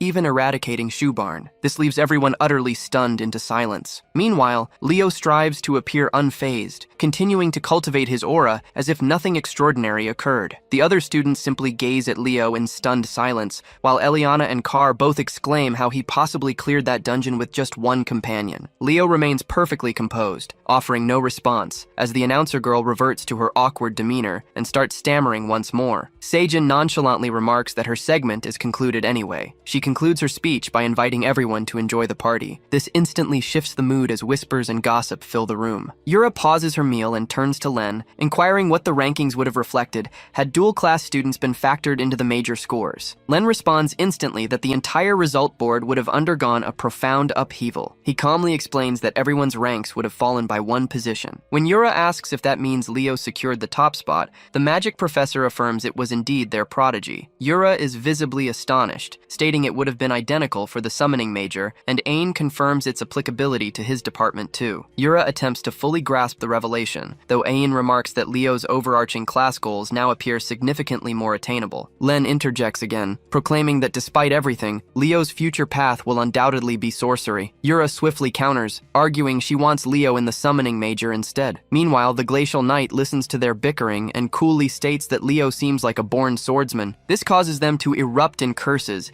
while the assistant professors share worried glances in the background. The next morning, Carr is utterly exhausted from a night of heavy drinking. Chelsea mentions she's never seen any anyone guzzle 2 whole liters of orange juice before. Professor Herod walks into the classroom and demands silence. He displays a world map and reveals the destination for their upcoming class trip, declaring they'll journey to the land of the elves. The students immediately brighten, knowing this trip allows them to pick where they want to go. They start dreaming of countless locales, but Herod swiftly points to the map and declares their destination is El Salbakia, which immediately extinguishes all their enthusiasm. The place is notoriously frigid, so it's little wonder everyone begins grumbling. He silences them by disclosing the decision came from the class representative. This leaves everyone utterly dumbfounded. However, Leo puts on his most guileless expression while Carr turns to him and demands to know why he chose such an unforgiving place. Leo simply tells them, "Stop complaining and begin preparing immediately. You should procure your provisions swiftly." Eliana weeps theatrically, announcing she's buying gloves. Meanwhile, Chelsea is simply thrilled to try out all her winter coats. Leo sinks into deep reflection, recalling that while many believe El Salbakia is unremarkable, it's actually the secret abode of the fairies. He feels a pang of nostalgia, wondering how Silrod has been doing all this time. When they arrive in the city, Leo tells Nella, "I'll handle the procurement of food and equipment while you manage the potions." After a bit of sharp haggling, he finally secures a favorable agreement and sets off with the supplies. Leo is utterly drained from the errands, but just then he grows wary when he senses an anomaly in a nearby alleyway. He recognizes this as the 13th block and moves toward a particular structure, identifying it as the very spot where Senlu and Chloe had bought their sorcery machines. Dropping his bag, Leo steps inside and finds the shop utterly vacant, save for one small, charming teddy bear perched strangely in the middle of the floor. Nothing seems amiss, which makes sense if the investigation team already scoured the place. Yet, an unsettling feeling persists. His mind connects the dots a moment later. He realizes the teddy bear should not be present at all, as Lumern should have gathered all items, and the premises had been secured. He immediately moves to strike it, but the bear suddenly twirls in the air and expels a burst of black goo. Leo immediately identifies this as a demonic entity. This one isn't an ordinary demon either, as it's seething with potent curses and malignant energy. As the gibbous mass of shadow begins coalescing into a shape, it tries to speak. His gaze sharpens as the voice seems strangely recognizable. The demon taunts his keen senses for detecting the curse so swiftly. It then fixes its gaze upon him, and he at last identifies it as the Witch Queen Salatna, one of the 3 Legion commanders the heroes failed to vanquish in the past. However, this body is not her true form. The demon inquires if he's a magical knight, then mocks him, claiming his heightened senses will now bring about his downfall. It pounces forward. Leo scarcely manages to evade the attack as it nicks his arm. Our hero realizes he has no hope against her like this. She gradually glides closer, thanking him for such a delectable offering. Just as she readies to deliver the final blow, Leo reveals a sly smirk. A blinding flash of light erupts behind him. A sacred energy blast slams into the fiendish entity,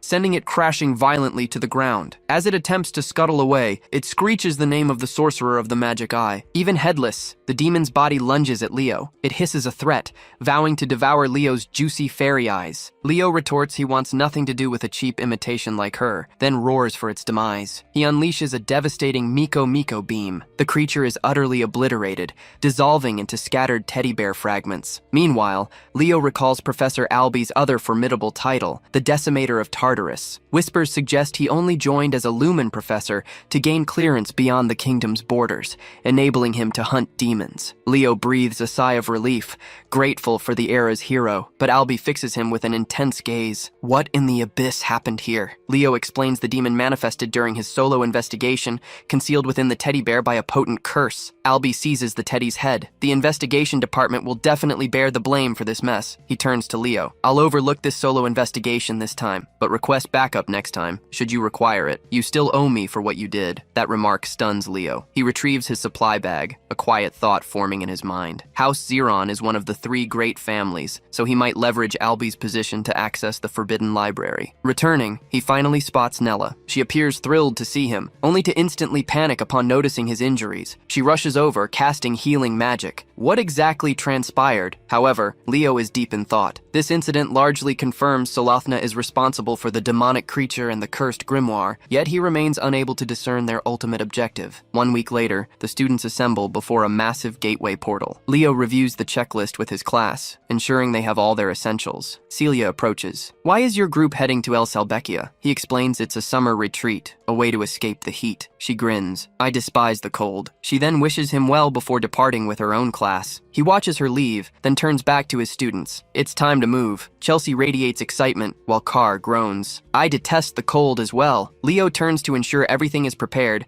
then finally steps through the portal into the elven domain. Meanwhile, at Xeron Academy, 2 elves harass another student. They deride his attire and challenge his right to belong at the esteemed Xeron Academy. "You half-blood," they sneer. The boy merely lowers his head in shame until another student steps forth. "Cease this bullying and act like proper students." The bullies attempt to twist her words. "Aren't you bothered by a half-breed dressing like that?" But she has reached her limit and unleashes a barrage of curses. She roars, "If you dislike his clothes, then strip yourselves and offer him yours instead." The 2 are stunned by her language. "Act with dignity," they snap. She fires back. "Aren't you ashamed to gang up on one innocent kid?" She commands them. "Scram!" They grumble, muttering about her acting like a rabid dog. Turning to the boy, she asks, "Why are you dressed so thinly?" He explains someone stole his clothes, then introduces himself. "I'm Luca Inaris." Runia instantly fumes at the culprits. Luca shyly attempts to return her scarf, but she waves it off. "Don't worry about it." He notices her unusual happiness. She admits, "My contractor finally hatched." His face brightens as he congratulates her. She flashes a grin, then heads off. Runia races directly to her father's office. Her father swiftly reminds her not to use that term at the academy. Her father, visibly anxious, confirms Fernia's child has hatched. This causes her face to illuminate like a child on their birthday. He then admits a grave problem. A contract has already been formed. This news instantly drains the light from her expression. "I'm investigating it," he states. She slams her hand on the desk, demanding to know, "Who in the abyss stole my contractor?" Meanwhile, Class 5 safely reaches the academy. Everyone immediately begins complaining about the frigid temperatures, but Leo orders them to endure it. Herod cuts through the clamor, instructing them to line up. "Does anyone know this place's history?" he asks. Chelsea raises her hand. She reveals that the capital Velkia was named after a fairy knight, one of the followers of Luna, the poet of the stars. Leo recalls things a little differently. Velkia, he quips, was more like the fiery apprentice of both Luna and Aaron. He adds that despite his defiance, the guy still earned the title of fairy knight. Professor Herod affirms her words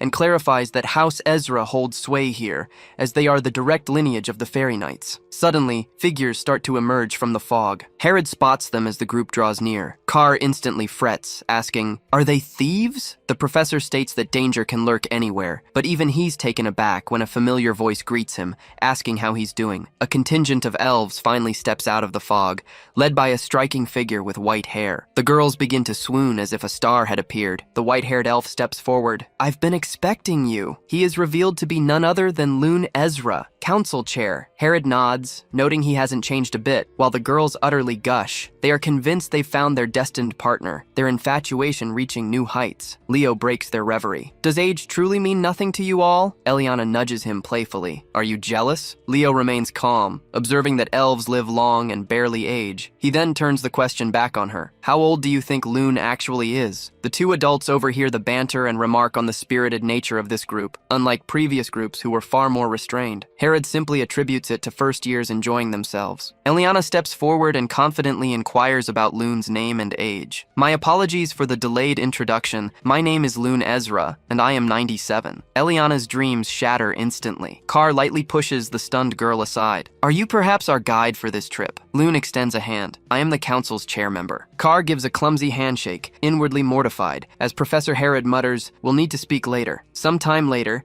they find themselves in an ancient, dust-laden chamber, and as if on cue, a mouse scurries past. The students panic, demanding to know, "Are we truly expected to reside in this derelict place?" Leo shrugs and offers them a makeshift shelter. Eliana immediately starts flattering him as their esteemed class leader. Leo proposes his outdoor tent as an option. Carr abruptly reconsiders, declaring, "We have much unpacking to accomplish." After tidying the space slightly, some boys creep towards the stairway. Carr wears a cunning grin, stating, "The finest part of school trips is catching glimpses of the girls," but at the top, they halt in their tracks. Chelsea is already waiting there, her expression utterly furious. She wastes no time, unleashing a gust of wind magic that sends them sprawling. They cry out for mercy. Leo observes with amusement, remarking, "It appears everyone is enjoying the journey." He decides he might also explore. Before he gets far, a voice addresses him as Lord Leo. He turns around to a uniformed elf who conveys, "The head of the house wishes to converse with you." A short while later, Leo enters Lune's office. The council chair barely lifts his gaze from a formidable stack of paperwork. "Come in," he intones. "My apologies for the wait. Could you perhaps bear with me a moment moment longer. Instead, Leo requests permission to survey the surroundings, noting the intriguing items in the office. Loon readily grants his request. Leo approaches the weapons displayed on the wall and observes their considerable age. His gaze sharpens upon a particular blade, Urquint. The name alone elicits an immediate response. Loon appears taken aback, inquiring, "How could you possibly know of it? Its lineage is exclusively shared among the heads of House Ezra." Leo perspires subtly but quickly recovers, claiming he encountered the lore within Lumern's ancient library, a tale Loon accepts without hesitation. As Leo lays a hand upon the blade,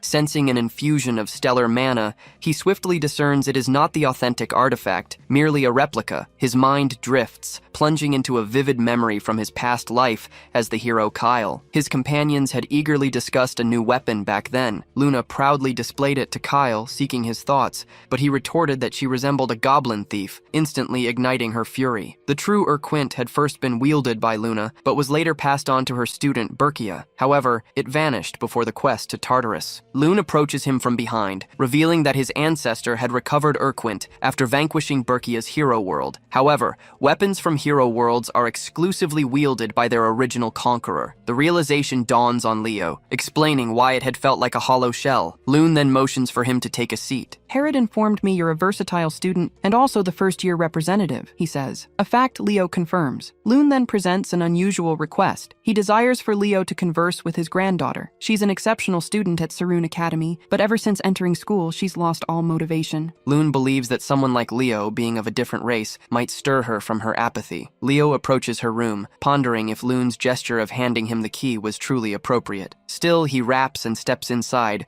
only to be confronted by what he mentally dubs the ultimate chaos. He coughs, commenting, "The room's exceedingly dusty." Then, he starts noticing the posters and deduces she must be an ardent admirer of the great heroes. He's seen others amass such memorabilia before, but this is an unparalleled fixation. He notices a uniform draped neatly and presumes it's from Sarun Academy. At that moment, the girl emerges, mistaking him for her grandfather. She launches into a tirade about the impropriety of intruding upon a young woman's room, only to halt abruptly, frozen in sheer astonishment when she sees Leo standing there instead. Her face flushes crimson as she shrieks, "There's a human in my room," and instantly burrows beneath her blankets. Leo introduces himself, explaining her grandfather wished for them to meet. However, she remains silent, swaddled tightly in her blanket, like a cocoon. Receiving no reply, Leo effortlessly picks up a book, remarking, "You've amassed almost as many volumes on Hero Kyle as I myself possess. I'm intrigued by how the elves portray him." As he peruses the pages, he's truly struck by the meticulous organization of her notes. He commends her profound grasp of Kyle's achievements. Finally, she cautiously emerges, inquiring in a hushed tone, "Do you like Hero Kyle too?" She questions him about the Battle of Darnos. He recounts it as the site of Taberka's defeat and the inaugural engagement where the heroes united their forces. Her eyes sparkle with excitement as she swiftly follows with a query. Does he know where Commander Zerga's legions met their end? He responds instantly, "Edvalik." She nearly trembles with exhilaration, awestruck that he possesses knowledge most overlook about the great heroes. In her eyes, Leo suddenly radiates like a valiant knight. She shyly lowers her gaze, introducing herself as Aaron, and asks, "Did my passionate discourse deter you?" But Leo calms her, affirming, "The great heroes would be delighted to know someone out there still cherishes their sagas." She persists, asserting her belief that Kyle is an unrecognized fifth hero. Leo concurs, stating his conviction that Kyle is a genuine hero as well,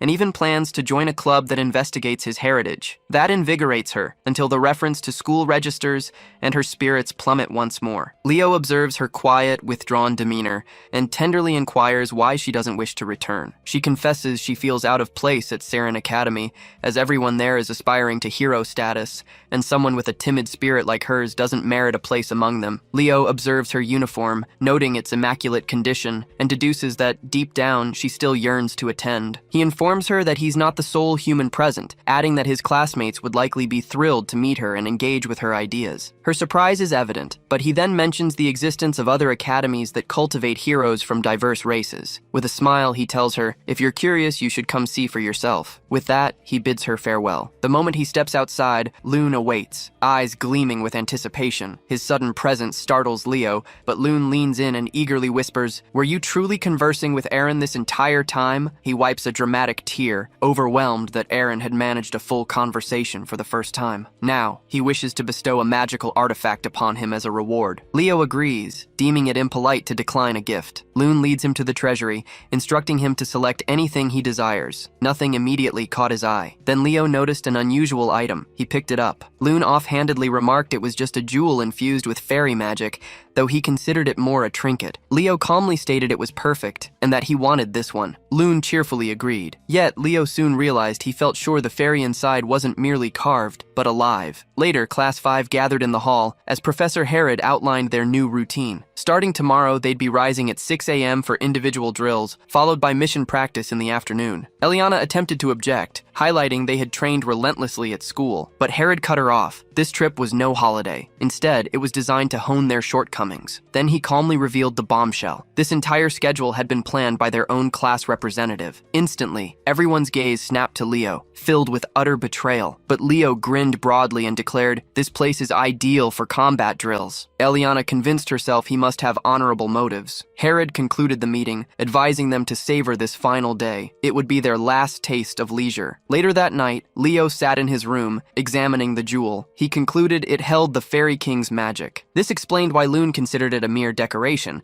since, after all, the Fairy King's contractor had disappeared following the Age of Calamity, and no one had wielded that magic since. But Leo knew intimately, this was Silrod's power. He channeled his own magic into the jewel, making it glow brightly. It was finally time to activate the Fairy King's pledge he had received earlier. With that, the jewel began to crack and split open. A small voice stirred, inquiring, "Has Father broken the seal at last?" But when the fairy spotted Leo, confusion seized him. He demanded to know why a mere human stood before him. Leo calmly asked, "Who are you supposed to be?" The fairy took offense, declaring, "I am Kieran, the firstborn of the Fairy King Silrod." He began to rant with royal arrogance, but Leo calmly poised his fingers. Just as Kieran smugly uttered his name, Leo flicked him on the forehead. Kieran froze, struggling to process this human's audacious act. Leo's expression hardened. He stated that even Silrod treated him with deference, making him wonder exactly who this brat thought he was. Enraged, Kieran began spewing racial slurs, but as he continued, Leo kept flicking his head, one after another, like an exasperated parent. Eventually, Kieran found some semblance of manners. He gazed at Leo in awe, realizing he must be the pledged one his father had spoken of. Leo leaned in and warned him once more. "If you have a grievance, you should voice it." But Kieran backed down, deciding a pledge with a human might not be so terrible. Leo patted his head, casually remarking that for Silrod to take all 6 of Kieran's wings, the kid must have been a truly royal nuisance. Kieran was surprised Leo knew that, but before he could say more, Leo told him, "Go summon Silrod already." Kieran looked smug again, stating he could only summon his father after reclaiming all 6 wings. He added that the first one was nearby, in the forest. Leo smiled, calling it fate that their paths had crossed. Then he gave him another flick for good measure. The next day, the class ventured into the forest amid icy winds. As they pushed forward, they all froze once more, this time in shock, as Chelsea was suddenly struck down by wind magic. Leo helped her to her feet, a smirk playing on his lips. He told her, "You'd better train harder if you want to keep up." A few minutes ago, Eliana had erupted when Leo claimed she couldn't harmonize her swordplay with her magic. That was why she assumed he was off training solo. Leo didn't bother answering that. Instead, he shifted focus and informed the duo their summoning skills required serious refinement. This agitated them, as summoning was the one thing they believed they had mastered. Then Chelsea interjected, recalling he had told her something similar during the entrance exam, that she lacked a proper grasp of wind magic. Drawing her weapon with a smile, she challenged him to reveal his true capabilities. Leo gladly accepted. She believed his performance so far had exceeded expectations,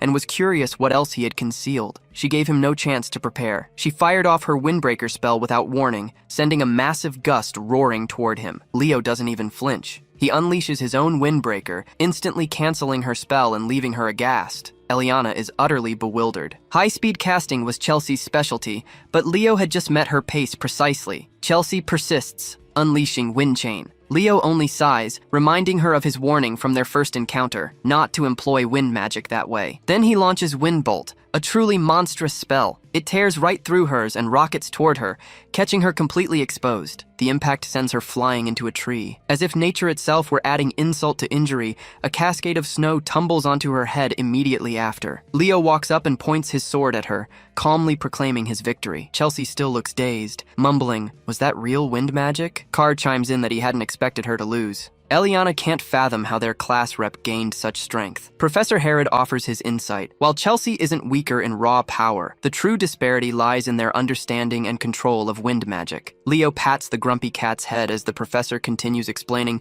that even when learning new skills in higher grades, they must not neglect perfecting their existing knowledge. He concludes by urging everyone to hone their abilities under the class rep's lead, which immediately prompts a chorus of complaints about the freezing cold. Sometime later, Leo walks alone through the snowy forest, collecting herbs for a task. He remembers how the others had utterly exhausted themselves, vowing to complete their tasks later. He smirks, thinking they're probably still fast asleep back at their inn. Out of nowhere, Kieran streaks in, proudly announcing he's collected a sizable collection of herbs. Leo gives him a pat on the back for a job well done, which has the little guy all puffed up and radiating with tiny fairy pride. With that, Leo decides the collection is sufficient and tucks the bag away. He begins to ponder if it's time to seriously investigate the forest. He declares that the hunt for Kieran's wings officially commences now. As they journey ahead, he suddenly stops. Leo asks when Kieran was exiled. The fairy answers it was roughly a century ago. Leo narrows his eyes, urging him to look closely because illusion magic is at work here. Kieran quickly senses it, confirming it's the Fairy King's magic, yet not his father's. Leo connects the dots, concluding the spell belongs to Silrod's father, the Fairy King from the Calamity era. It's been a century since the magic activated. Judging by the timing, the energy fueling the spell must be Kieran's wings, somehow repurposed into an ancient formula. Suddenly a voice pierces the air. I heard something valuable is hidden nearby. Both of them become instantly wary as a foul aura permeates the area. The stranger steps closer and asks, "Why are humans wandering around elf territory?" But Leo flips the question back, stating it's stranger that the undead are lingering here. The hideous skeleton roars, "This land has long been under Tartarus's influence." But Kieran retorts, shouting, "This place is a fairy sanctuary." The skeleton laughs and mocks him. How could a weakling like Kieran even call himself a fairy? That stings Kieran. His magic ignites, and he charges the skeleton without a moment's hesitation. The creature barely reacts in time before Kieran blasts a gaping hole through its chest, reducing it to a mere pile of bones. Kieran mutters, "It crumbled too easily for something so loud and full of itself." Leo just raises a brow, asking, "Why is a fairy fighting like a raging barbarian?" Kieran stretches and says, "It worked out since fairy and undead powers naturally cancel each other out." But then he freezes as the skeleton starts speaking again, admitting, while Kieran may be low level, he's still a fairy. It then begins reforming right in front of them. Kieran pinches his nose at the foul stench and charges in again, vowing to truly crush the creature this time. But mid-attack, something feels amiss. Leo yells, "Get out of the way!" The skeleton slams its sword into the ground, unleashing waves of that noxious aura. Kieran dodges at the last second and collides directly with Leo. Leo steadies the stunned fairy, who asks, "What in the world is that thing?" Leo answers, "That's an ancient monster from Tartarus, known as a Death Knight." The skeleton stands tall, finally introducing itself as Kargor. It declares its loyalty to the Lich King. Instantly, it lunges toward them again. Leo steps up, trying to counter with his blade, but Kargor vanishes, reappearing behind him like Houdini. The Death Knight lifts his sword, coldly announcing, "I'm here to lead you straight to your end." Thinking quickly, Leo activates his spectral form, forming a barrier just in time to block the Death Knight's strike. The clash echoes through the eerie silence of the forest. The monster steps forward, surprised a human could conjure an aura shield so swiftly. It gives a crooked smirk and swings again. This time, however, Leo successfully blocks the attack. The Death Knight mocks his efforts, calling them futile as it begins to press Leo back with raw strength. Kieran panics, rushing in to help, but gets blasted into the ground with ease. Groaning, he rubs his forehead, muttering he's already drained of power, and bitterly wishes he had his wings back. Without wasting another second, Leo begins chanting, soon engulfed in red flames. This catches the Death Knight off guard. Suddenly, phoenix wings burst from his back, their brilliance lighting up the dark woods. Kieran watches in awe, realizing Leo must also be a contractor. Leo then delivers a swift, precise strike that slices the Death Knight clean in two. The tiny phoenix lands proudly on Leo's shoulder, followed by Kieran, who immediately starts fussing over the fiery fluff ball. Kieran tries to shoo it off. The annoyed bird puffs up, but before the squabble escalates, the Death Knight's voice bellows once again, swearing, "None of you will leave this place alive." It drives its sword into the ground, unleashing a curse that opens a dark pit, summoning an army of undead from beneath. One by one, skeletal warriors begin to rise with weapons drawn. Leo realizes it's a curse that endlessly revives the dead. Leo lowers his shield, making Kieran alert, who asks, "Are you giving up?" Leo only smirks his response, striking a confident pose, and says, "I finally got a hold of Kyle's mana." Without hesitating, he casts Earth Ripple, sending shockwaves bursting outwards, causing the undead to lose their balance. Leo charges forward, slicing through them with ruthless efficiency using his Vortex Slash, ignoring the Death Knight entirely. The monster roars in frustration, demanding Leo face it properly, but Leo simply calls it out for hiding behind its summoned horde. Using a jump boost, he propels himself high into the air, while the Death Knight screams after him. Eventually,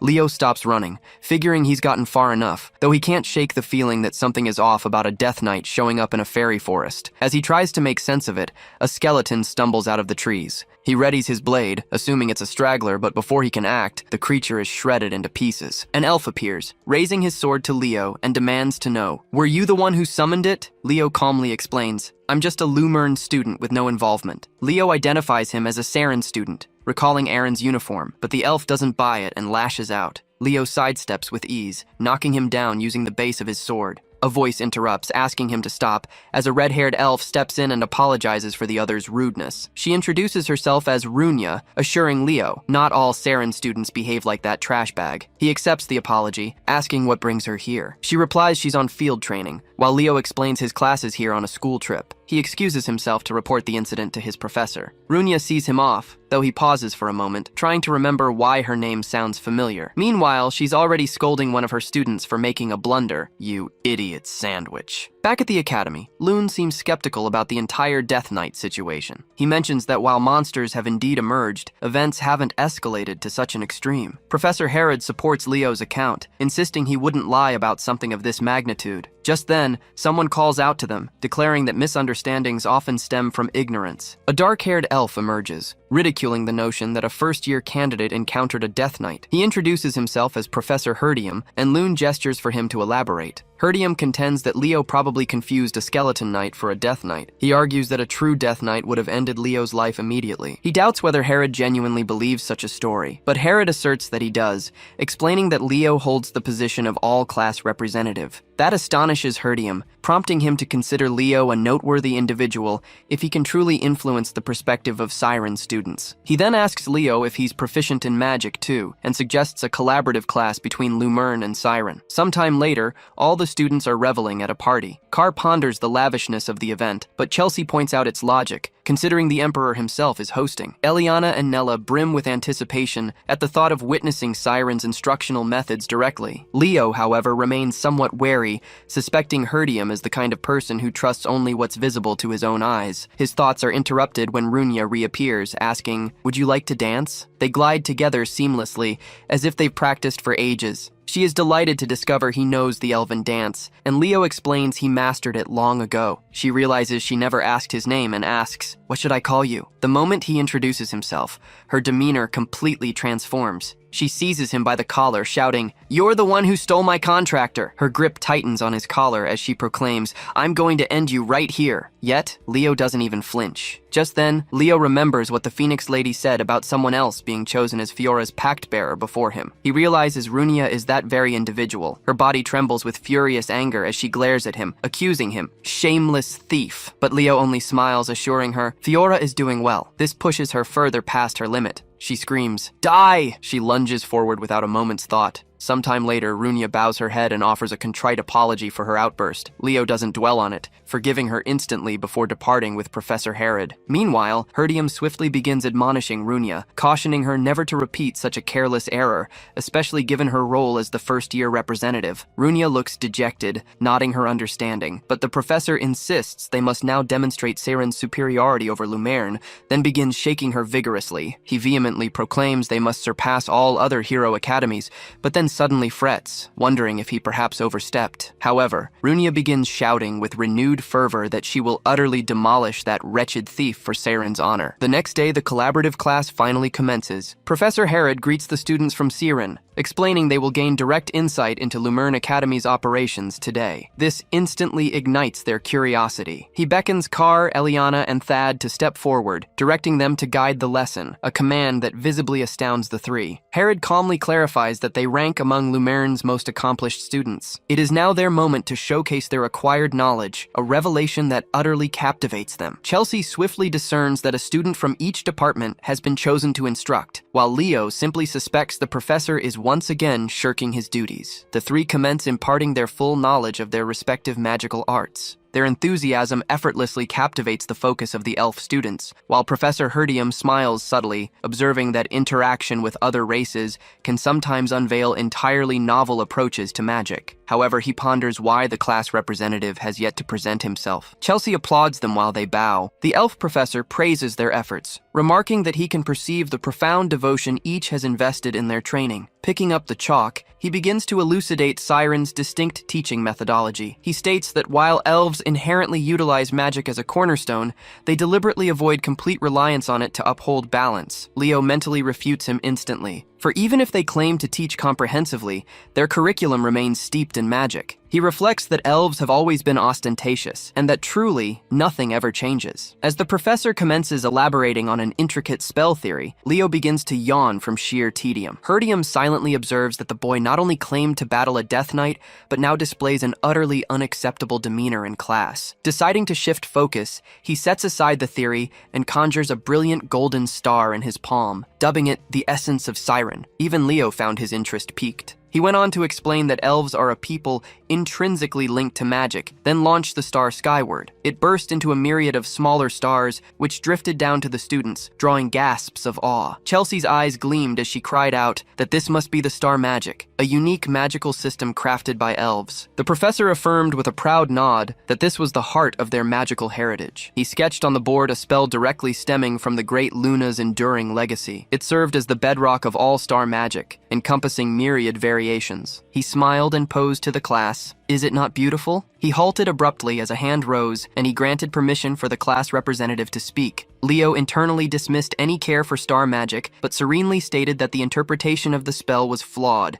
That instantly chilled the room's atmosphere. The professor's face reddened with fury, while Leo clarified that the magic simply cannot ignite. Everyone gaped, as if he had desecrated a hallowed artifact. The professor attempted to regain composure, stating, "It's plainly obvious it won't, since the spell remains incomplete." He elaborated that their forebears had meticulously decoded the founder's ancient texts and gradually pieced together the spell to its present form. Leo swiftly deduced that this was one of Luna's lost spells, realizing most would remain unaware because Luna had devised this magic exclusively for Kyle during her creation of the star magic system. The professor bristled at the insinuation. He issued a direct challenge, demanding Leo reveal precisely where their understanding had erred. Professor Herod attempted to intercede and calm the escalating tension, but halted abruptly as Leo actually stepped forth. Meanwhile, Leo's mind raced, already concluding that the magic elves were now using was just a diluted imitation. He had been gifted the true, complete version directly from Luna, but perished before ever imparting it. His gaze fixed on the board, he pondered if destiny had orchestrated this reunion. Herod broke into a cold sweat, for he understood the profound significance of star magic to the elven people, and meddling with their founder's legacy risked catastrophe. However, Leo moved with resolute purpose, beginning to revise the arcane formula with his own unique magic. Elven students murmured in bewildered confusion. None had ever witnessed such a display. After a few moments, Leo declared it complete, and the newly formed formula ignited with an intense luminescence. The professor gazed at the radiant pattern, eyes misting with emotion. He murmured softly, "What manner of spell is this? Have you wielded it previously?" A sudden flashback enveloped Leo. He stood poised at a cliff's edge, and Luna's voice echoed. She proudly announced, "I have perfected the magic." With a warm smile, she informed Kyle she would now impart to him this incantation, capable of coaxing flowers to bloom, while he cradled a golden, luminous flower in his hands. Leo recreated the magic Luna had once bestowed. He unleashed a cascade of luminous flowers that swept across the lecture hall. The room instantly shimmered, and the students erupted with heightened excitement. Eliana Eliana turned to Nella, musing if the class representative had just wrought another marvel. Nella simply nodded, speechless. What captivated Runia even further was the professor's utterly bewildered reaction. She began to ponder if Leo had truly deciphered the founder's entire legacy before their very eyes. The professor crumpled to his knees, utterly bewildered, clutching a golden flower, and whispered in disbelief, "I cannot fathom that the magic we've all been employing is merely a spell to make flowers bloom." Leo calmly set him straight, stating, "It is not so simplistic." He clarified how blossoms had almost disappeared during the era of desolation, and hinted that they likely held profound significance for the nebula's founder. He recalled as Kyle once confiding in Luna that such seemingly trivial magic would offer no aid in combat survival, yet she had countered that flowers possessed inherent beauty, and one day she yearned to witness a world fully adorned with their bloom. The professor conceded that the founder must have interwoven a profounder truth within the enchantment. As the ephemeral flowers began to dissipate, the students commenced murmuring, striving to unravel the enigma of this individual. Leo discreetly informed the professor that he had mastered the magic independently through ancient scrolls, and that he was a dual-class innate mage yet possessed no elven lineage. Professor Herod intervened, offering an apology for Leo's conduct, and proposed to conclude the joint session for the day. He contended it was premature to assess Leo without an official decree. Before he could elaborate, Professor Herdium abruptly interrupted, seizing his hands unexpectedly. He inquired directly, "Can Leo be transferred to Siren Academy?" This utterly blindsided Herod as the entire class erupted into pandemonium. Later, they returned to their accommodations. Chelsea proudly presented a mysterious soup, which bore a striking resemblance to a one-way passage to the underworld. Meanwhile, Eliana offered a risotto equally perilous. The boys instantly began deliberating which concoction would hasten their demise. However, Eliana didn't hesitate. She swiftly spoon-fed Carr a mouthful. He froze for a fleeting moment before retching it back up without a flicker of doubt. Loon entered, finding the entire scene highly amusing. Herod, however, wasted no time, drawing Leo aside for a discreet conversation. Loon tells him the Grand Assembly has made a choice about the Death Knight matter. Meanwhile, Nella slips away to listen in. Loon then shares that many reports of undead beings, and even a Death Knight, have come from the fairy forest. He says an official inquiry is being arranged, and a combined search team will be put together. As the others quietly tune in, Loon explains the mission will be too risky for newer students. They'll be paired with seasoned Siren students. Leo then asks if that's the only reason Loon came. Loon shakes his head. He explains he actually came for Leo as his granddaughter wished to see him. Siren hesitantly steps closer. "How have you been?" she asks. "I came because you said I could." Leo turns to introduce her to the others, but the girls immediately rush forward, gushing about how charming she is. Siren is overcome. She bolts upstairs, calling out, "I'm sorry," to everyone. The girls wonder if they've made a blunder. Loon tells Leo he's relying on him. Without a word, Leo goes upstairs. He finds Irene huddled quietly on the balcony. He drapes his jacket over her, which startles her. She swiftly tries to return it, but he says, "Don't worry about it." "Why did you leave Siren?" he asks. "I did it because I didn't think I was suited to become a hero," she replies. This was a sentiment Leo was growing weary of hearing. She shares that during her struggles, she met someone who radiated like the sun. She then declares with awe that it was Runia, who felt like a true hero in every way. From then on, she started observing her from a distance. She understood Runia embodied everything she lacked, so she chose to emulate her path. She even reached the top of their class, but something went awry during the dual assessment. Afterward, Runia seemed to despise her. Leo finds it peculiar, as Runia doesn't appear that way. He resolves to ask her about it later. He considers Irene reminiscent of Verkia. "Do you know her story?" he asks. She brightens immediately, knowing it's her ancestors' legend. Leo shares that Verkia walked the path of the great hero mentors, which is how she became a hero. He assures her not to mind others' opinions,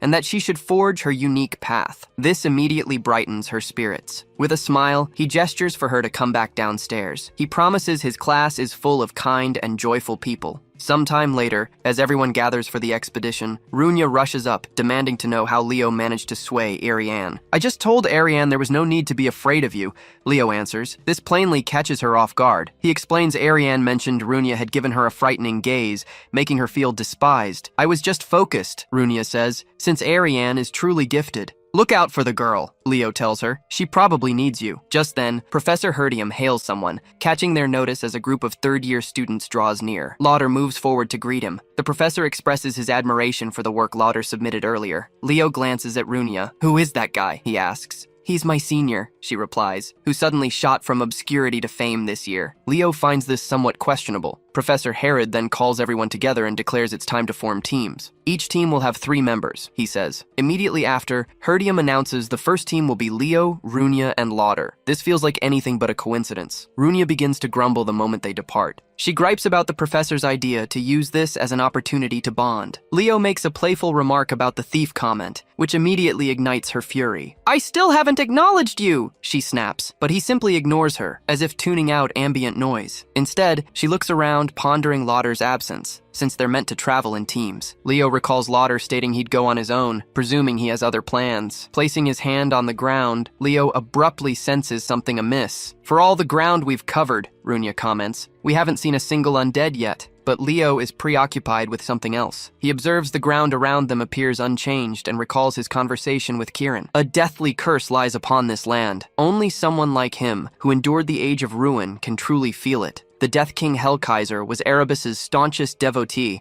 and the legion leader of Tartarus. Leo doubts Hellkaiser came himself. He believes instead he dispatched Kargor, the Death Knight, as his proxy. Rising to his feet, Leo discerns that beyond this point lies a secret within the Fairy Lord. One Silrod fiercely protects. Runia, perplexed, asks if he sensed anything. But before Leo can reply, the sound of footsteps shatters the stillness, alerting them to an approaching presence. Leo instinctively levels his sword, only for Lauder to appear, nonchalantly inquiring about their progress. Lauder asks if they'd encountered any undead creatures, a claim they deny. He then inquires if Leo was the one who initially reported the Death Knight's presence. Leo confirms, offering a handshake, though he notes an odd detail about the black ring Lauder wears. Lauder then suggests Leo might have been too hasty in his judgment, implying he became overly enthusiastic as a first-year student. He asks if they're aware that powerful undead, like Death Knights, cannot remain materialized without a necromancer supplying them with mana. This explains why demonic summoners typically attend them. Runia recognizes that if true, a demon must be lurking somewhere in the forest. But Lauder counters, stating this is the capital of El Salbaquia, recalling that as a Saren student, she should understand the star magic enveloping Berkia. Runia agrees, but Leo interjects with a firm tone, asserting no rule dictates the necromancer must be a demon. Other races are perfectly capable of wielding dark magic, including elves. Lauder chuckles and retorts that elves are far too prideful to engage in such practices. He lets the argument drop and instructs them to simply complete their investigation, yet Leo senses he's searching for something. Even Runia begins noticing the strangeness in his demeanor. Later that evening, the students gather to share their findings. Everyone agrees they hadn't spotted a single undead creature, much less a Death Knight. Chelsea immediately suspects how swiftly everything vanished the second they started investigating. Carr attempts to slip away early, feigning tiredness, but Chelsea nonetheless pulls him back. Meanwhile, a particular individual, clearly harboring ill intentions, leaps from his dorm window, landing silently. Leo heads towards the academy dorms and infiltrates Lauder's room with practiced ease. He already suspected Lauder would depart stealthily, but once inside, he discovers an unusual map with the entrance to the fairyland distinctly highlighted. Just then, Runia bursts in, exclaiming at Leo and demanding to know his purpose. Leo immediately silences her until she calms down, explaining his presence mirrors hers, though Lauder is already gone. Before they can continue arguing, voices echo from outside, inquiring about Lauder's sleep. Leo grabs Runia abruptly, leaping directly out the window. Aaron hears a sound and peers out just as Leo holds Runia in his arms. Her face flushes crimson, dropping her book in a panic, as her mind races through every conceivable romantic scenario. Meanwhile, the two vanish into the woods. Leo finally asks how long Runia intends to follow him. Runia demands to know if he still suspects Lauder's involvement, especially as Lauder only arrived that morning, and Leo witnessed the Death Knight days ago. Her thoughts are interrupted when another voice joins theirs, as Aaron appears, having pursued them this entire time. Runia seems on the verge of sputtering, asking how long she'd been trailing them, while Leo casually admits his prior awareness. Her face bright crimson, she suddenly exclaims that dating is strictly prohibited among students, leaving both utterly bewildered. She nervously explains she witnessed their stealthy exit from the dorm, then begins rambling about their beauty and charm, insisting it's still improper. Leo clutches his head, muttering she's completely mistaken, then asks Runia to clarify the misunderstanding. But Runia, equally flushed,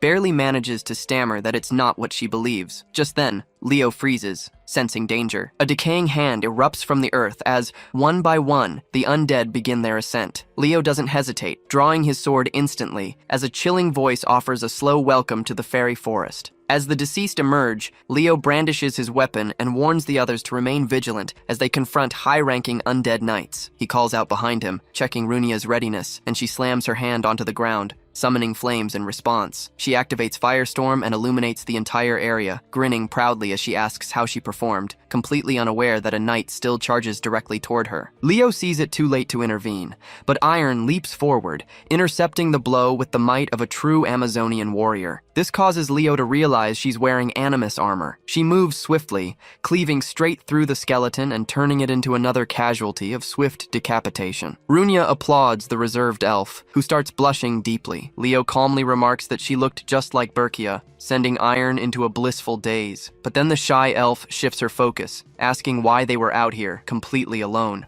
Runia finally finds her voice, explaining they were slipping into the third-year dorm to investigate a matter. She becomes flustered once more, firmly stating that any romantic entanglement would only hinder her studies. This pronouncement makes Leo raise an eyebrow in disbelief. Iron doesn't let that pass unchallenged, retorting, Miss Runia will always be the foremost student, destined to become a hero. That strikes Runia deeply, as she realizes Iron had always perceived her in such a light. Her memories drift back to their past duel, where Iron just managed to deflect her attack with a mana shield. A smirk touched Runia's lips as she realized that only Iron possessed the strength to be her true rival, so she decided to unleash her full power, channeling a potent fire spell. However, Runia's furious expression startles Iron, causing her to drop her guard, but it was already too late. The fire spell erupted, engulfing Iron in an explosion. Only then did Runia grasp the meaning of Iron's expression. She heaves a sigh, realizing it was her fault Iron had ceased to appear. She tells Iron, I want you to come back to school. You are my friend. The shy elf appears hesitant, but Runia hits her with full confidence, saying, we are absolutely friends. I want you to keep competing against me as my rival. Right after that, Iron suddenly pauses again and asks, Runia, are you truly certain we aren't a couple? This causes Leo to stare blankly in disbelief. Runia becomes utterly flustered, quickly dismissing the idea,